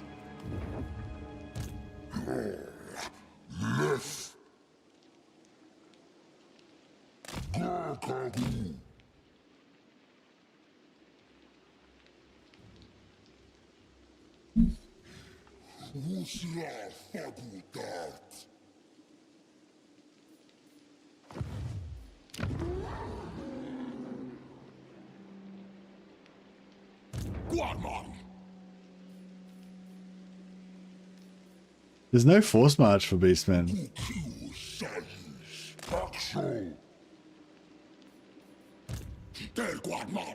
I can't.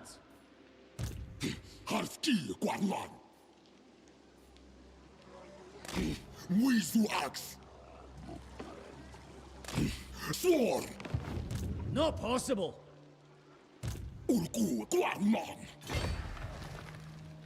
Oh yeah, raiding gives you magic. I forgot about that. I need to do some more raiding.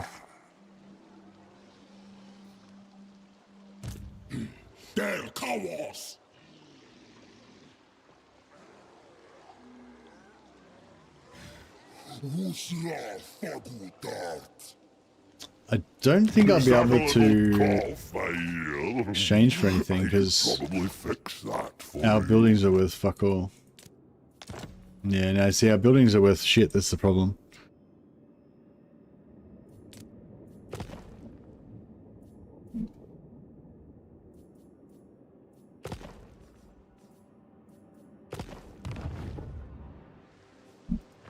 What is that double blade unit?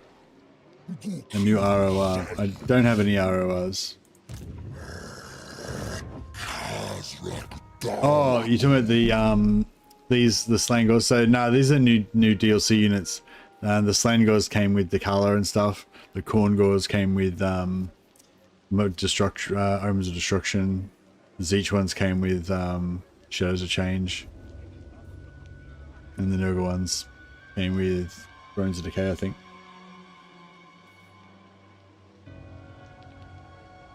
Yeah, the Slain Gauls, I think, are the dual wielding anti-infantry ones.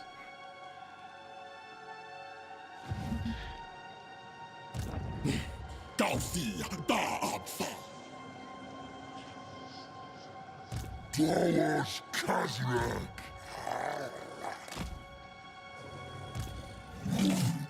So I can get 2 more units. So I may as well give 1 more to him.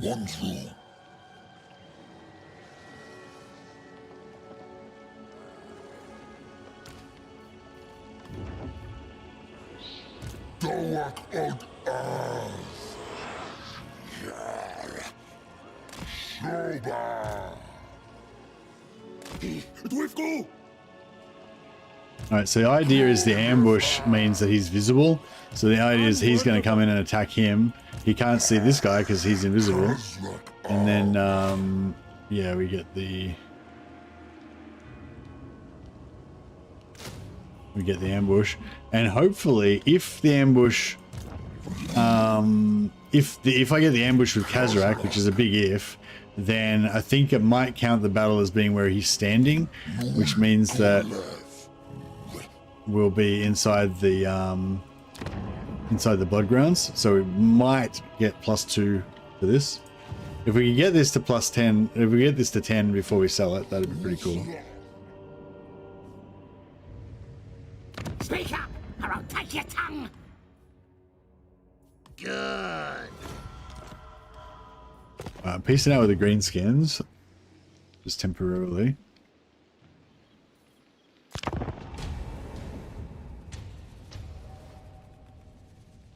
You think we should try and do that quest battle now? I don't know. It'd be pretty cool if we could get it now and get Torox or someone. Hey, ambush, glorious.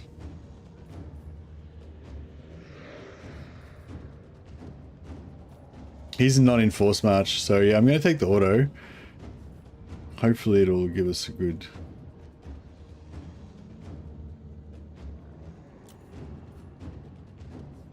result. Not too bad. We've got replenishment after this, so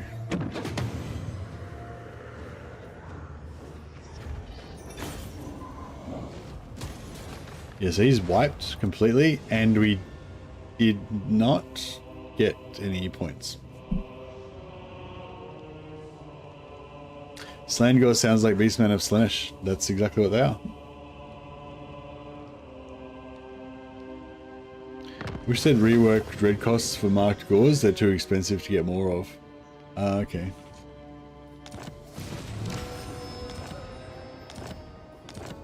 Yeah, I'm a long way off that, unfortunately.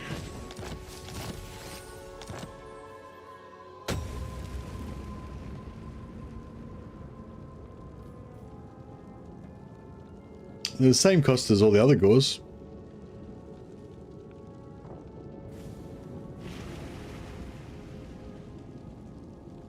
So it feels like they should be more cheaper than these like higher tier stuff though.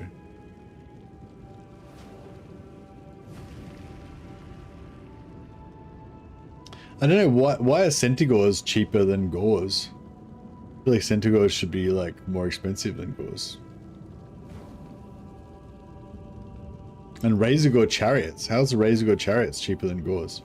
Yeah, I get what you mean. Yeah, I feel like they should probably be around 250, yeah. Oh, it's my faction effects making the Razorgores cheaper. Regular Gore Herd gives you 2 of them. Oh, what? Oh, 2. Oh, you get 2 of these, we only get 1 of those. Oh, yeah. Actually, yeah, if they made these, if you got 2 of these for 340, that would be right, I reckon.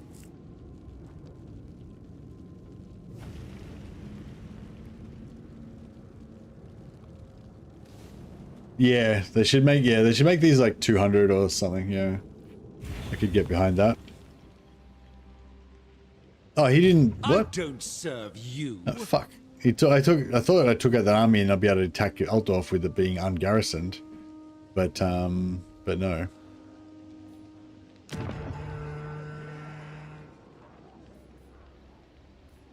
My wondrous contagions are precursors to life.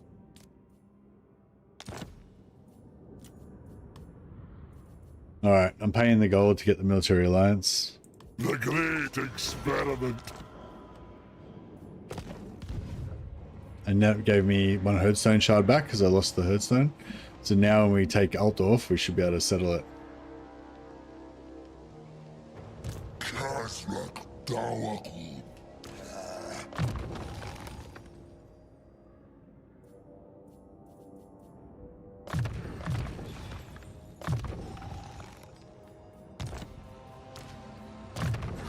Baretka Wondru.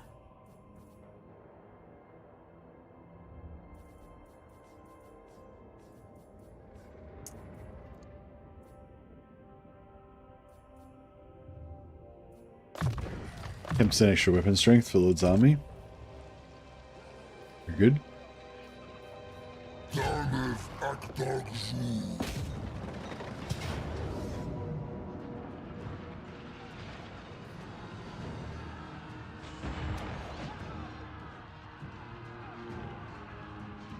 Alright, we'll do our best to cause some extra damage. So good.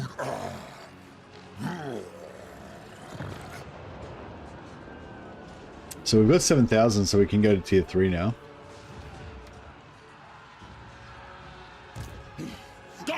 Chaos. Weary. Ugu, you flau. Kashayas ah. Kada with their bath.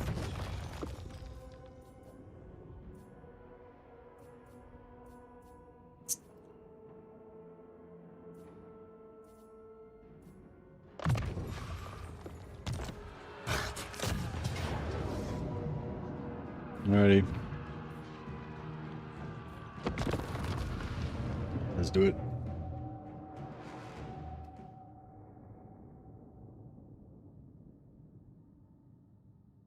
There you go. There you are. Ugh, I don't know what happens. I feel like whenever I catch up on sleep, it just makes me tireder or something. Okay, so I just slept for like... Oh, actually, yeah, I only slept for like 4 hours. That makes sense, actually. I'm like, why am I so tired? I just slept for like 12 hours. It's like, oh yeah, no, it's not that long.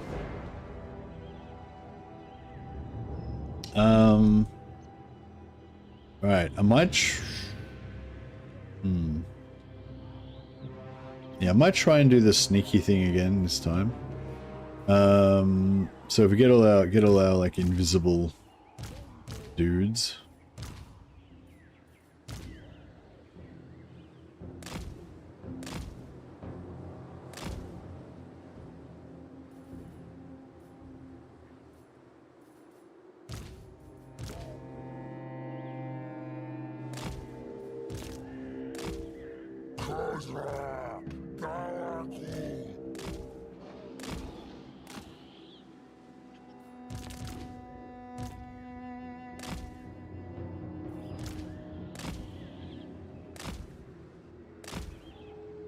So I was thinking we keep these guys invisible, these guys climb over, and then they open the doors, and then we just run through.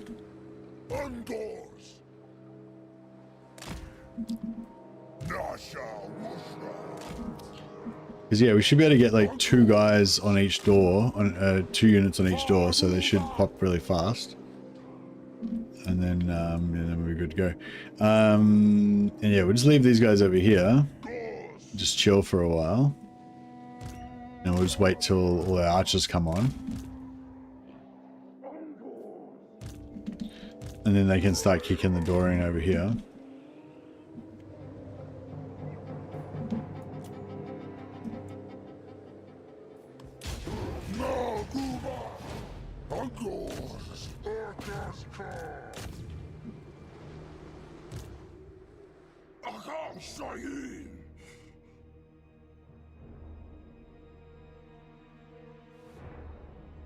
Yeah, so the idea is they open the gate, get those up on the walls, and then once they're fully up on the walls and ready to go, they just quickly go down and open the doors. These guys run in, and it's just, and then we're in amongst them.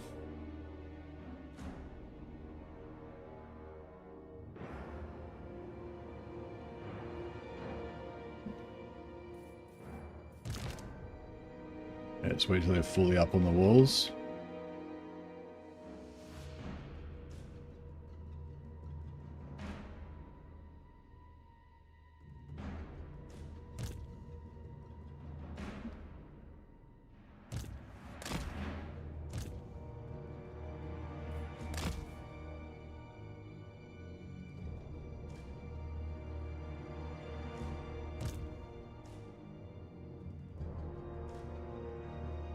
A few more Beastmen climbing.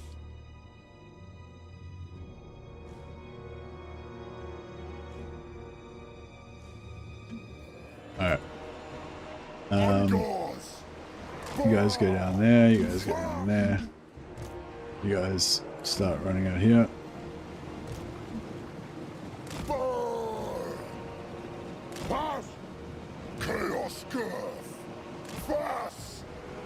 Cap these gates.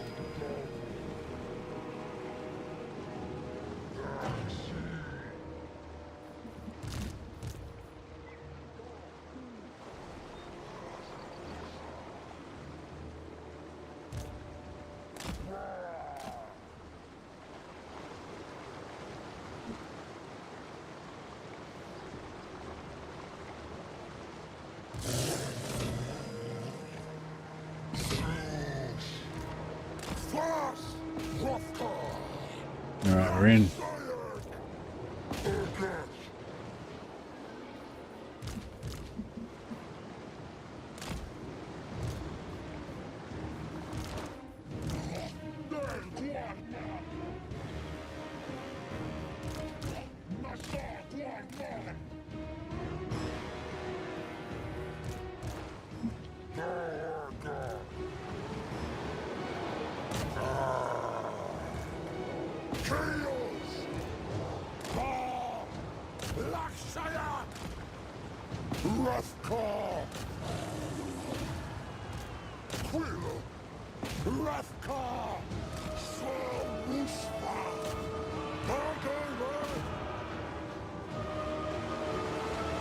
Right, they're shifting their attention away a little bit.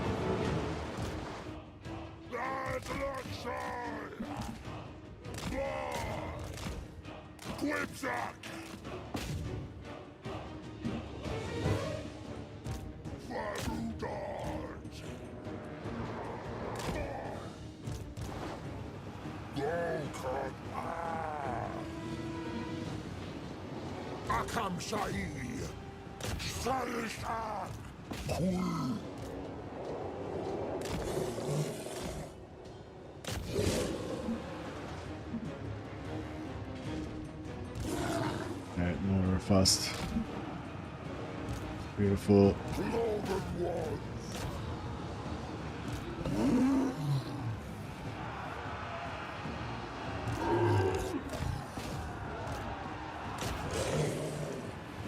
Get this gate down? Oh, we got it down, get it down. Let's go in. You go, lads. Oh, he got shit out of him.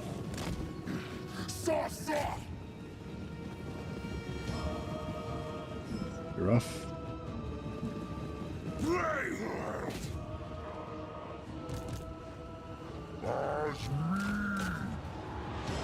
Oh, this is. Wish we had magic in here. This would be glorious.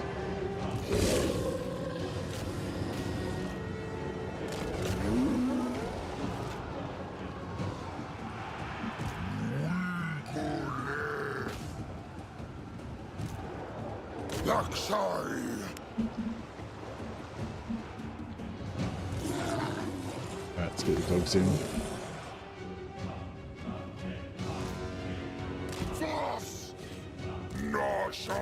It's nearly down.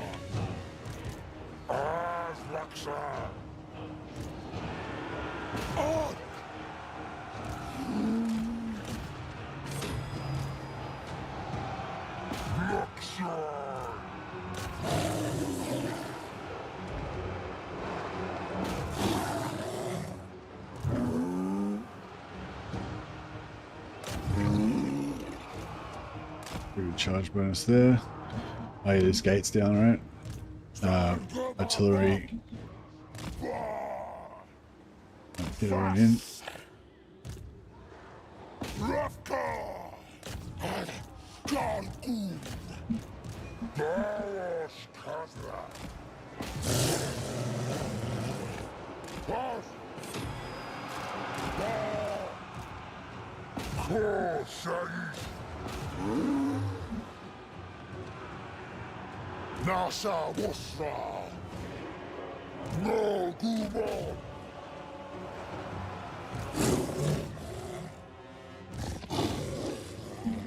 Some dogs there. Alright, I send one unit of dogs down to help against those guys. 2 dogs.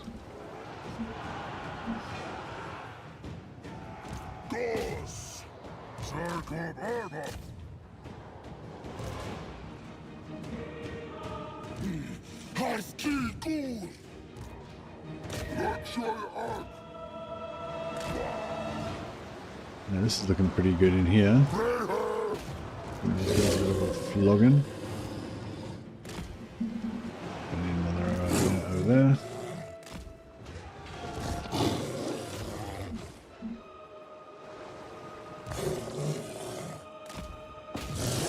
Oh, they're knights. Oh shit, I thought they were pistoliers. I wasn't paying attention. I was like, oh yeah, why aren't we smashing them? Because they're not pistoliers. They're a proper unit of warriors.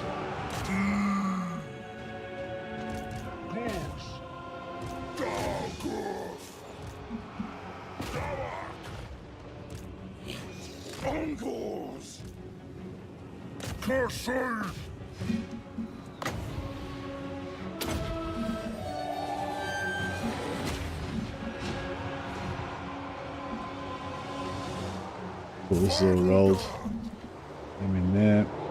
We'll leave like, I don't know, 1 unit of dogs to handle some of this stuff. A couple of units.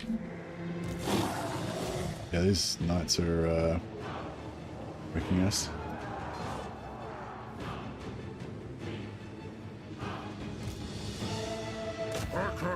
It's nearly down.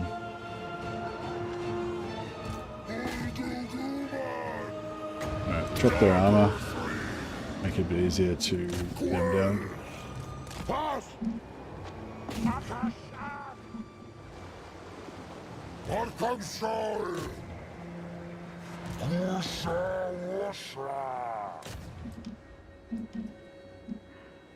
Yeah, those knights cleaned up all my dogs. Oh well.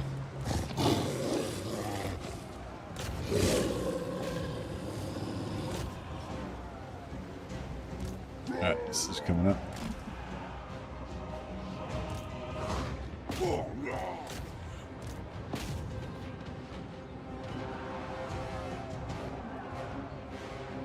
Angors! Lakshaya!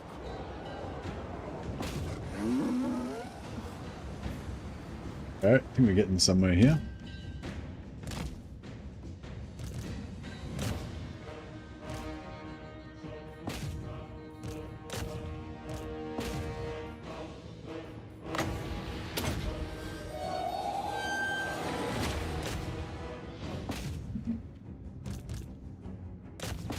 Shit, sitting there getting mortared. It's not much fun. Khazrak! Agos! Salustra!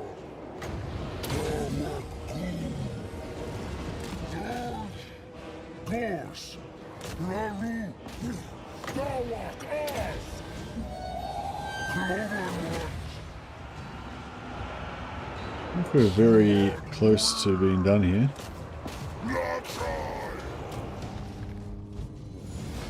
Nice. Alright, Altdorf, be mine.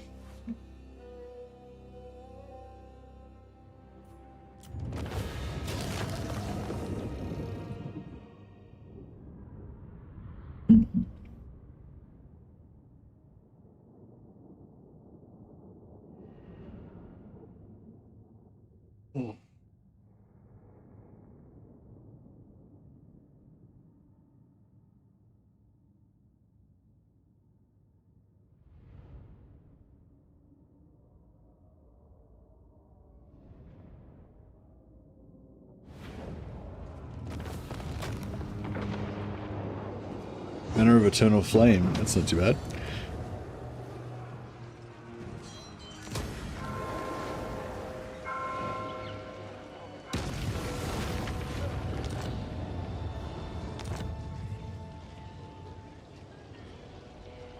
Had the chance to ascend my Mercy Lord, but I spurned it since I know you don't like demons.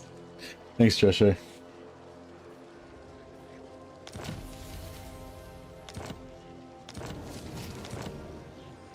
Yeah, the demons are all like gawpy looking.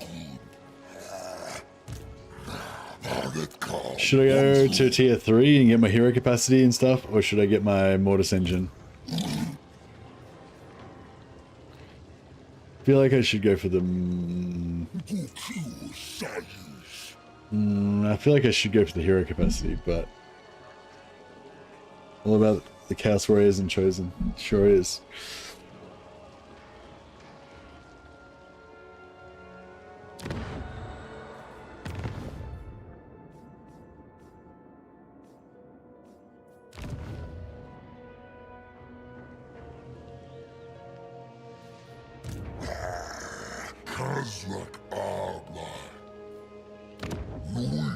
Hey, does the water count? Does the water count as being inside the blood grounds?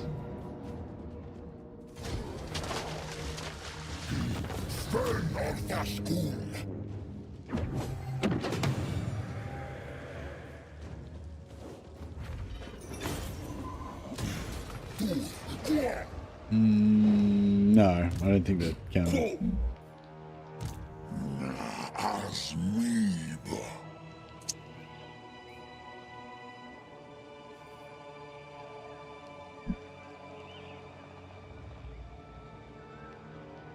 Is alliance with the Demon Prince worth it, or is his faction too passive? Depends. Like the answer to all questions is depends. So when I'm looking for alliances, I'm mainly looking for the opportunity to steal legendary heroes or the opportunity to hire cool units. So yeah, I don't know whether he gets cool units much. But yeah, it's annoying when you try to get allied recruitment units and they don't build up their settlements enough to actually get the cool units. Yeah. And I don't think he gets any legendary heroes. So, yeah.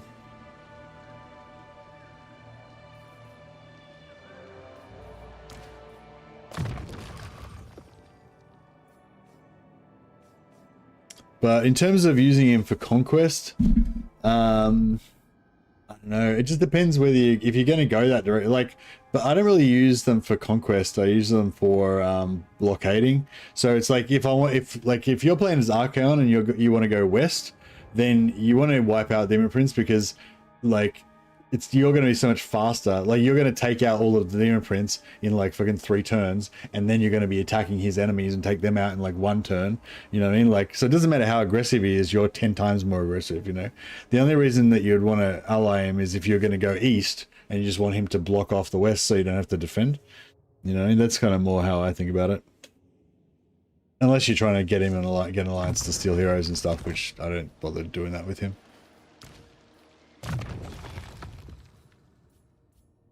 But yeah, I probably wouldn't bother with an alliance. I'd just go like non-aggression pacts or something so that he'll defend so he won't attack you and go the other way and then come back and kill him later on.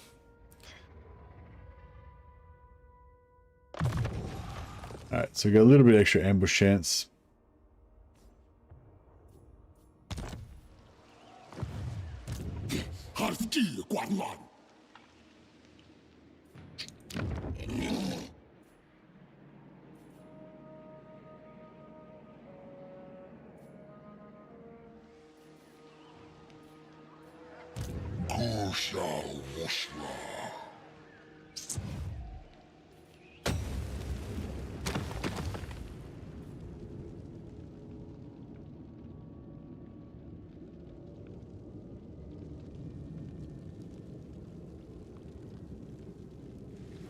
Leadership is lower than 50% of base. Oh, okay, so they don't even have to be wavering.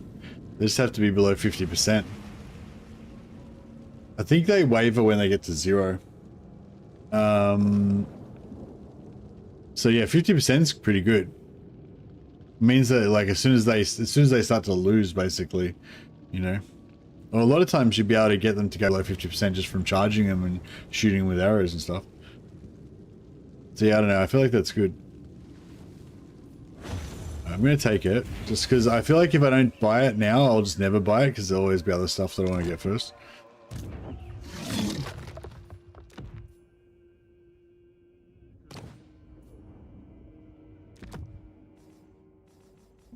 Yeah, charge might be enough, and then that'll just, like, break, it'll, like, and then that'll just, like, make him break faster.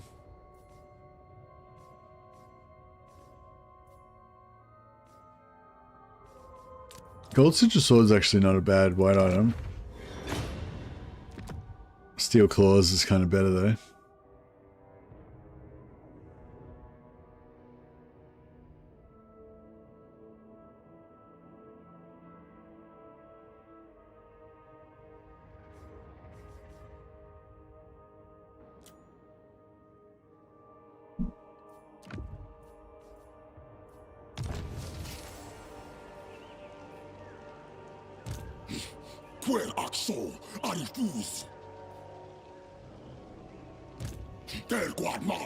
Wait up.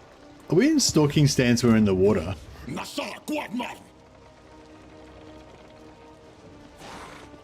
So, can Beastmen stalk stance in the water? That's pretty cool. Maybe it was a bug. Maybe it was just a bug because I... Yeah, I'm not sure.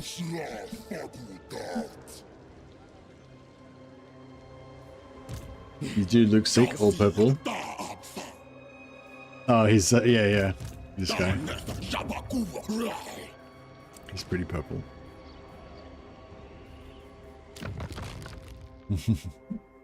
He's purple as fuck.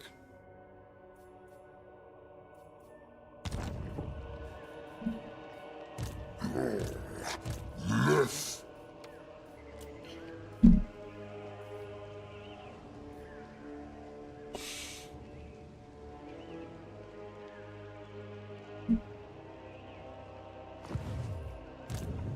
Slaughters.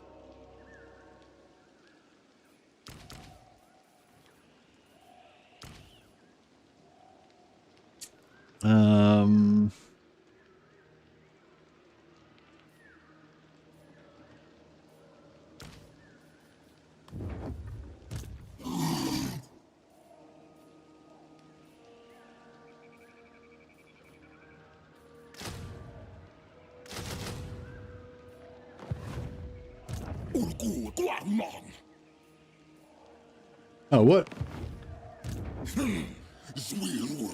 Oh, shit. I fucked up his movement.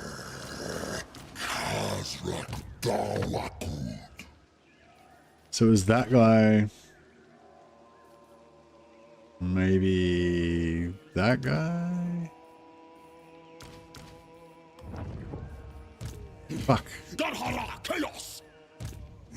What Wushra Chaos. Yeah, I don't know which units it was to get the movement back. Oh, that sucks.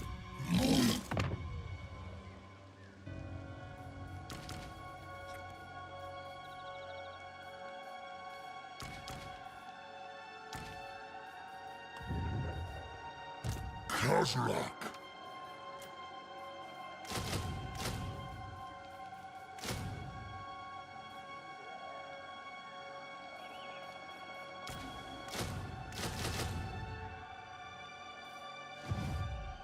Guaman.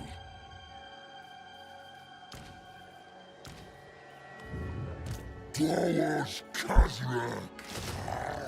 Alright. That's about the best we can do.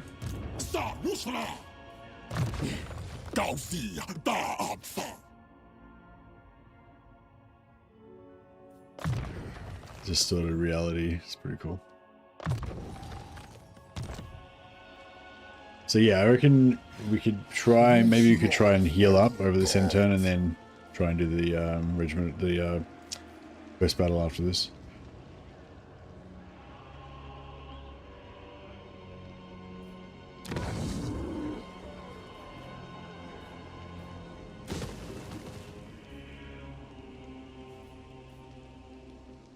Yeah, I'll sell that, and then I'll abandon this,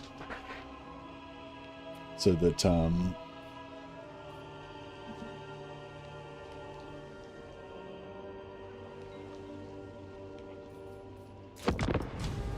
so they can repopulate it.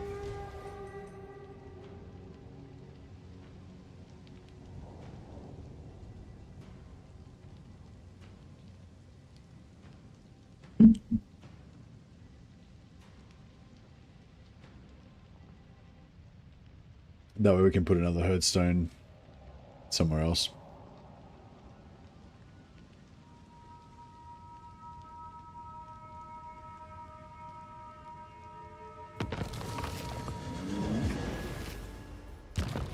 Okay, cool. So now we've got the portals. So if we can confederate Taurox, we can bring him back through the portals and converge on this converge on the old road.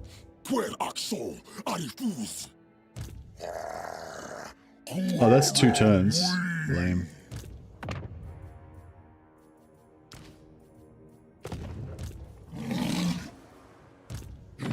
Del Chaos.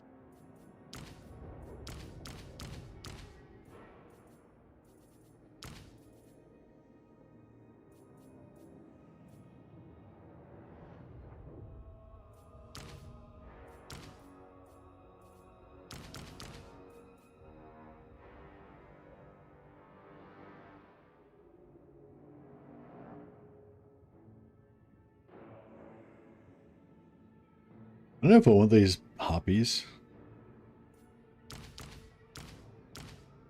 Maybe I'd rather keep the dogs.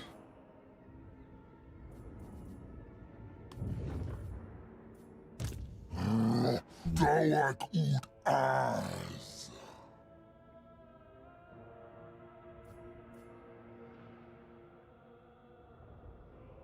Gakagu. You're gonna get 141 dread from just fighting that? Probably not.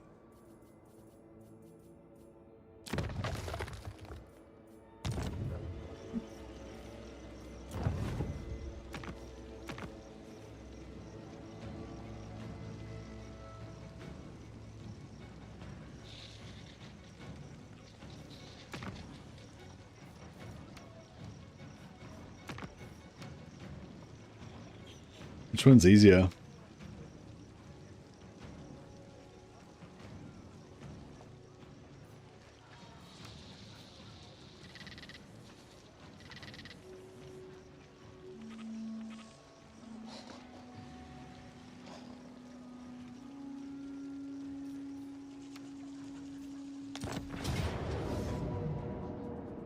Alright, we'll give this a try.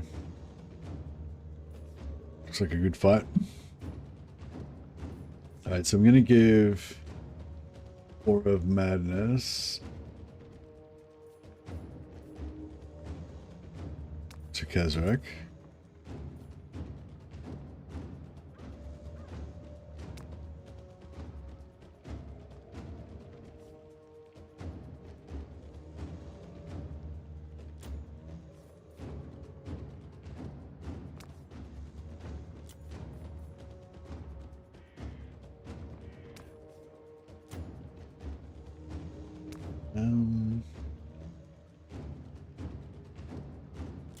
Yeah, nice. Alright, try this out.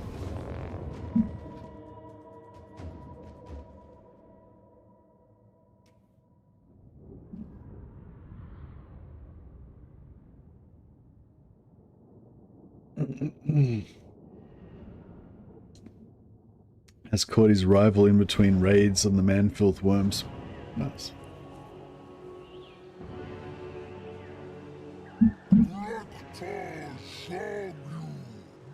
Cool map.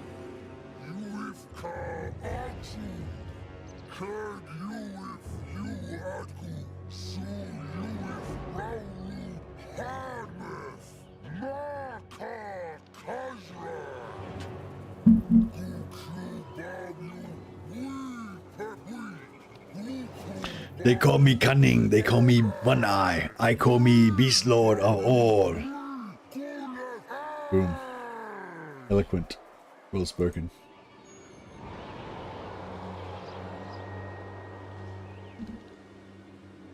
Oh, I thought we were gonna be able to fight in here. I was like, oh my god, it's a cool unique map. But no, it's not. It's just a regular map.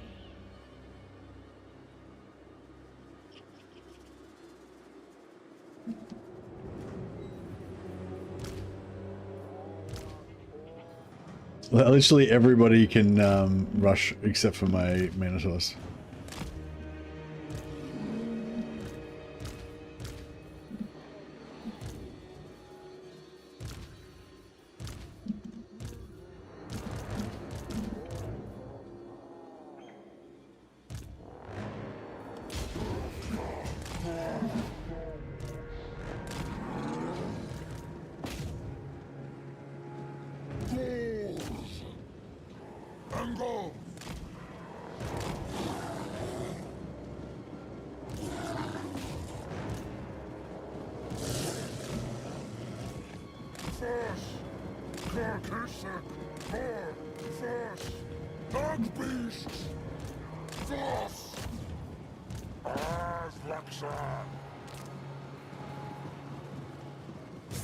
Oh shit.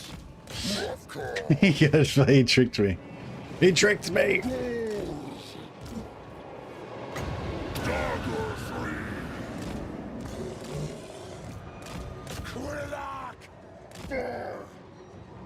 This is rough over here.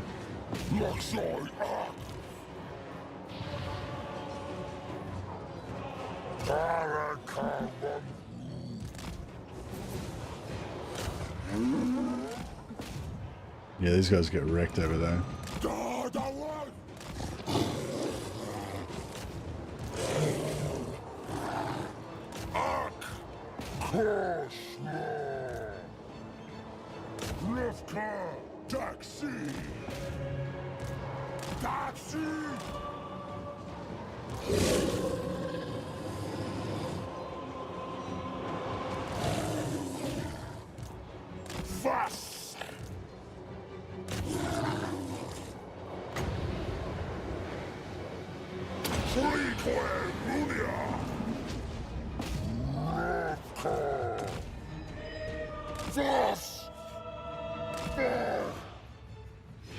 And pull our guys out of there while we purple sun the shit out of everything.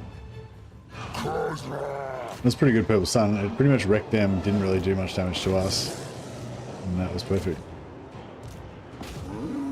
More of Gruktar's followers joined the battle. Oh shit. We need to kill Gruktar.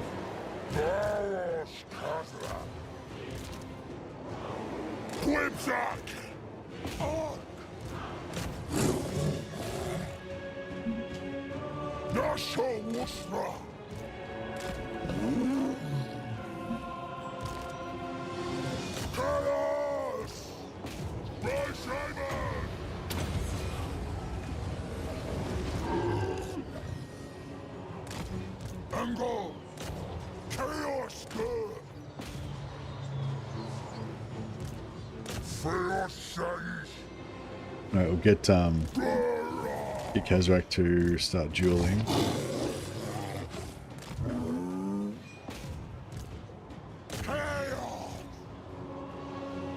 Here he comes.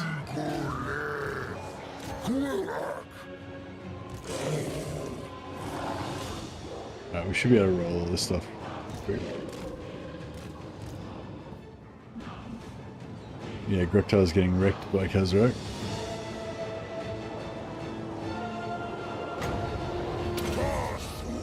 Okay.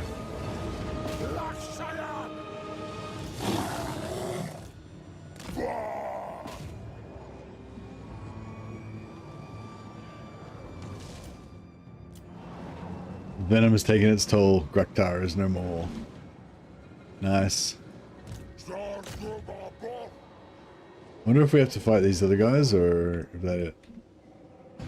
It looks like we still got to defeat these forces. Dark beasts. Yes.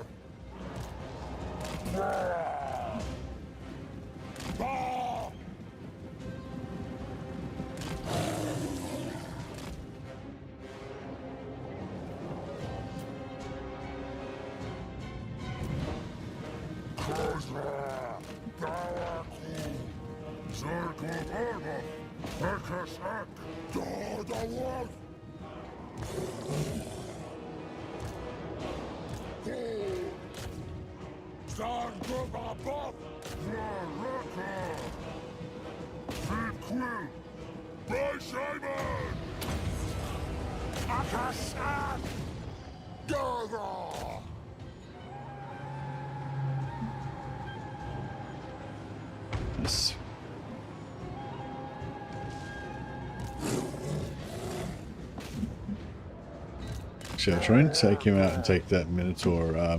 Try and kill that Cygor a little bit. Because, yeah, the more XP, more that we can kill the Cygor, the more money we'll get. Basically. We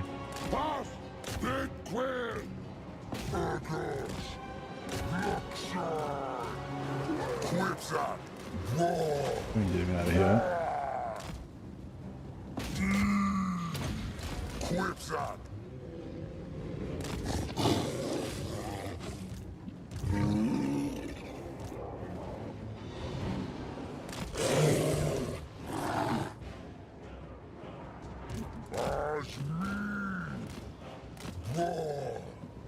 I hate when you get this sort of thing happening with the routing unit.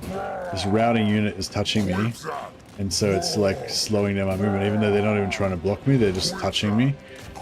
It's like, yeah, really shit.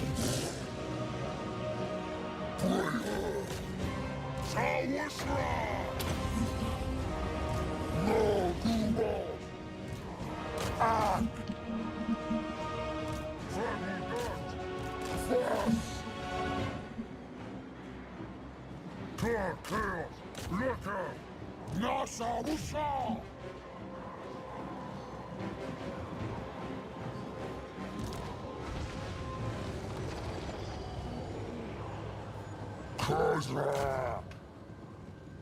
No cowards! Chaos! So what legendary hero do you aim at to take over, and what faction is he from? I haven't got any aims at the moment.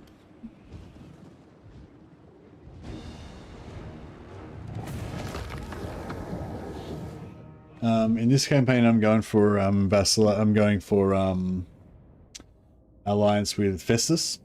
So if Festus gets Harry the Hammerer, then we could get him.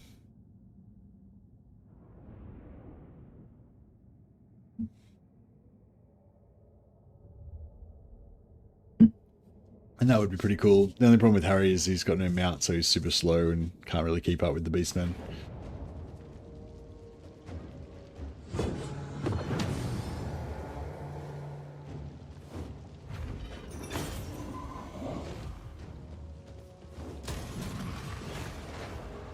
Alright, cool. So now we've got over 1500 dread. We probably could have gotten in, waited one more turn and gotten it, or even this turn we might get it anyway. But yeah, that gets it done. Now we have to choose which lord we want to confederate. Ideally we want one that's alive so that we can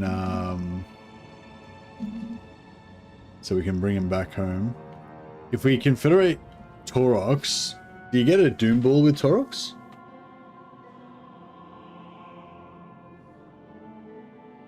I think Taurox gets a Doom Ball, Malagor gets a Gore, one of the Gore War Gores. I'm not sure what Morgul gets. Does Morgul get a Shaman? Because if one of them gets a Shaman hero, that might be a good one to take early, because Morgul starts with a Doom Ball. Oh, okay. Does Taurox start with a Shaman? Does anyone else start with a Shaman apart from Khazrak?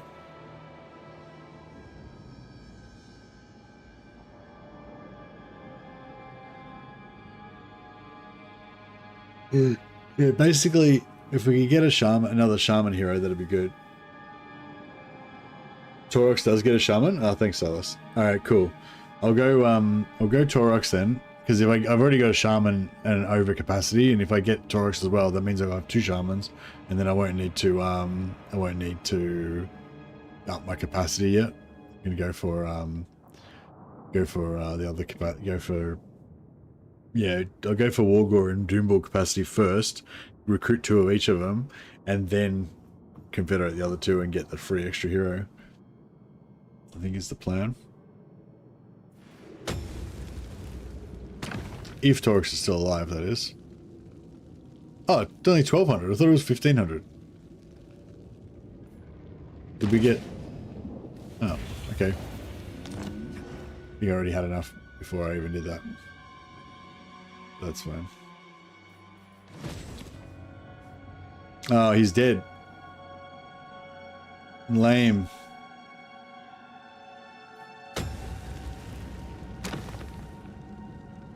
Yeah, I confederate Taurox and he was already dead. God damn it.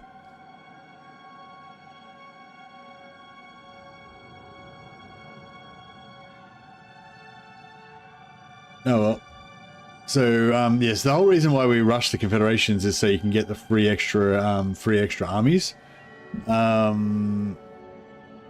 So yeah, so if I had have gone for one of the other 2, Malagor or Morgul, then I would have got a free extra army, because I'm pretty sure both of them survived for a while.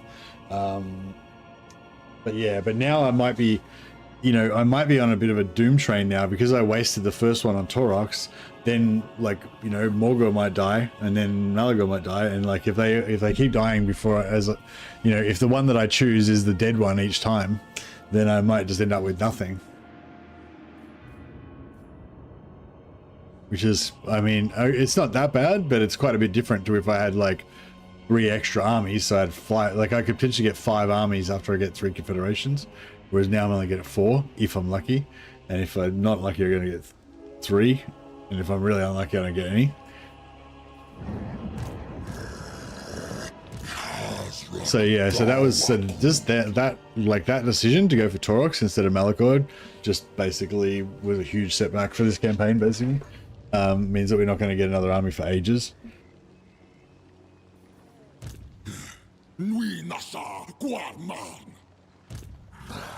Or actually, we've still got 700 points. So if I can do the other quest battle next turn, then we can get another one straight away. Hopefully he won't be dead.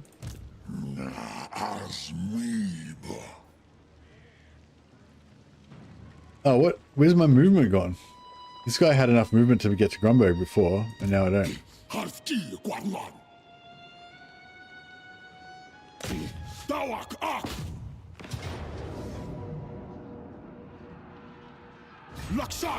Mercy, a way that you can check they're alive is to scroll over their starting province and see if it's corrupted. But it'll be corrupted anyway because they... Oh, I guess so, yeah. See if it's 100... If it's 100 corruption, then you know they're still alive, probably.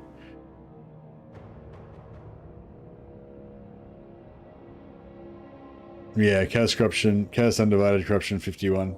So yeah, you could have... Yeah, I could have told that they were dead by that. Timely advice, Silas. Thank you. But we can check that for next time, I guess. I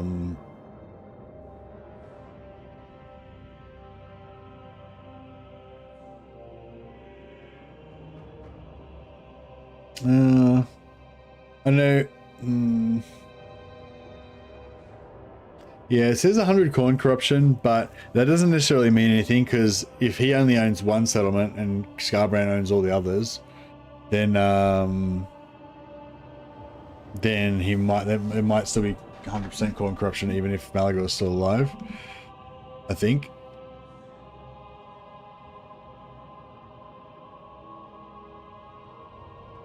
And yeah, same with this one, like it says it's only 97, but that could be because all the rest of the areas are Skaven corrupted.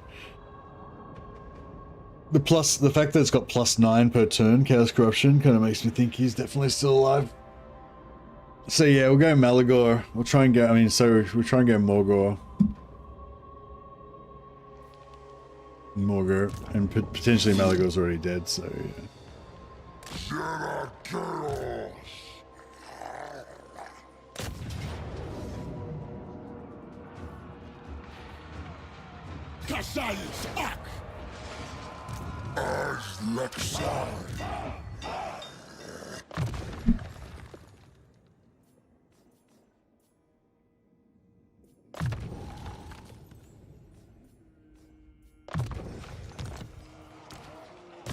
Slightly cheaper debuff and slightly cheaper Spirit Leech.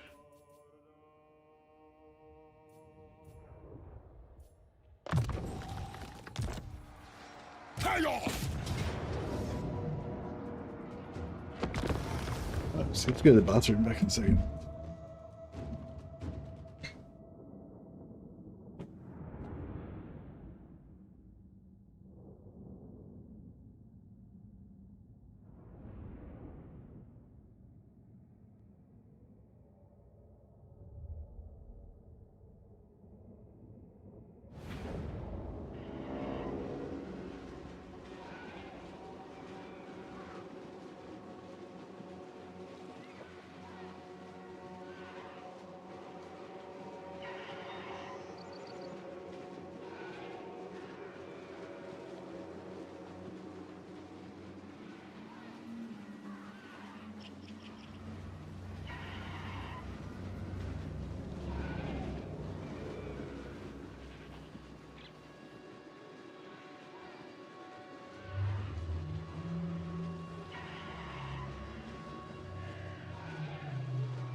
Right. Yeah, I probably should replace the Shaman with Taurox, but the thing is, Taurox doesn't have any magic, so the army, you know what I mean? Like, I suppose we don't really need magic. We've got the magic of punching pricks in the face with Taurox, I guess. But yeah, I mean, if the army has to operate independently and they got no magic, it's kind of a bit of a disadvantage. But I don't know, is Taurox better than magic? Like, would you rather have Taurox or magic? I don't know, I'd kind of rather have Taurox, I think.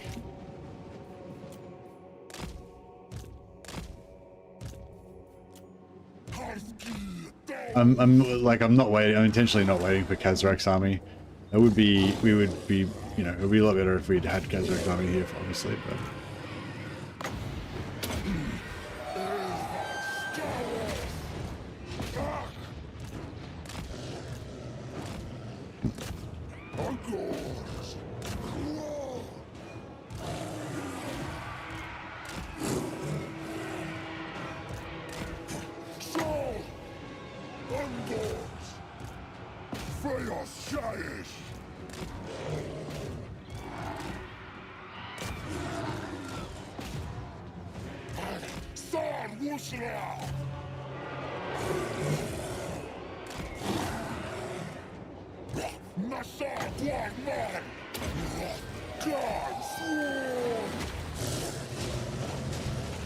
Oh, they got wrecked. Those dogs got wrecked then.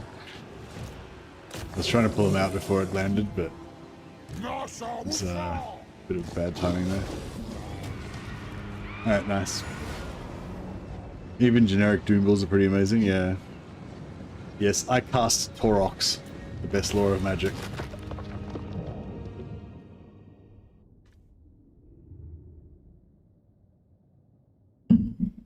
I think I'm up for a big session today. I don't know. My plan was to have a big session today. So I had a nap after work. I worked earlier today, or yesterday, I guess technically now, but yeah. I worked yesterday, but I had a nap of I think I had a pretty good nap, maybe 4 hours, 5 hours maybe.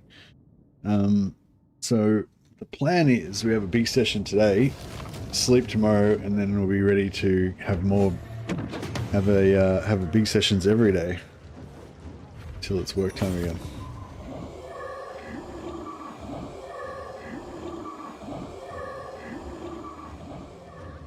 Do I have the money or the replenishment? And if I do the raise in advance, do you get the post-battle replenishment on... No, it's replenishment rate. So it gives you a replenishment rate over the end turn. Does it give you any instant replenishment? I'm not sure. I kind of want the gold.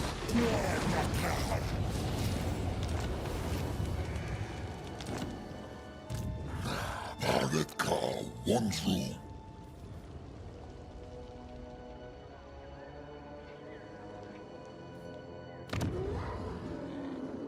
Oh, Nuln. What's going on with Nuln? Looks like it's about ready to get wrecked.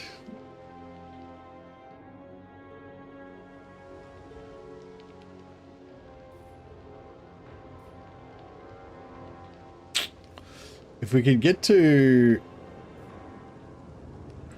If we get to 60... Yeah, we can't get to 60. That's ages away.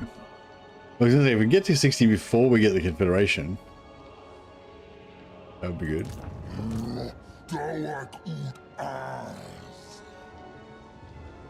But we need to get that Confederation as quick as possible, because otherwise we might lose the... we might miss out.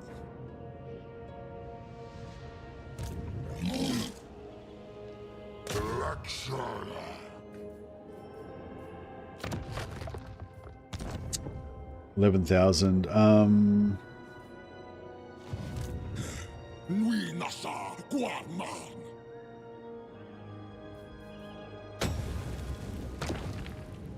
Should I buy another campaign movement range?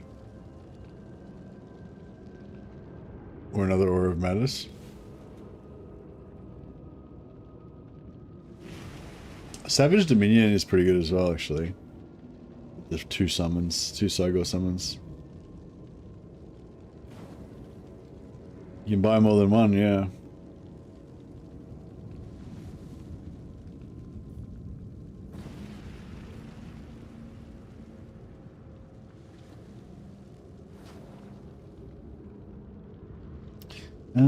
Yeah, I kind of feel like I should buy that.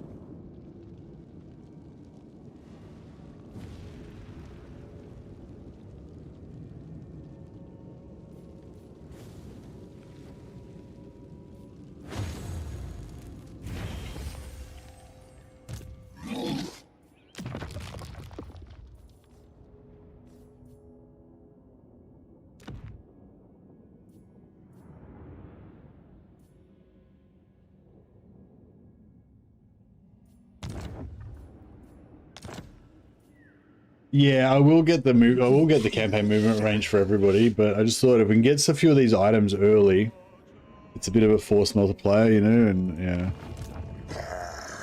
Khazrak are blind. Just mount heal this guy.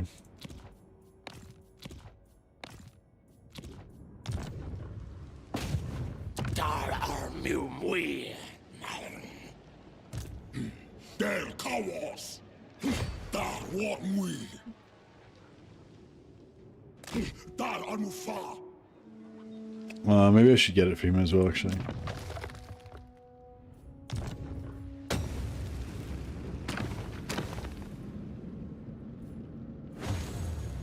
Yeah, because the netway next turn he might be able to make it to the next settlement. It would suck if we can't make it.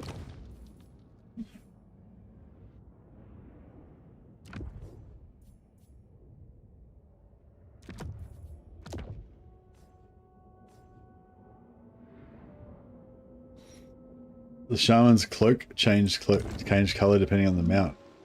Really? Wasn't even paying attention.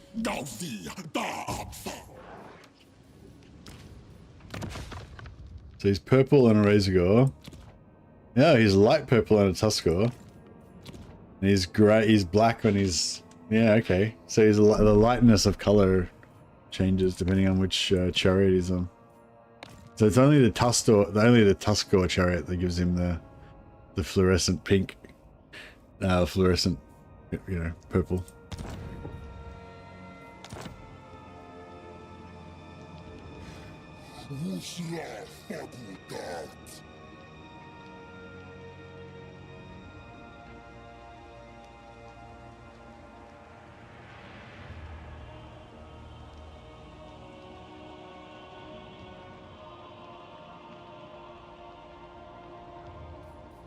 The silliest bug we found so far. It's a pretty weird one. Alright, yeah, we'll wait till next turn and then we'll pop out a quest battle.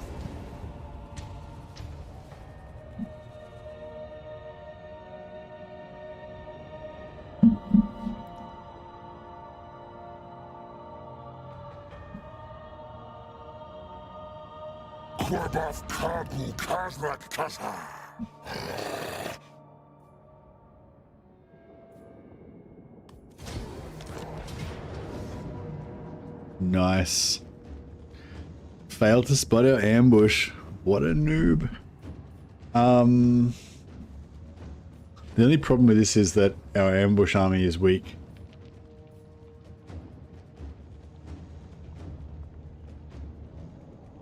I might still ambush anyway. So the problem with ambushes is that when you get a successful ambush, you get a really big auto resolve bonus and it's really good.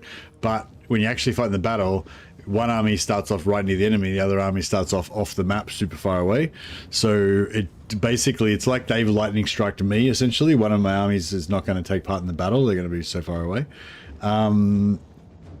But most of this army I made it mobility kind of army. It's all fast.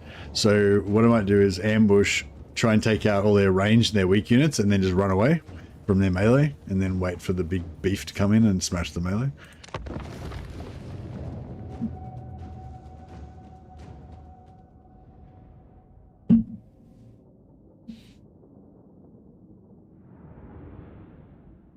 Oh yeah, I forgot to Taurox it up. Taurox could have soloed this whole army if we brought him in. We could have cast Taurox.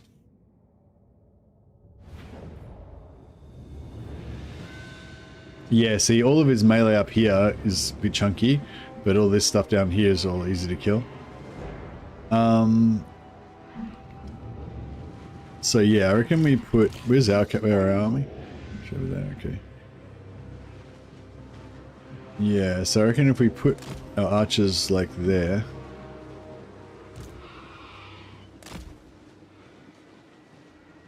Nasha Wusra. I can't shade. Very hard.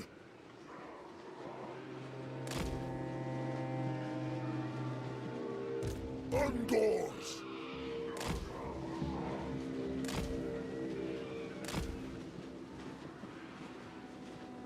Something like that.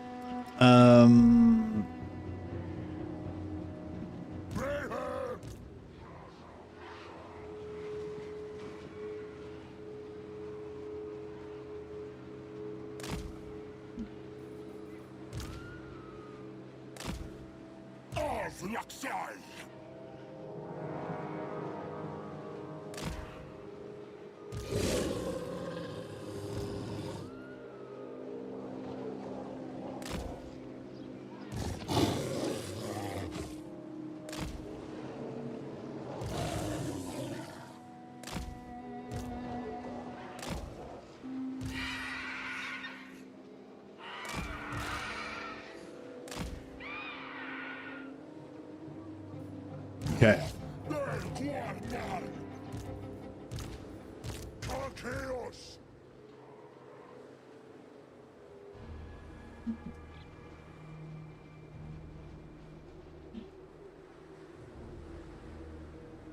Ungors. Now go Bob.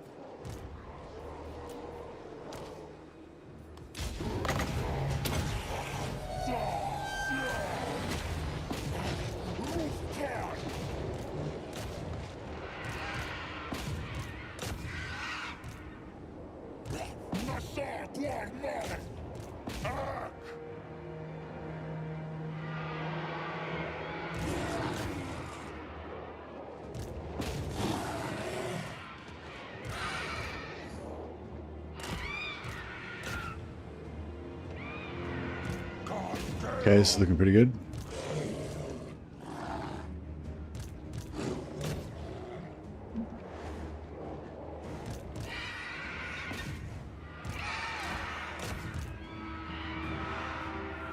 Ungors.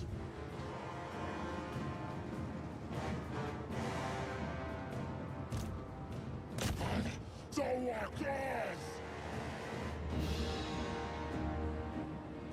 If the Empire stood and fought, they would have wiped the floor with me. Yeah, I know. I know it.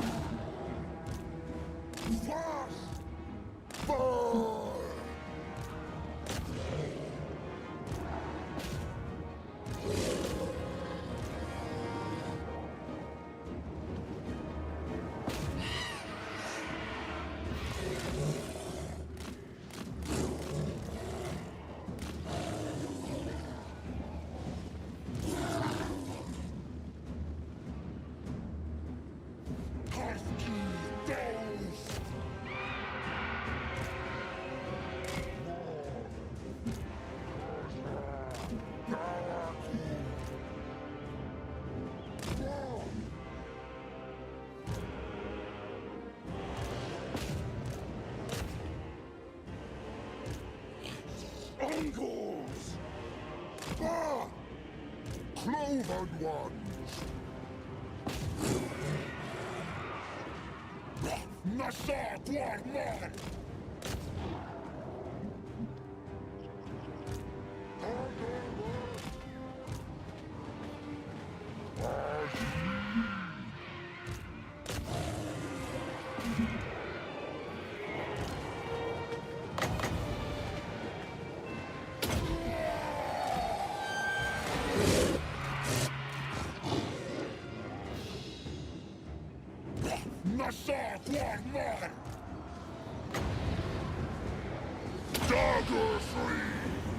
I'll try and get some kills here.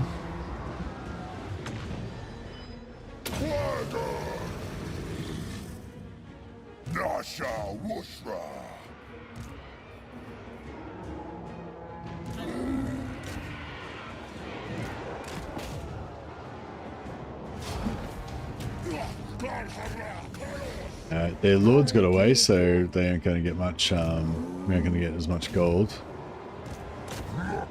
But yeah, I think we can pretty much get a fair bit of damage.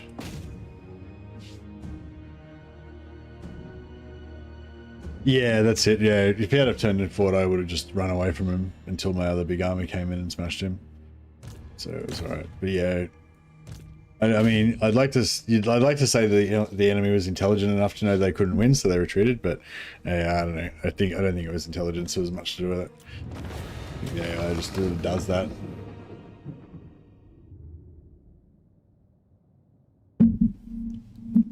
Like, it probably ran away based on the overall auto-resolve value, not based on the tactical situation, you know?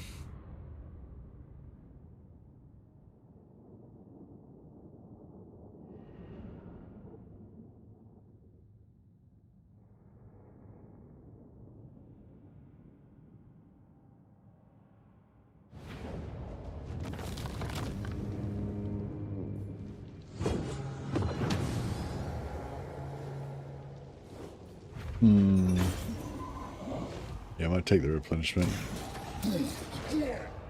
Hopefully that'll apply to both of my armies. What's he want? We don't like vampires.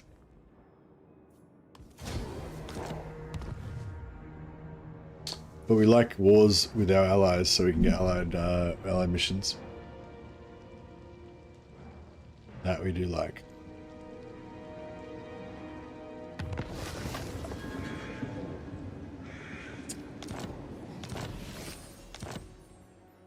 Hey, we got a Chalice of Chaos. Nice item.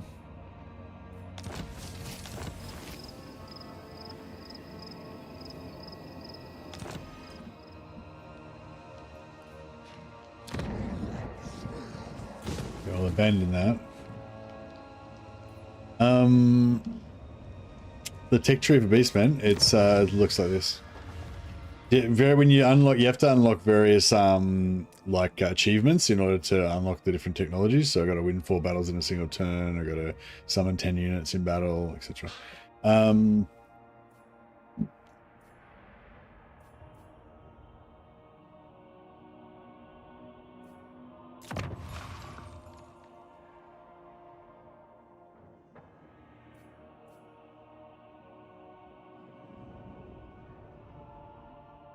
Yeah, we'll take Primal Fury because that gives us the charge bonus as well as everything else.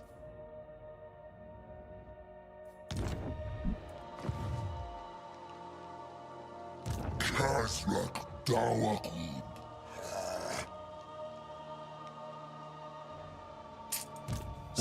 This would be a pretty big battle. Actually, I could siege lock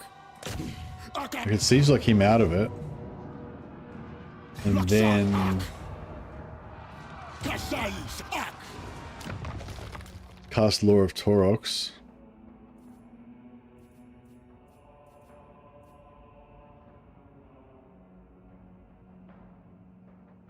You cannot replace a lord with another lord if either of them has horde buildings. If either of them has horde buildings. What the fuck does that mean?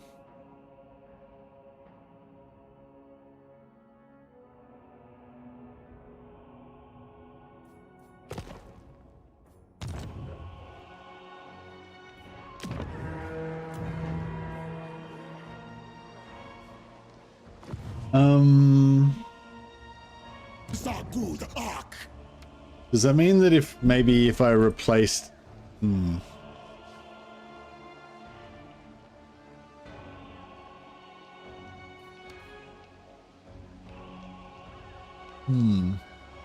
So maybe I have to disband the whole army. Basically, you can never replace the Lord as Beastmen. Is that true though? I thought you could replace them.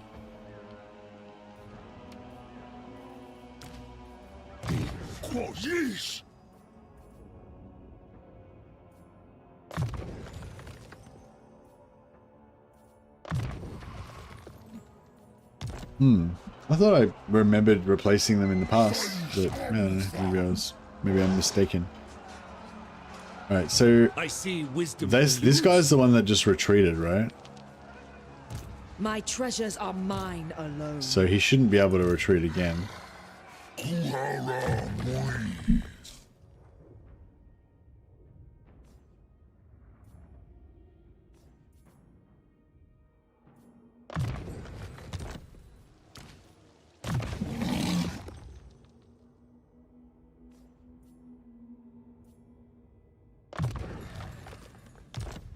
So yeah, if I go for Elspeth, she might retreat. Such ignorance pains me. If I go for him, he won't be able to retreat. Oh, I got the ambush. So that'll mean that I think that'll mean that Elspeth will retreat away from the settlement, and then we'll be able to do both at once. I mean, we'll be able to do them both separately. So I think we get a minimum of 2 ruination from this, even though it's only a tiny army. Pretty cool.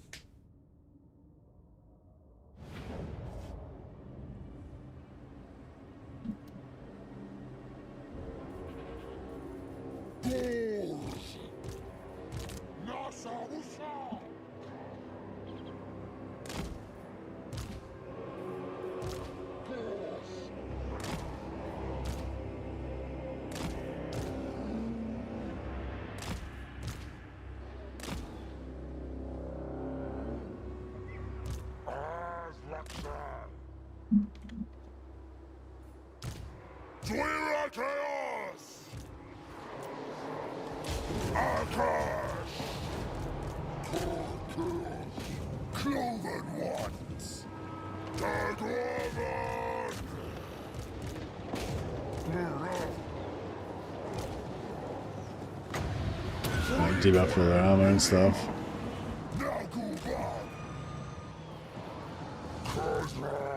Summon some terror.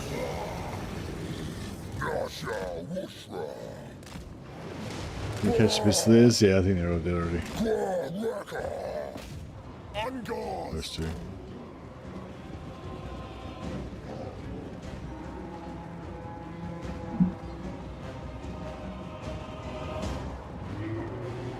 And I do not understand how human physiology works. I'm here like just smashing coffee, but somehow my brain is still trying to make me go to sleep. How does this happen?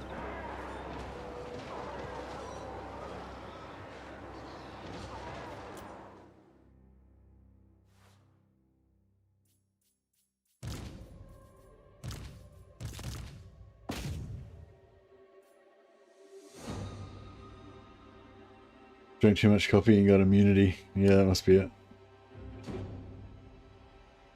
Alright, so we wiped out these guys. Got our maximum gold.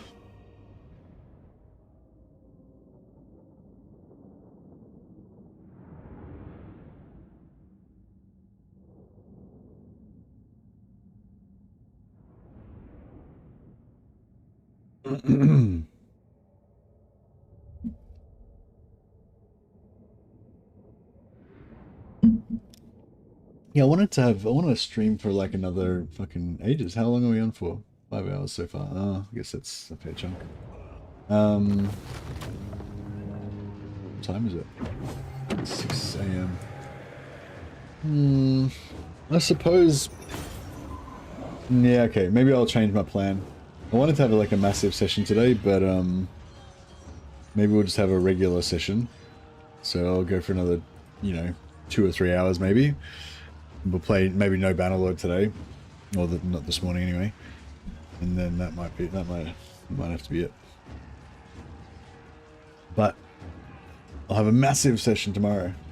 that's the plan.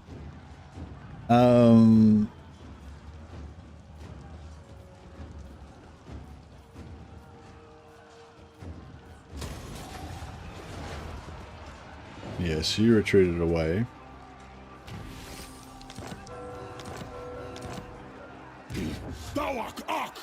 You never reckon it's like bugged out because I'm sieging maybe or something? I don't know. Just seems like...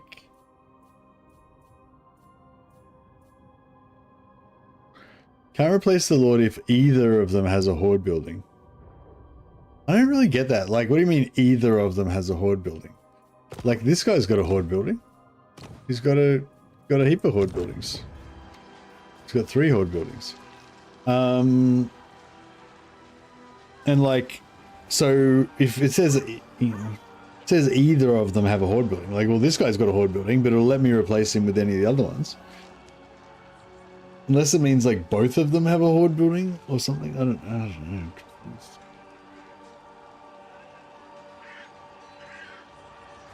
But yeah, I'm wondering if we should like disband this guy's army entirely and just recruit Taurox.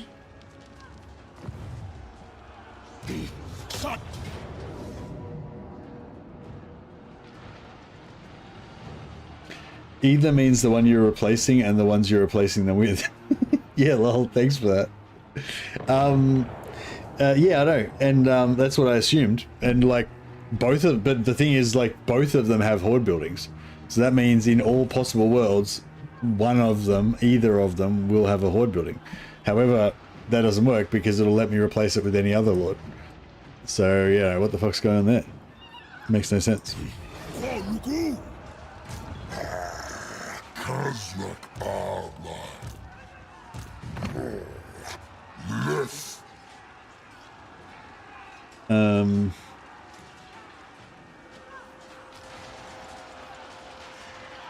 We're giving the Minotaurs temporarily, so he's got siege attacker.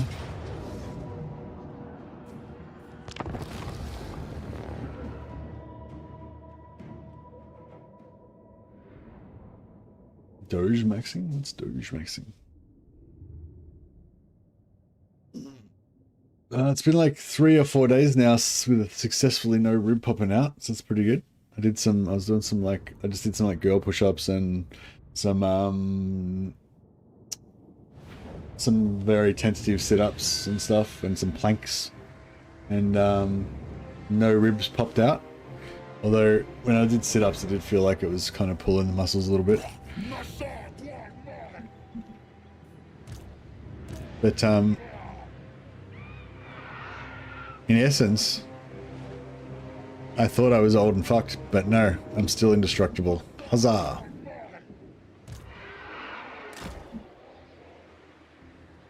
And that's working out. Oh no, I wasn't working out. Sorry, Nico. I was testing out my rib. I've got a rib injury, and it was like popping in and out all the time, which was really painful and stuff. And yeah, I was just trying to do some like light exercise to kind of, you know, get the blood flowing and stuff, but hopefully without making it pop out again.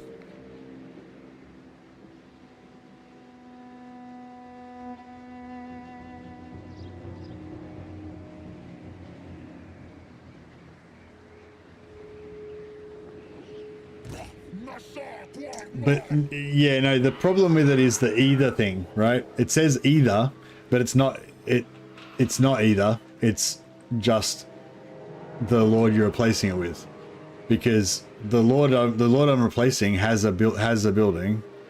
Oh, you're saying there's a specific building that Taurox has got that I don't have. I get what you're saying. The tiger hunt? Yeah, the tiger hunt's going pretty well,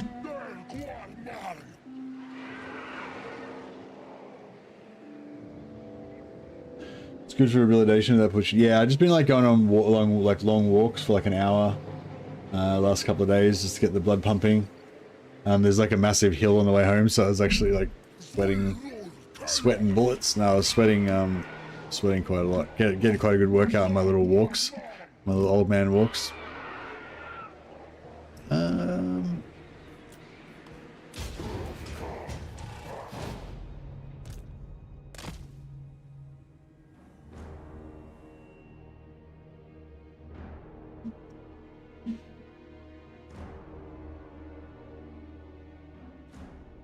And when Tigerman released players Beastmen and kill Bhashiva as the end goal. Bhashiva's on the opposite side of the world from the Beastmen. All the Beastmen are in the old world though.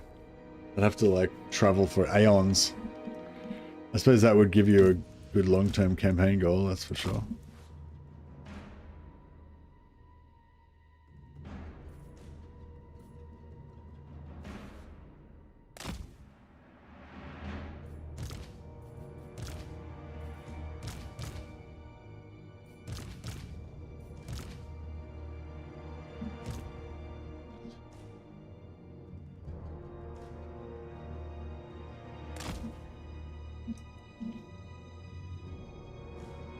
These guys are all invisible, so I was kind of thinking we could maybe kind of go bum rush this side.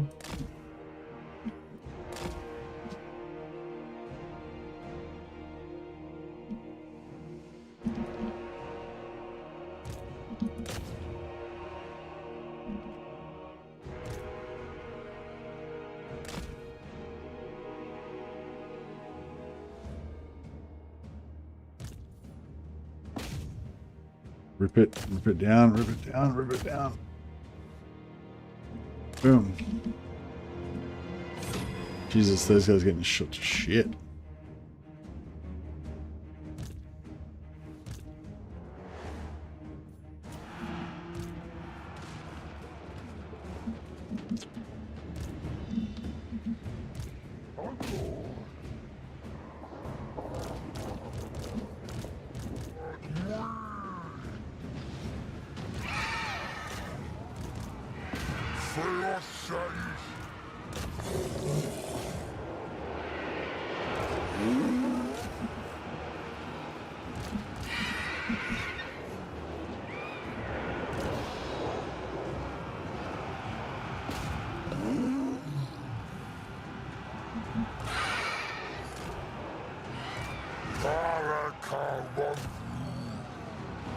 Alright, let's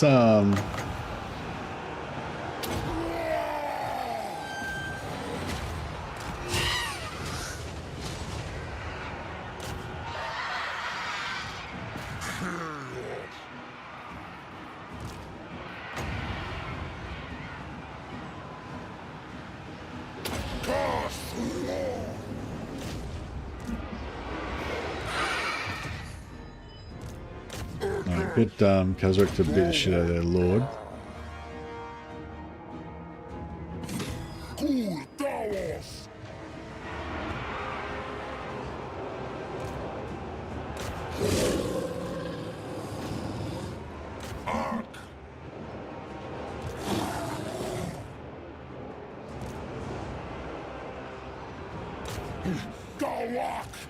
Yeah, he's going down.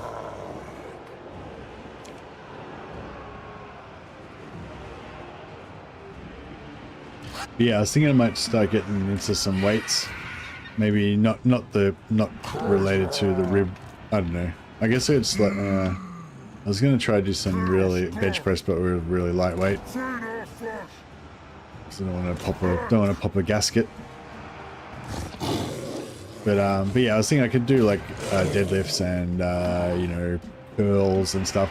Anything that's like not anything like on the posterior chain, like that kind of way, I think will be fine. Just stuff like sit-ups and stuff, I think, is probably the dangerous thing.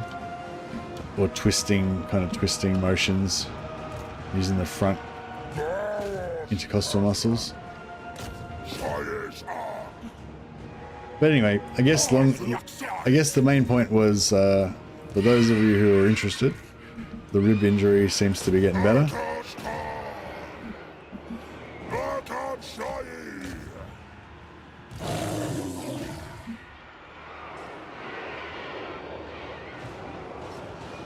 I'm probably going to still take another week and a half or 2 weeks off jiu-jitsu and then try to go back, just ease back into it, just without doing anything too strenuous. And hopefully I can, yeah, hopefully I can carry on with my life uncrippled.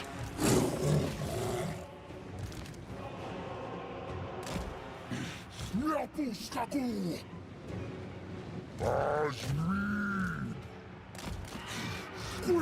trying to get up here. We can drop a bomb on this. That'd be nice.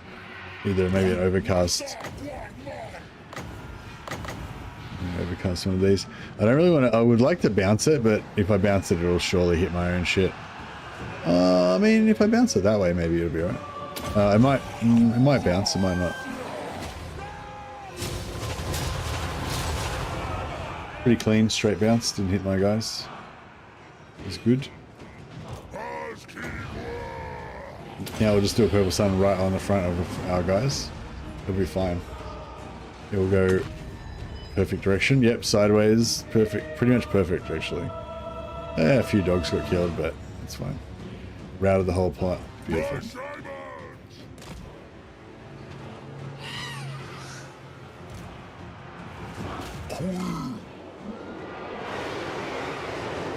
Trying to hit the area.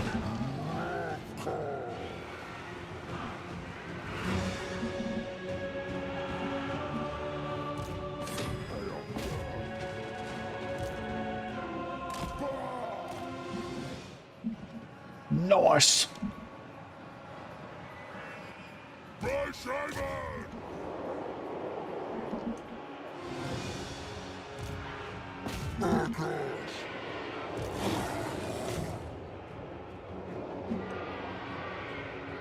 It could have gone wrong for sure, but the Chaos Gods love us.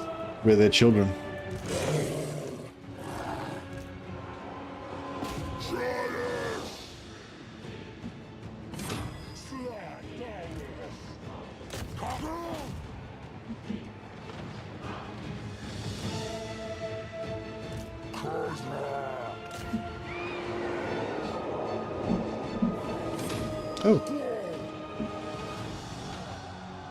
Oh, sweet. My treats have arrived. I didn't hear the door because I had my headset on, but yeah, my Coles treats have arrived. It's chocolate Milo and Ritz cracker time. Maybe if I have some treats, maybe that'll wake me up. We'll be able to have the mammoth session that we deserve.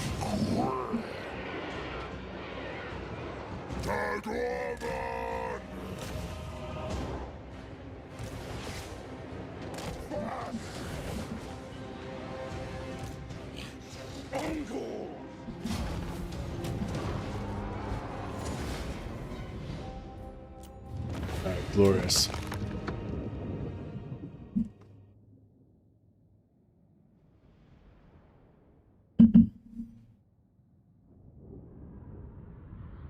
So yeah, if we do go for the mammoth session and go for the Banner Lord afterwards, yeah, I don't know. It's either out of Lawmasters, Chaos campaign, or start a new campaign. But I think yeah, I don't think I want to start a new campaign until I want to start Realm of Thrones for a bit of vanilla style.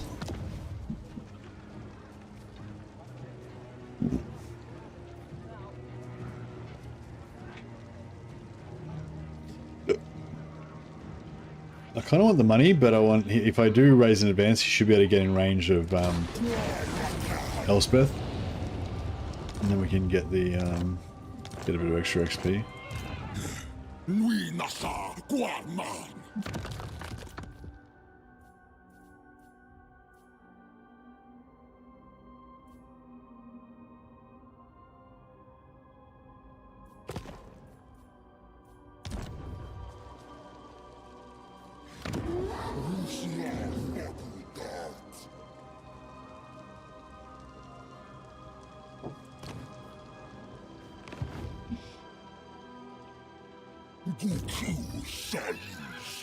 Khazrak Dawakub.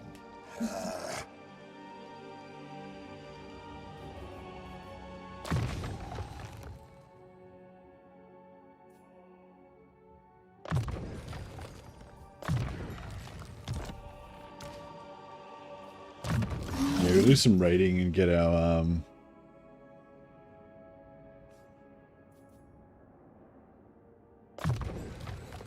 got the campaign movement range now. Alright, big ambush, let's go. Yeah.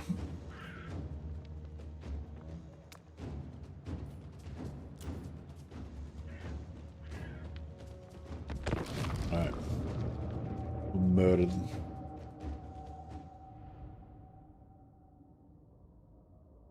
But I don't think Khazrak doesn't get -1 recruitment time for Beastmen for Bestigors or anything, does he? Did they reduce Bestigors down to 1-turn recruitment, or are they still 2-turn?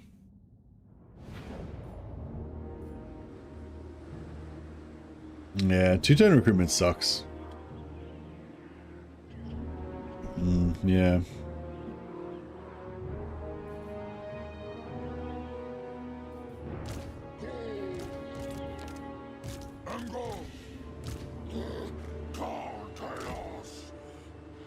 I might do a, it's getting a bit big, like it's getting a bit hard to control.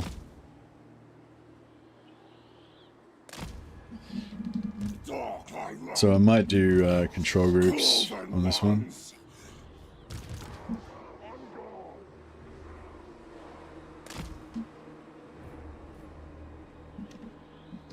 Cloven ones.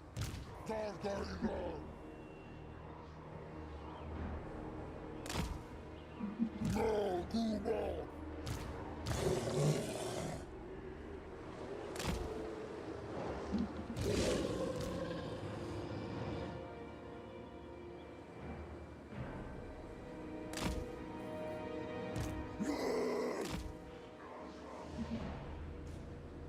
There's luxury. Ungors.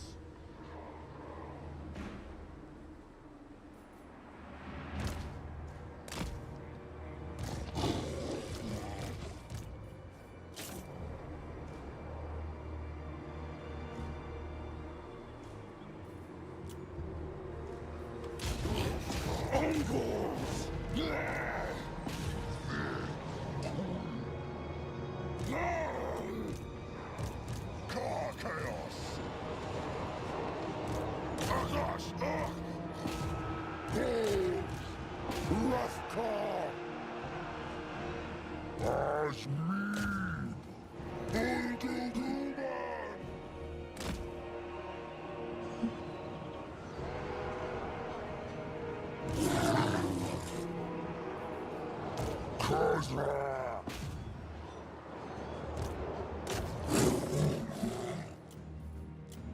Blade. Whipsack.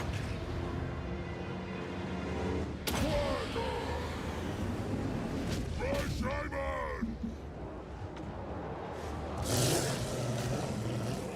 Force. Force. Chaos.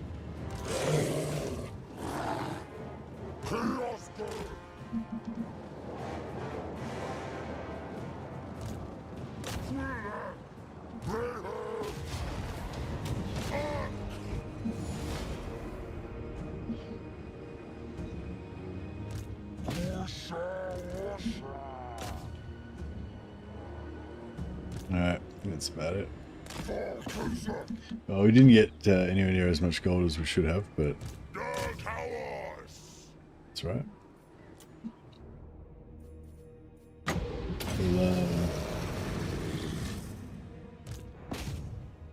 Yeah, we'll chase down Elspeth and rest later.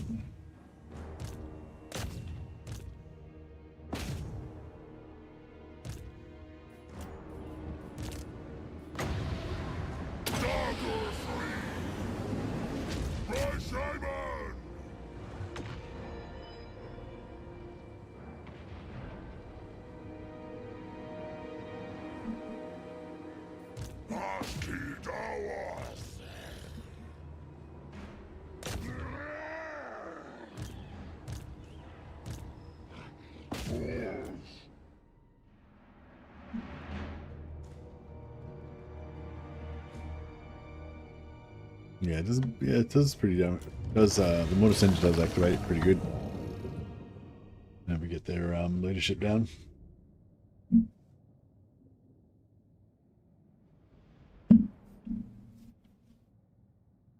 I'm a Khazrak guy for sure. Oh yeah, my treats. One sec.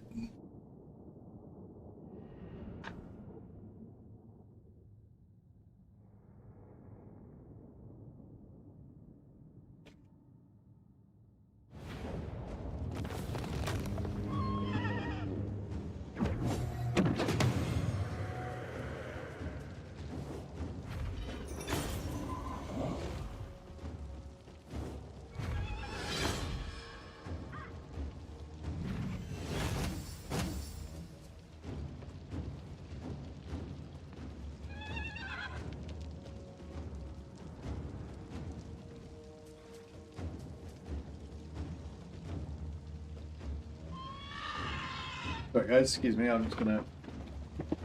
Some of this stuff I left here on the fridge. So I'll just quickly do that.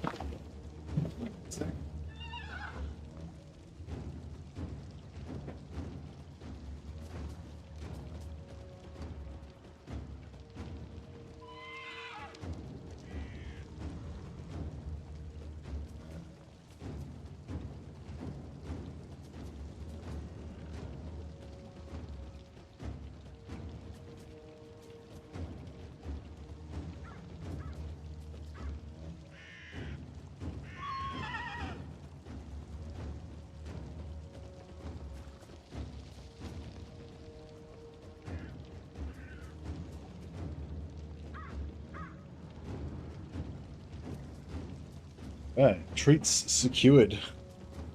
Yeah, and I got some cream because I'm making homemade butter chicken, and I had all the spices and ingredients and stuff to make it, and but I didn't have any cream. Get some cream to finish it off. So it's been marinating in yogurt overnight.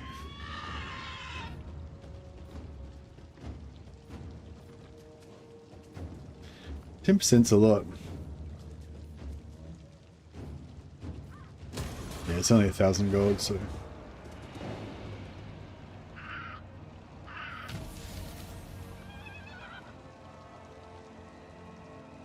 I like Morga, but I wish they developed him and his faction more. The corruption spawn thing is cool. Yeah. Yeah, the thing how the spawns pop up is pretty cool. It's very flavorful kind of mechanic.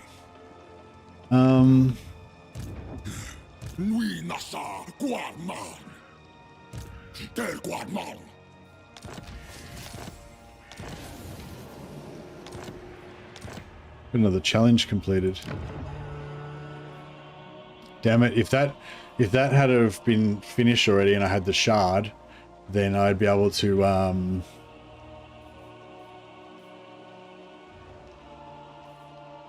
what are we currently on? 26. I just made it. 26 plus 32 is not 60.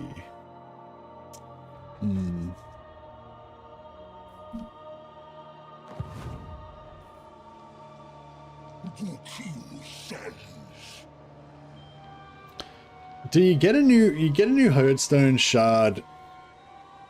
Wait, when do you get new shards? Do you get shards every time you... Oh, only when it says you get another shard. Wait up, but... Confused.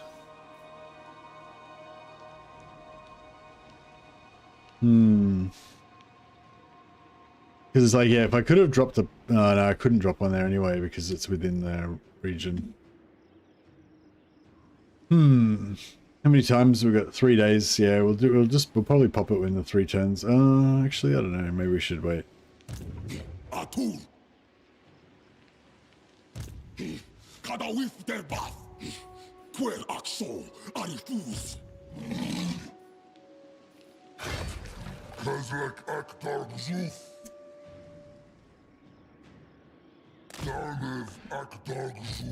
Do you reckon I should just disband this army altogether so I can get Taurox out? Pretty tempted.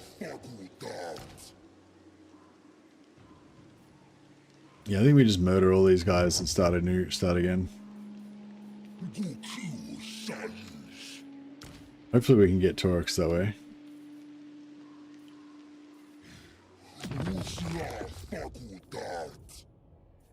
Yeah, when they just have him. Alright, yeah, fuck it. We're getting rid of him. We're doing it. Taurox cometh.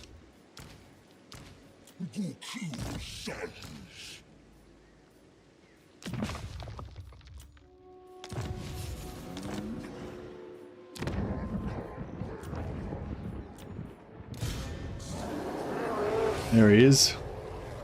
The big boy. It says it only takes 1 turn. Why was it taking 2 turns before? Oh, because I had two harpies. Makes sense.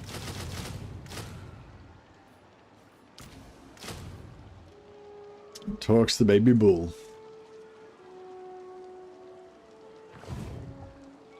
Oh, we need 1 point of dread.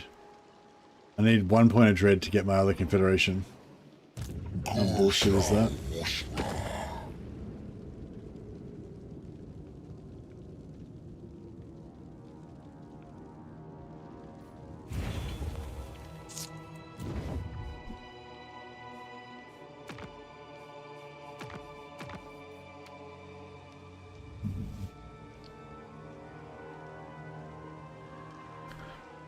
Yeah, I kind of want to do it next turn, I think. I mean, I want to wait till I get my replenishment before I fight the battle, I think, because a little bit banged up at the moment. Let's hit tier 3, get some more horde buildings going. Give Torx his extra movement.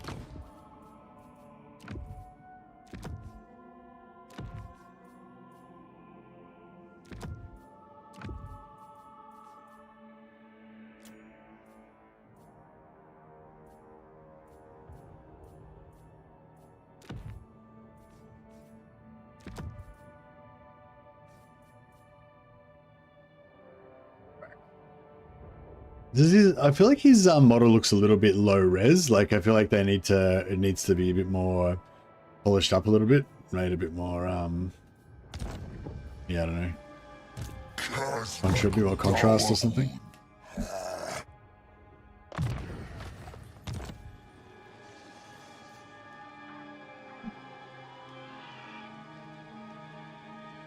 Most Total War Warhammer 1 models look super low res, yeah.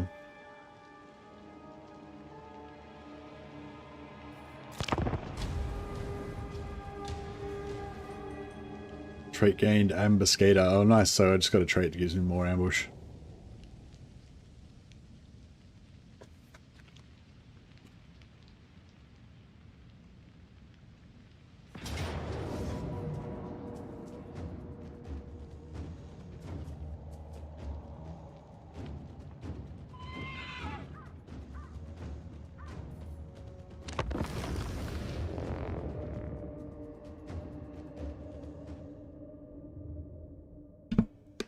Oh, yeah, I was going to say, I don't know if you guys have had this before, but I used to get this from when I was watching, when I would watch other streamers, like, I don't know what you'd call it exactly, but maybe you know what I mean. Basically, normally you have this dynamic where I'm talking to you guys and we're kind of in our own little world, like no one else exists really. It's just, you know, the game and me talking to you guys.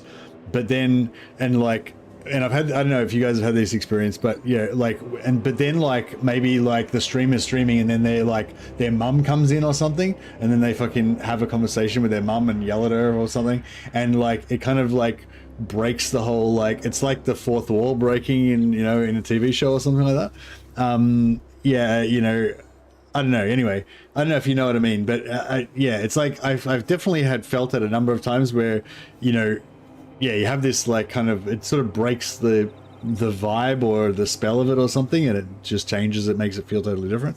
Anyway, I was just wondering if you guys knew, if you know what I mean, and if you get that from me when I went and answer the door then, or if I go and do something or whatever, do you get that same spell break fourth wall thing going on? You don't get it? Nah.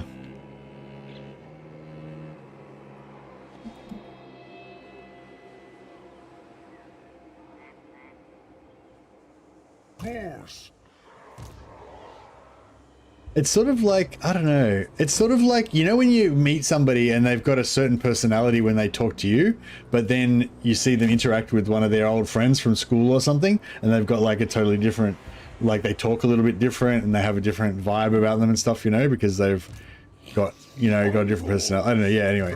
I think maybe it's a bit of that sort of thing. Because people have their you know, their online persona or whatever, but then when they talk to somebody in real life, then you see it, it kind of breaks the illusion a little bit.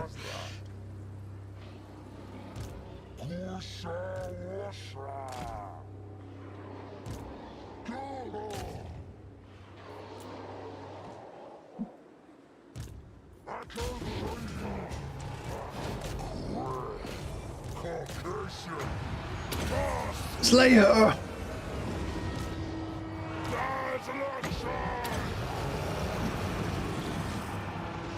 Yeah, I'm not sure if it's that or if it's something else, but yeah, it's sort of like that anyway.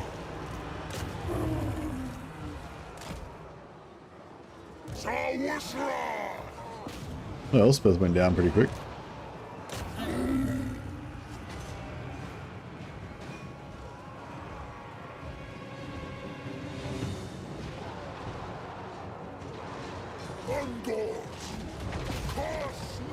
Some guy said that if you take his place and talk to his friends the way he talks on the internet, the friends would be at least confused.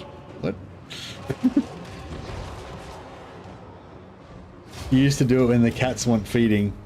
Yeah.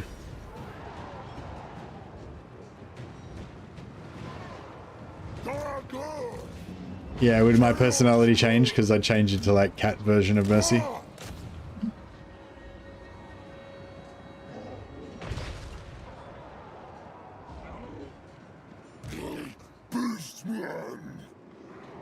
Only if I'm in love with the streamer and find out they aren't actually single and don't love me back. Ah, yeah, true.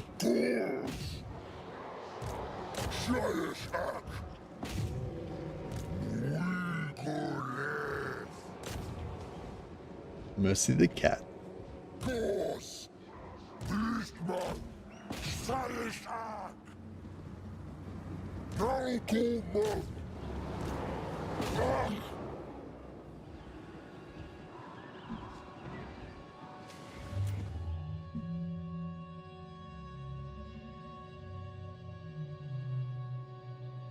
Yeah, I'm trying to murder this guy so we can, alright, we'll just push him off the battlefield then. It's super fast.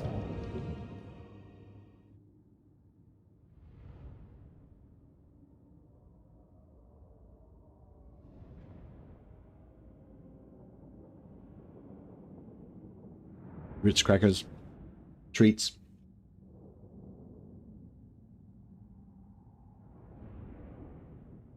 I'm hoping they'll power me up. So we can have the mammoth session that we deserve.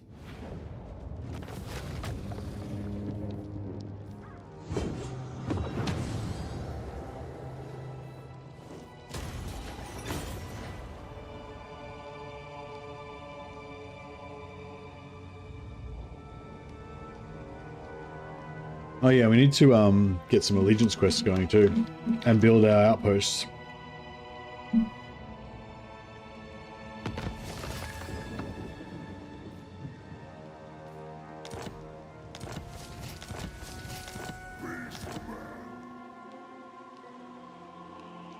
Is that a little call?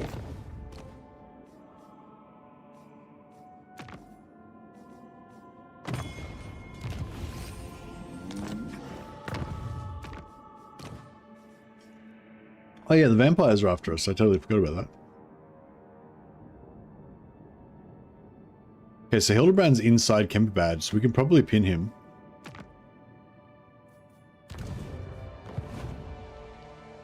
My designs are not for sale.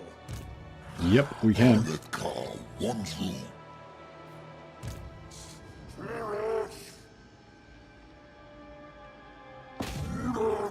Oh shit, that's a lot of vampires. That's Vlad. Shit.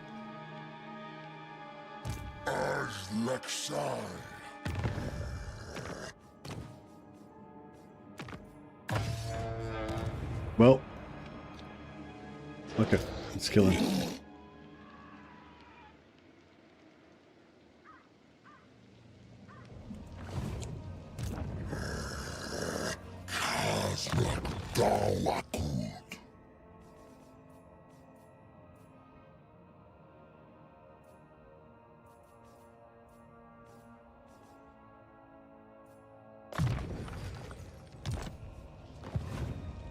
Oh yeah, so we can get our other Confederation now. So yeah, so if we look at what am I looking at? Oh, yeah, so if we look at Malagor, we look at Morgor. Yeah, Chaos Corruption up to 100% and plus 14. So that's definitely as you know, he's definitely alive. So Morgor, we're good to go. Now, Malagor. Where the fuck am I? Yeah, Malagor would be here in Sunken Kernak. And it's got plus 4 Chaos Undivided. So I reckon that means he's still alive. So the only question is, which one's going to die first? Which one should we confederate first, and which ones do we trust to live on?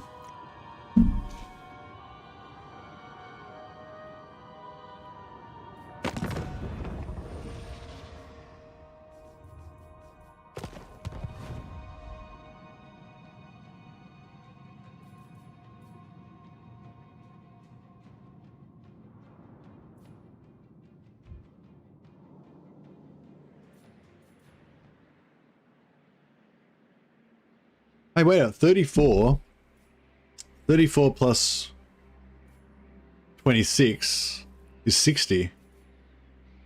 That means we can get plus 1 army capacity. So if I pop that now, and then we get an extra army capacity, and then we get the Confederation, then we'll have an extra army. Bit of a shame because it's only 2 turns, but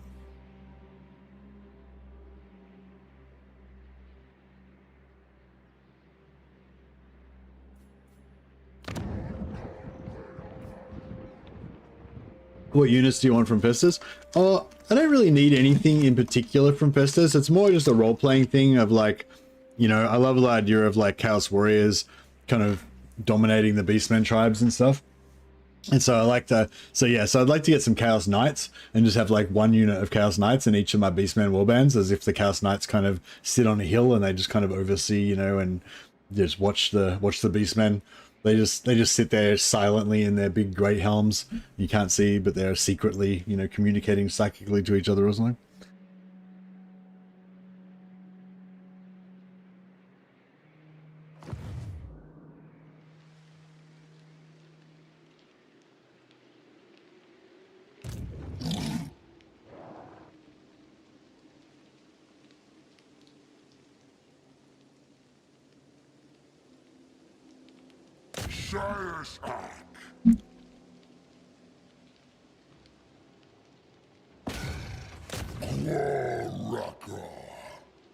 Alright, so I couldn't attack the settlement from outside because his zone of control is blocking me. But now that I'm inside his zone of control, I can attack the settlement because it's also inside there. Because I don't know if you guys saw that. When I tried to do it first time, it was trying to route around here because it couldn't go through his thing. But once I'm inside, it's good. So you attack him, stop before you actually hit him, and then switch.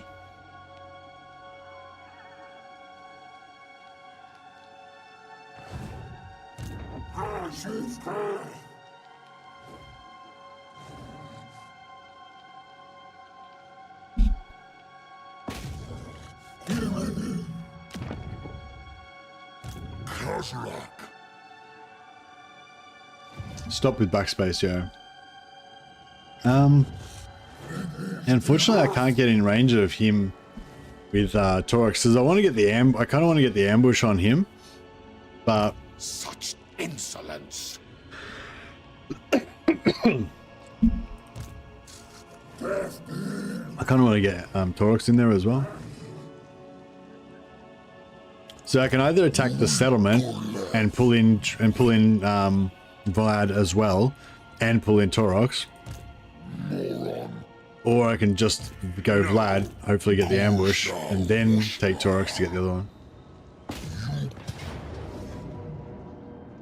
Yeah, I'll take the ambush. Ambush is not so good against vampires, but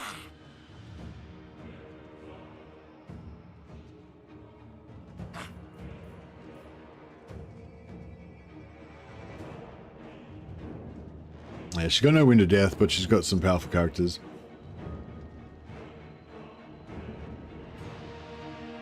I got Blood Knights as well.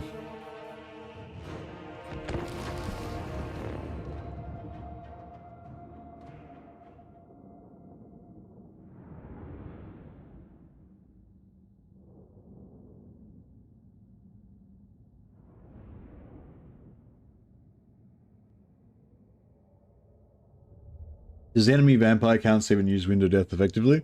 I mean, I don't know if they, like, if I had a long line like that, I don't know if they would line it up and do it all the way down the line, but they do sometimes, you know, wreck you up pretty good with their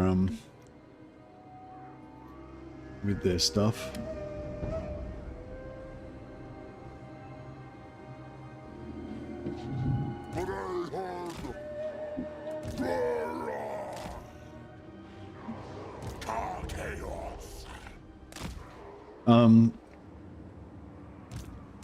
Yeah, not particularly well, I would think, but yeah, I feel like the AI is a little bit better at using its wind spells and stuff than it used to be.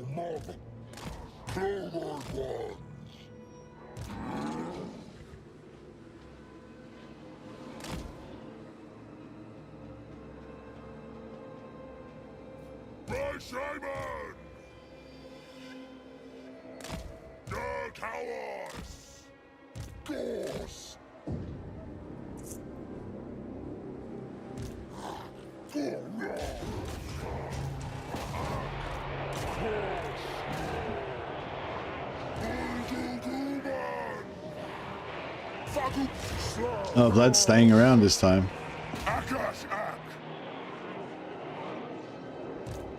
Oh shit.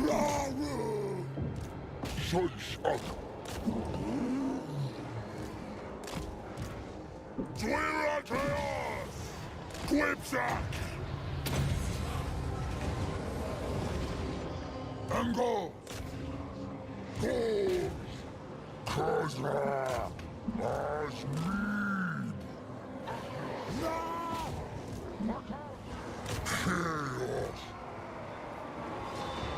I want a purple sun in there so bad. I'm getting terror routed by Vlad and Co. Blood Knights are wrecking me.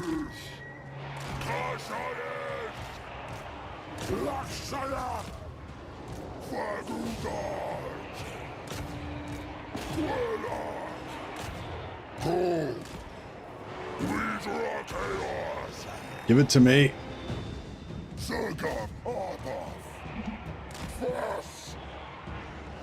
Oh, that purple sun wants to be dropped. Come on.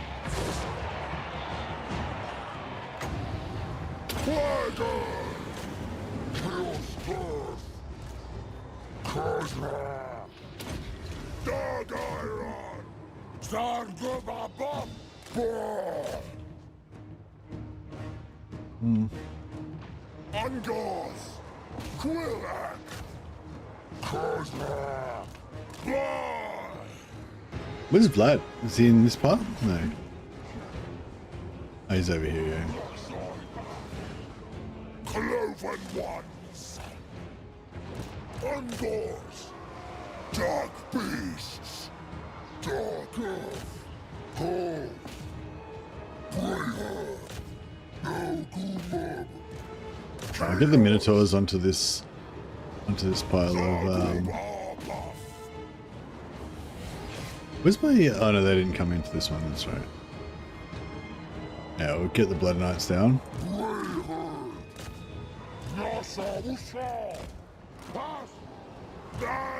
So let's get Isabella down. Khazrak's beating her up pretty good.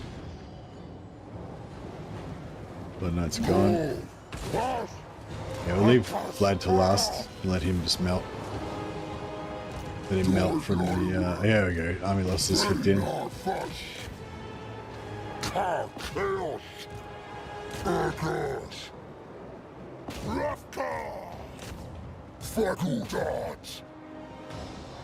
Good job.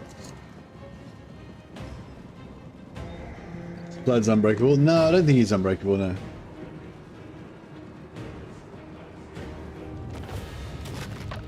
But he's undead though, so he doesn't rout, he just crumbles.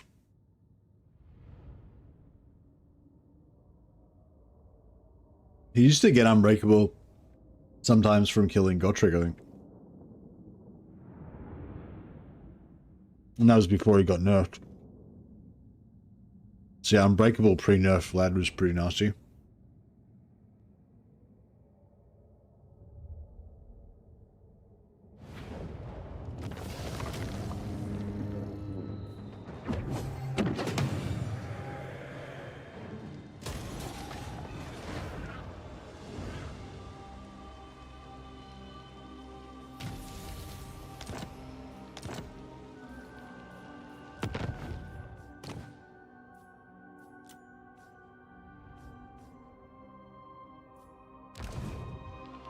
Right. Still gotta kill Hildebrand von Drac.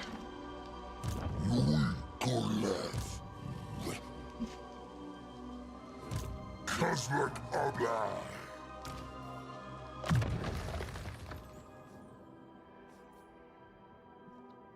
Munching on these biscuits.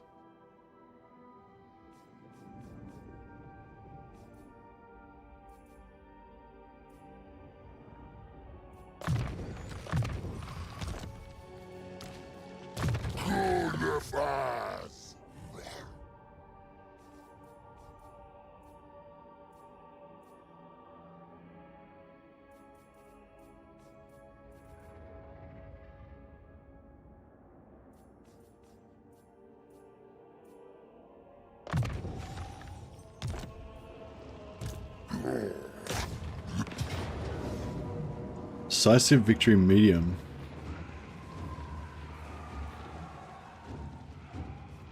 You might just take the auto for the ease.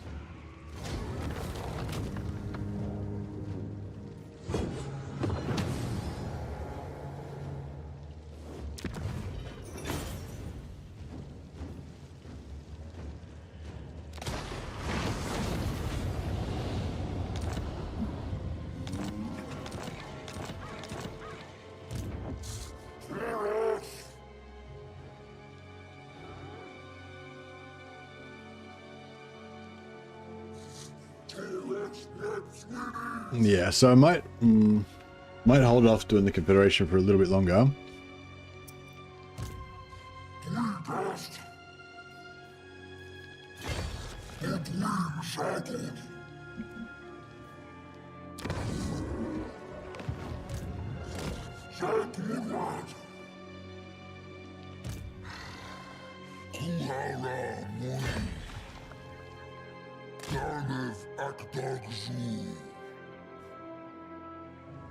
So what's he got? He's already tier 2.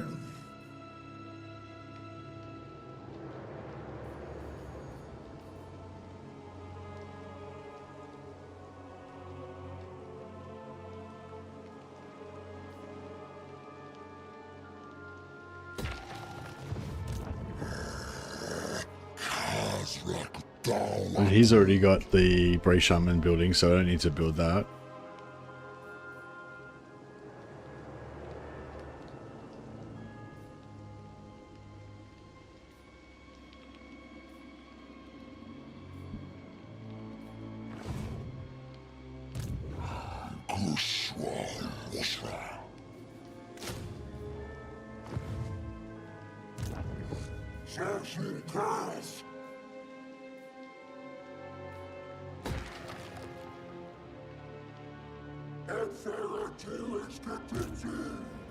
Actually, we're gonna go tier 3. Oh no. Oh no, that doesn't give us capacity yet. So we've already got it. We don't need that. And yeah, we don't need that either. He's gonna go Doom Bulls, I reckon. Give him all the bulls.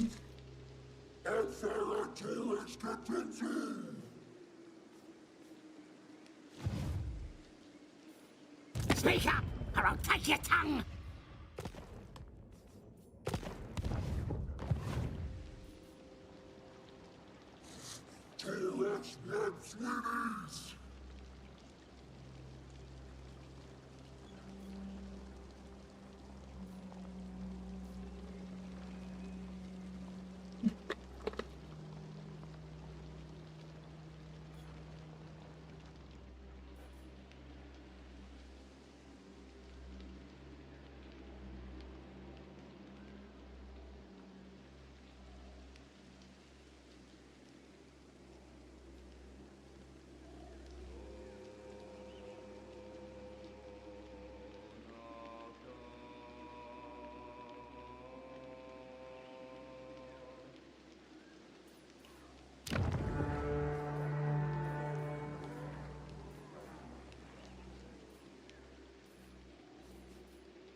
Go for blood ground vision.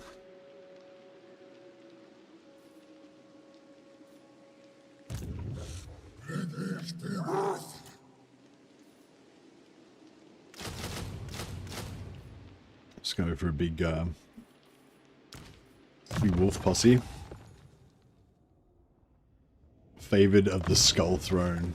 Hell yeah.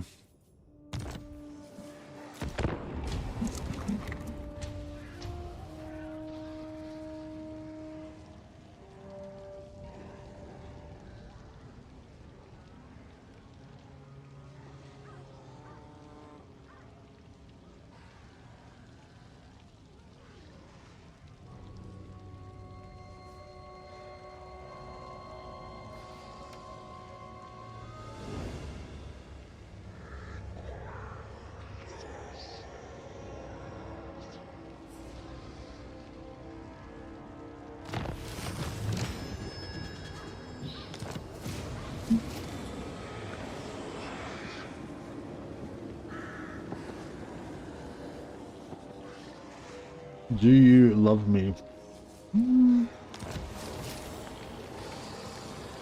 This depends on your definition.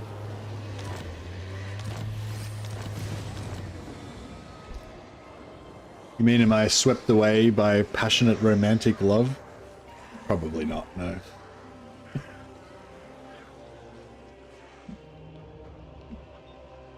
Impossible.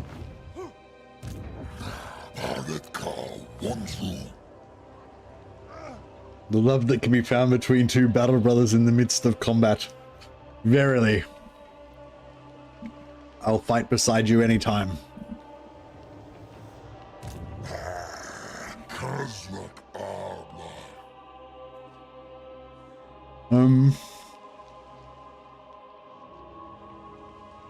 Khazrak Dawakun.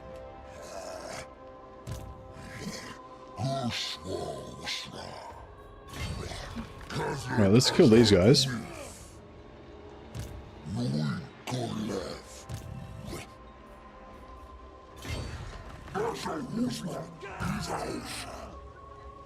many turns we got? One turn? Yeah, one turn.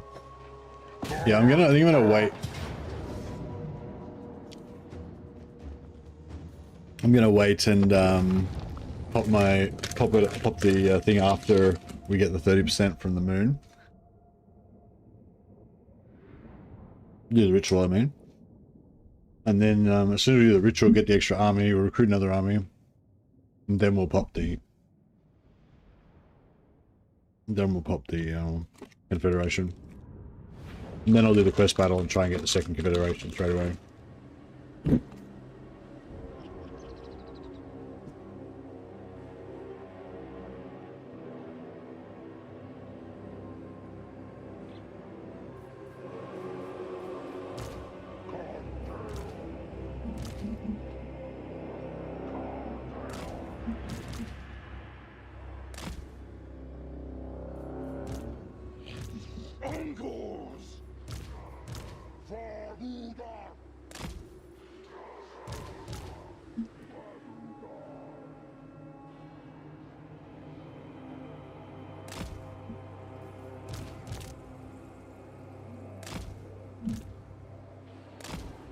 Right.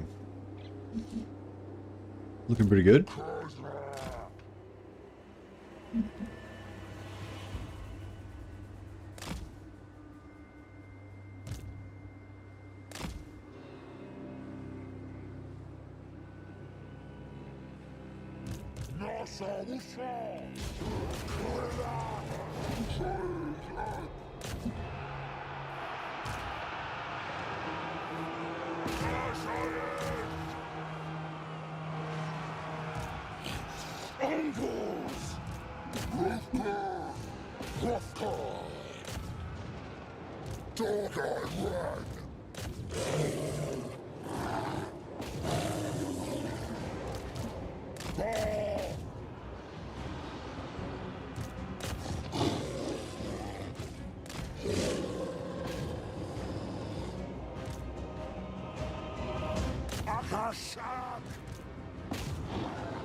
Oh yeah, big charge, nice.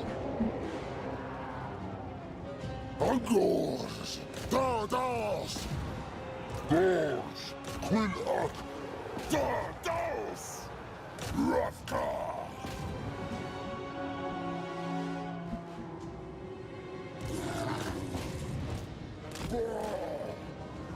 Kagoo.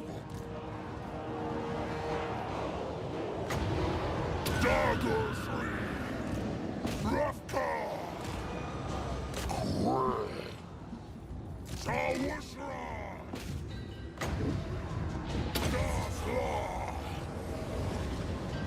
Oh, actually, yeah, we should drop some artillery.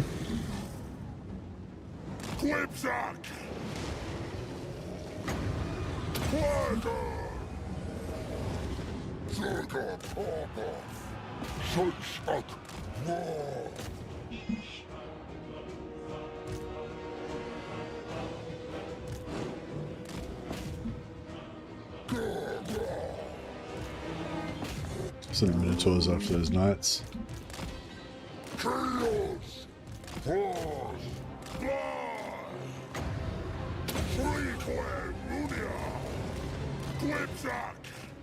I got stuck. Damn it.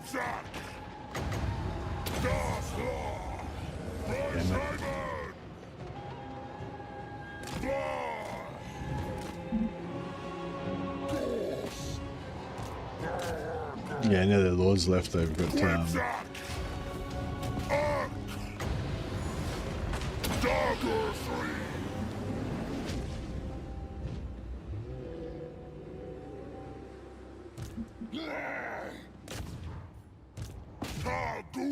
Alright. Good job.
Might take the gold that time.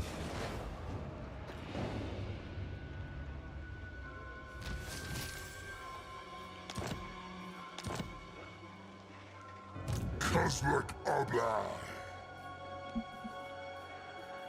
Khazrak Fazuli. Oh, set a little ambush there. Oh, we've got ally missions. Oh, but only against Librig Pritzcock.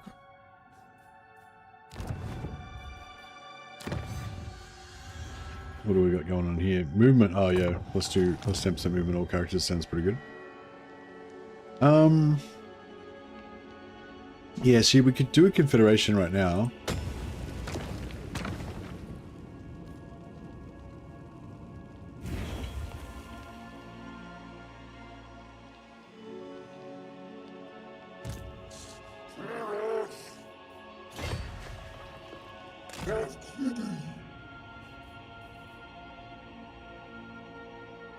Unlocks recruitment of cockatrice.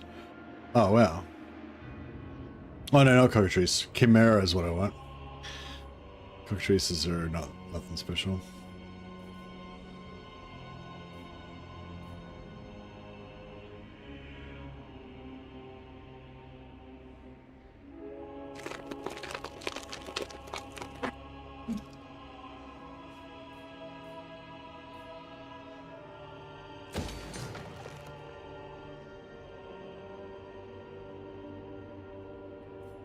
We've only got 22 points so far.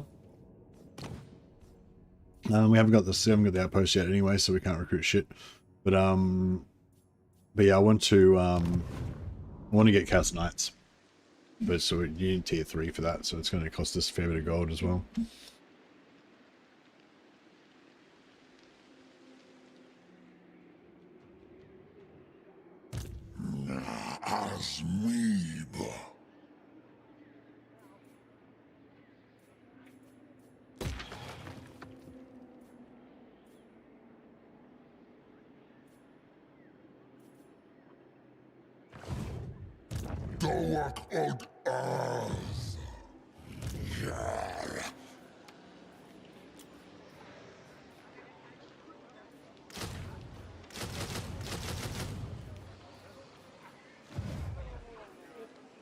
Ready. Yeah, next turn. So next turn we'll pop that, and then we'll get as many ruinations as we can get, and then we'll get our confederations. We get an extra army and get our confederations, and then we'll be well and truly rolling.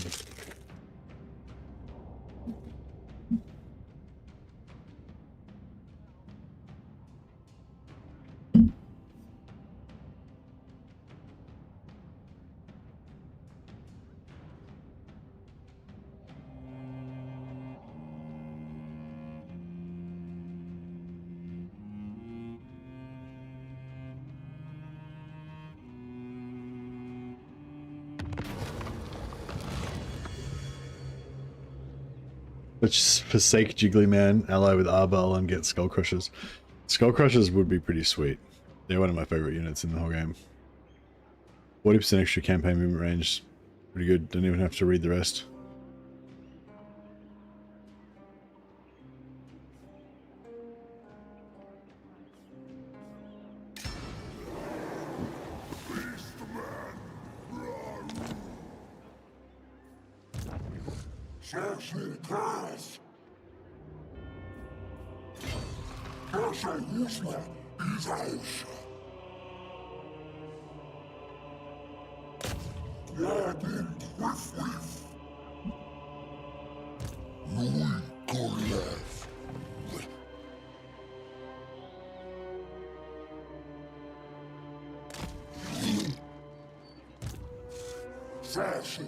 I don't know why I did that. He's going to retreat anyway.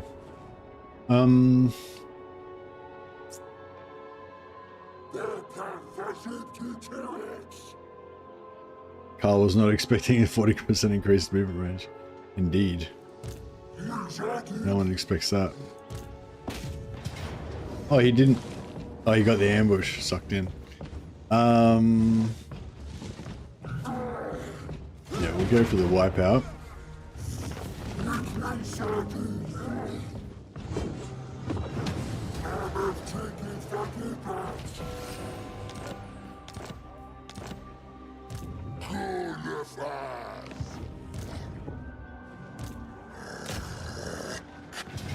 And I don't suppose we can...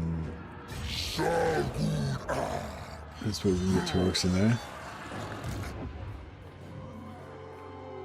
No. Oh, right. So raiding actually gives you more movement. 25%. Oh, wow. I didn't even realize. So raiding is sort of our... It gives us our Winds of Magic per turn, but it's also our extra movement range. That's cool. I mean, you know, whatever, but cool.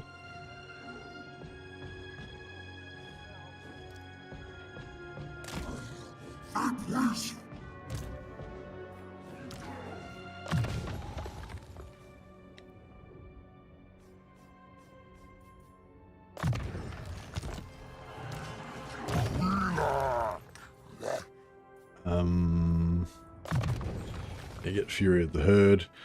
And what else do we want? Chariots?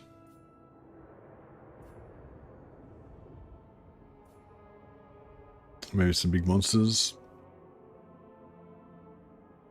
I guess chariots is what he buffs.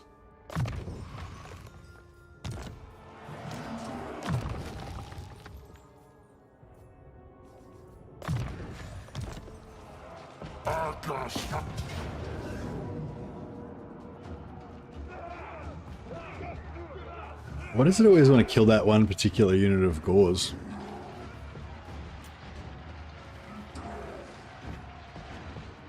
Alright, well.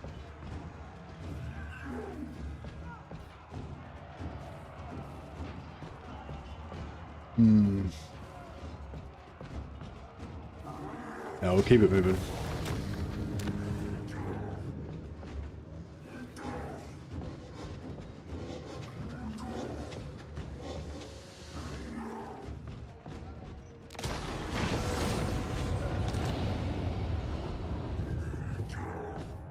They got the Red Moon landmark, yeah. The heroes. One true. Khazrak as her grief.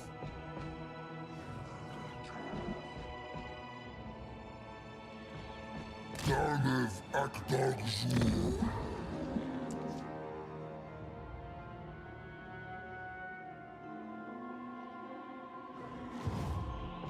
Towers Khazrak. Alright, cool. So, yeah, so we, currently we can't recruit any more stuff. So if we perform the ritual. What are we up to? 91. Ah, man.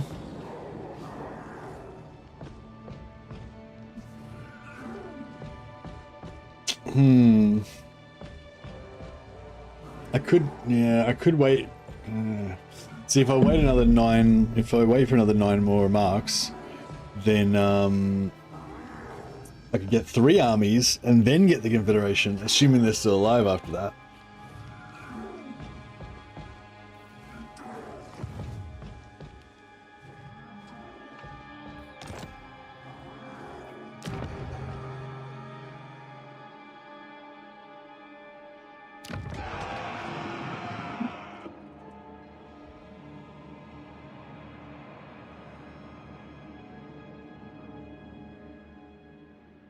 This is worth 8.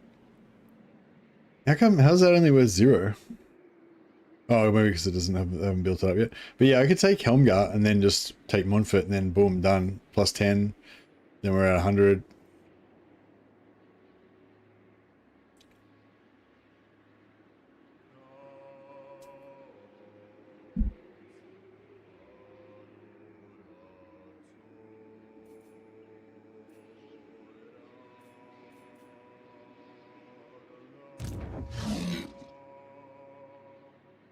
Alright, I'm gonna hold off.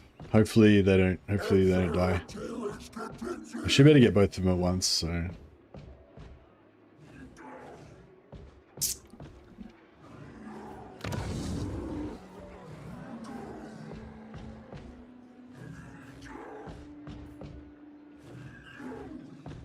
Faction wide Druid gain from battle. Pretty good.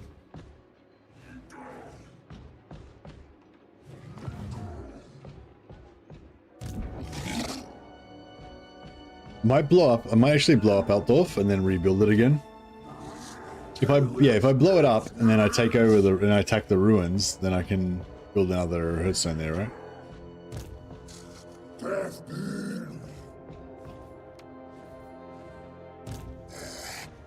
Left eyes.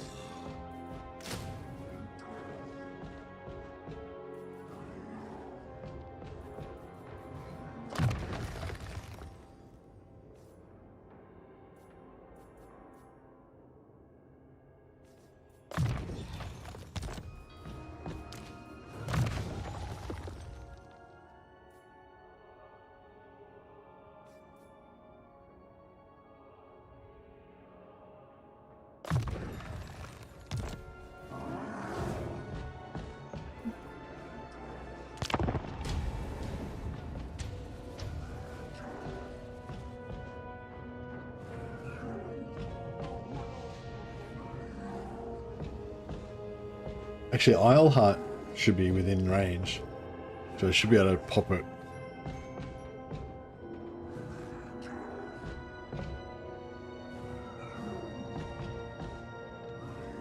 Yeah, Isleheart should be in range, so I should be able to pop it straight away.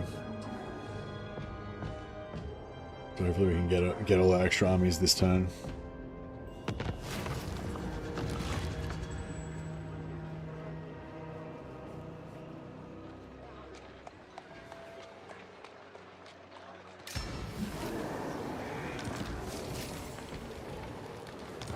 Nice.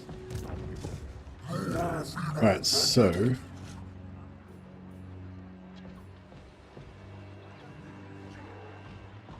Don't mess with me! What's your message? 3 turns, not far away.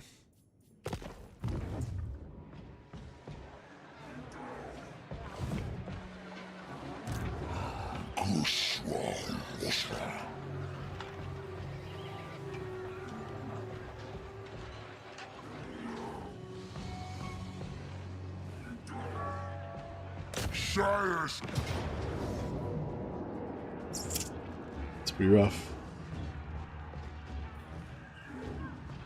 Alright, we're gonna have to battle this one.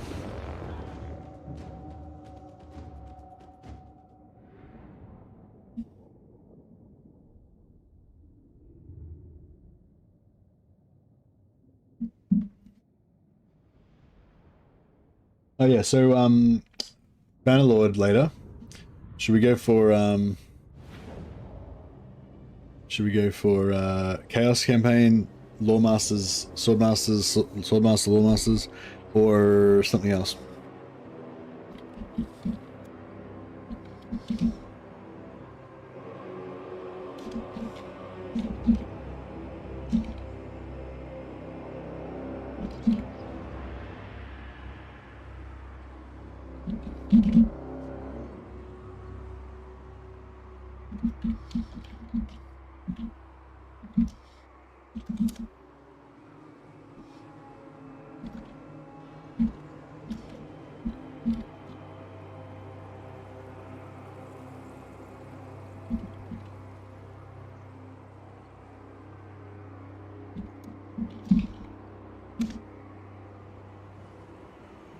Alright, I'll just leave that up there.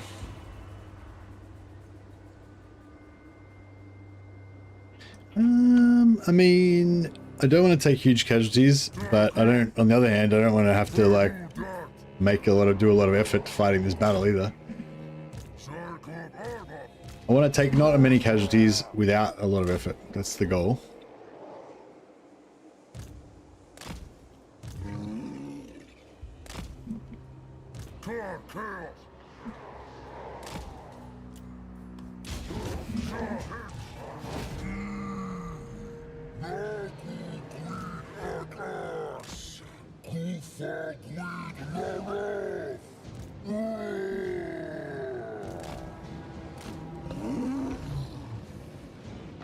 Bit of, oh, he's getting wrecked.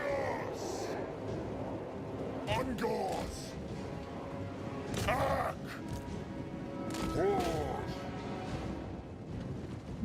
was climbing.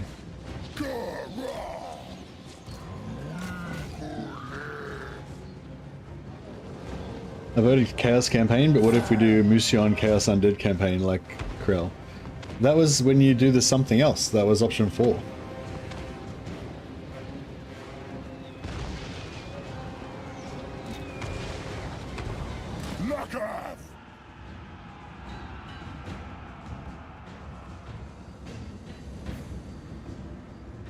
Wouldn't, I don't know, would Kemmler, if you were doing a Kemmler Krell campaign, wouldn't that be more of a Sylvania? I don't know, I guess Krell, yeah, I guess Kemmler's not really Sylvanian, or he's not really anything really, is he? He's just his own thing. He doesn't really care about anyone else's stuff. Alright, we're in. The cat is officially amongst the pigeons.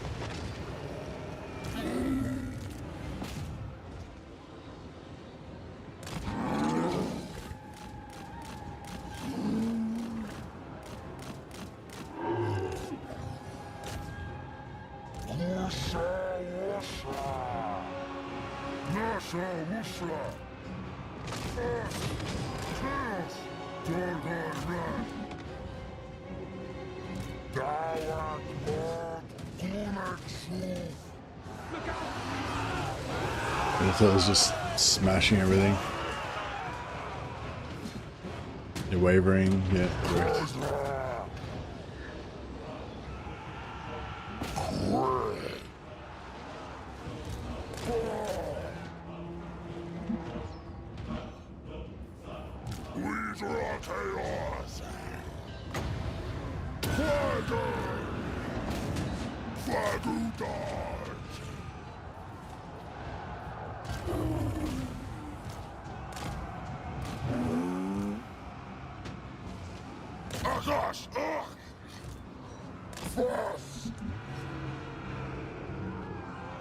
The goat is among the children. Indeed.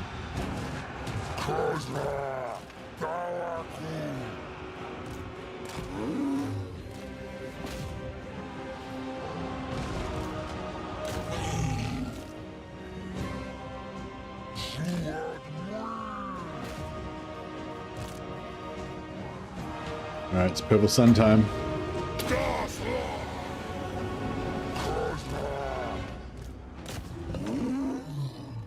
So we've got 6 Minotaurs left. One perfectly doesn't kill any of my own units.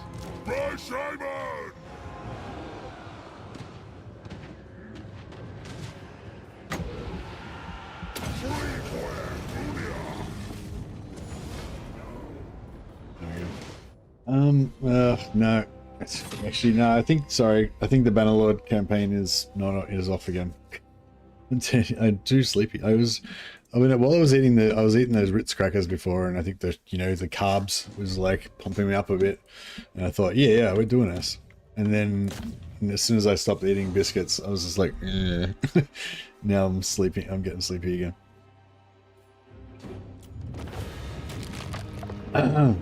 Yeah, I think I didn't get enough sleep.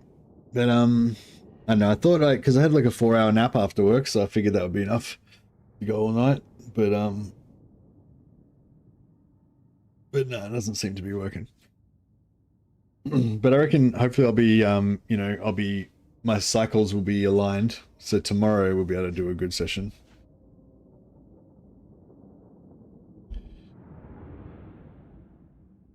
So the Bannerlord campaign later is like later tomorrow.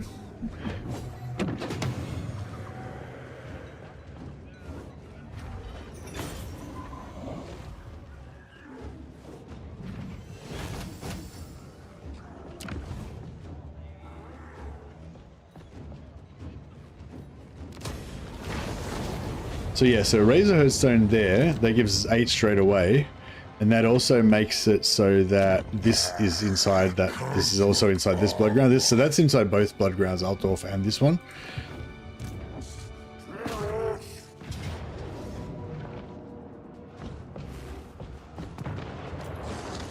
I'd love to see Taurox running around like at X super speed.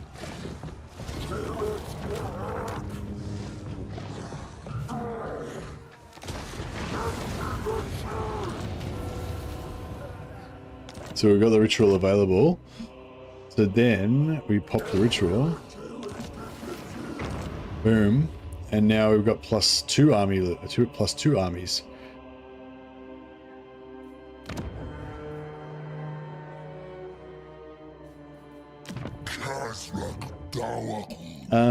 Strategist. +5% campaign movement range. But no, I reckon we should bring back our Nurgle Stink guy.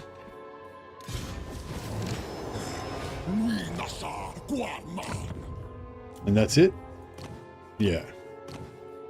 Cool. And then we can just immediately confederate.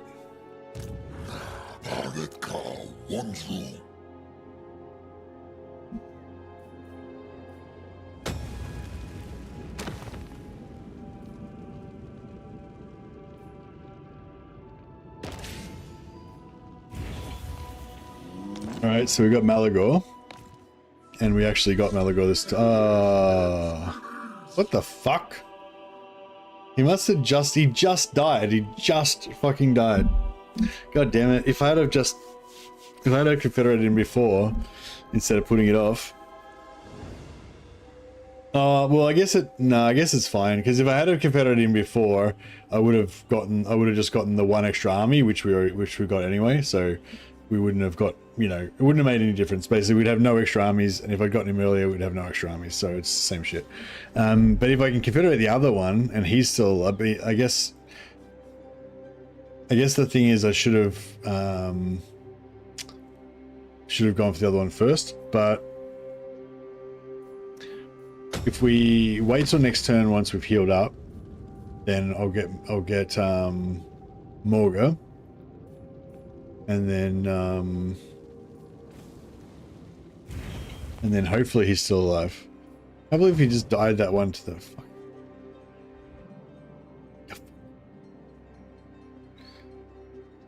Oh, we got his. Oh, so his herdstone's still up. Oh no! So if I had just waited. If I had just waited until the end turn, he would have recruited a new lord, and we would have had an extra army. I just confederated him exactly on the turn he died. That sucks. Oh, so Malagor's the one that gets the Bray Shaman. That's cool. And what does Morga? Morga gets. Does Morga get a Doombull?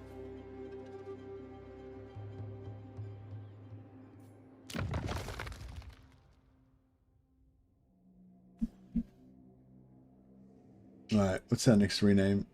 I think Garrett was from a few campaigns ago. I'm not sure what Garrett was from, but thanks again, Garrett, for your super chat, whatever it was.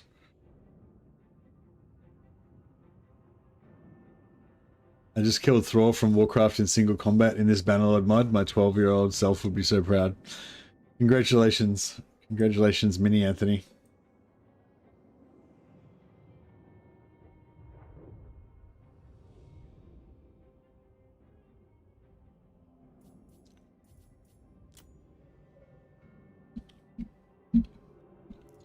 Longlower. The Wild? Feral? Feral Hoof.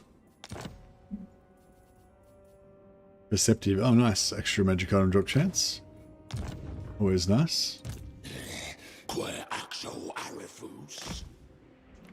Alright, we'll bring him up. Actually, we could probably respec him. That'd probably be quicker. I'll respec him.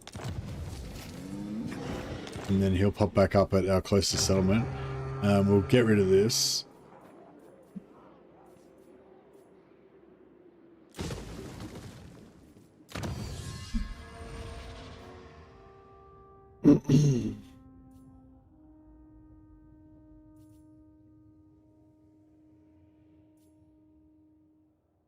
Plus 10 armor for Minotaurs would be nice. Oh yeah, I'll get the charge bonus. That's pretty solid.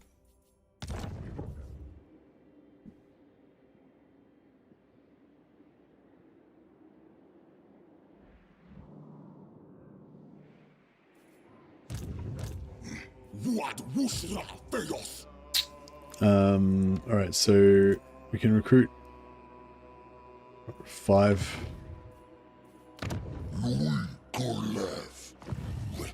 Recruit 5 units there, so we'll give him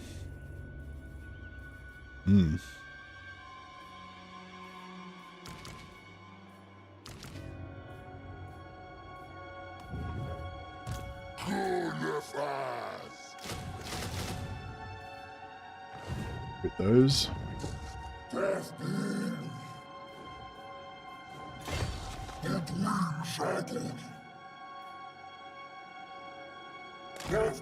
gonna go after the greenskins pretty soon, I think. 5.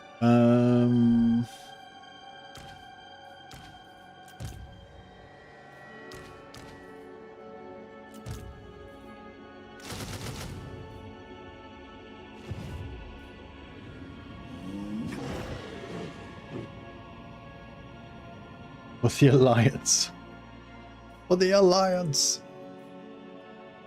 Okay, what was the poll? So what's the poll doing? So 31% are Impossible Chaos Campaign, 23% are Lawmaster, Swordmaster, and 29% something else. Okay. Yeah, I don't think I'm gonna be able to do it today because I'm yeah, getting very sleepy.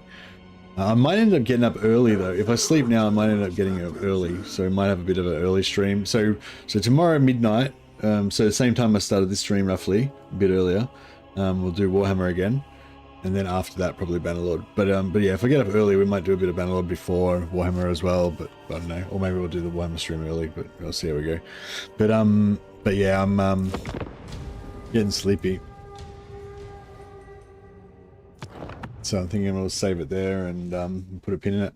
But yeah, thanks for hanging out, guys. Hope you guys enjoyed the Bhashiva showcase, and I hope you guys are pumped about that DLC.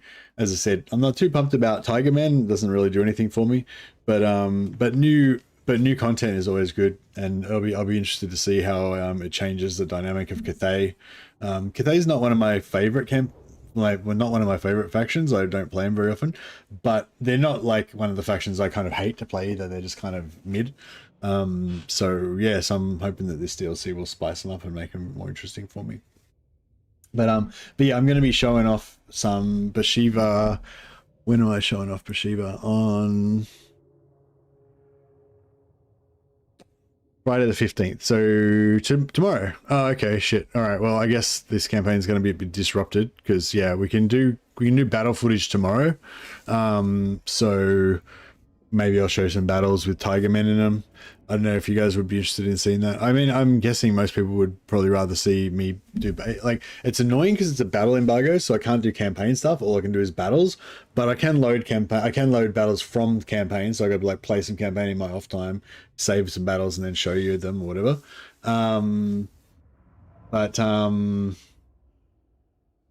But yeah, but it's sort of boring for me because I don't really enjoy fighting battles that much. Like I mainly enjoy, like I do in the context of a campaign because then the battle means something. But just fighting repeated battles that don't mean anything for no reason, you know, it doesn't really do much for me. So yeah, I don't know. But I mean, I understand. I get that you guys want to see the new units and stuff. So, you know, I guess I'll do it for you guys. But I don't know, I'll probably get bored of it after a while, so unless you guys are super pumped about it, I'll probably get bored of it and want to play campaign after a while. But yeah, we'll probably do a bit of battles tomorrow, show off Bhashiva and the Tiger Warriors, and then yeah, do some other stuff after that. You don't have to do battles all day. That's it. Yeah, we'll probably do like a couple battles. We'll show off the units, show off the heroes, whatever. And then once we've kind of covered it, then that'll be it. Hey, Ratbuster just subscribed with Prime on Twitch. Thanks a lot, buddy. I'm sorry, I'm just about to log out, so I feel like you didn't get your value of your Prime today, but hopefully you'll tune in another time. Put you on the roll of glory. Your name surely forever, as long as this VOD is online. But yeah, no, that's about it really. Yeah, so battles tomorrow. If I forget about it, can somebody remind me? Because yeah, I do forget things sometimes. But all right, cool. So battles tomorrow, and yeah, I'll see you guys then. I'm gonna get some sleep. Sorry about the short stream today, but tomorrow, the next day, and the next day, we should be able to do big streams before I go back to work. All right, guys. I'll see if I can chuck a host over to somebody. Oh yes, Smudge Punch is playing a bit of Itza. Turn 65 on his Itza campaign. Chuck a host over to him on Twitch. And on the YouTubes.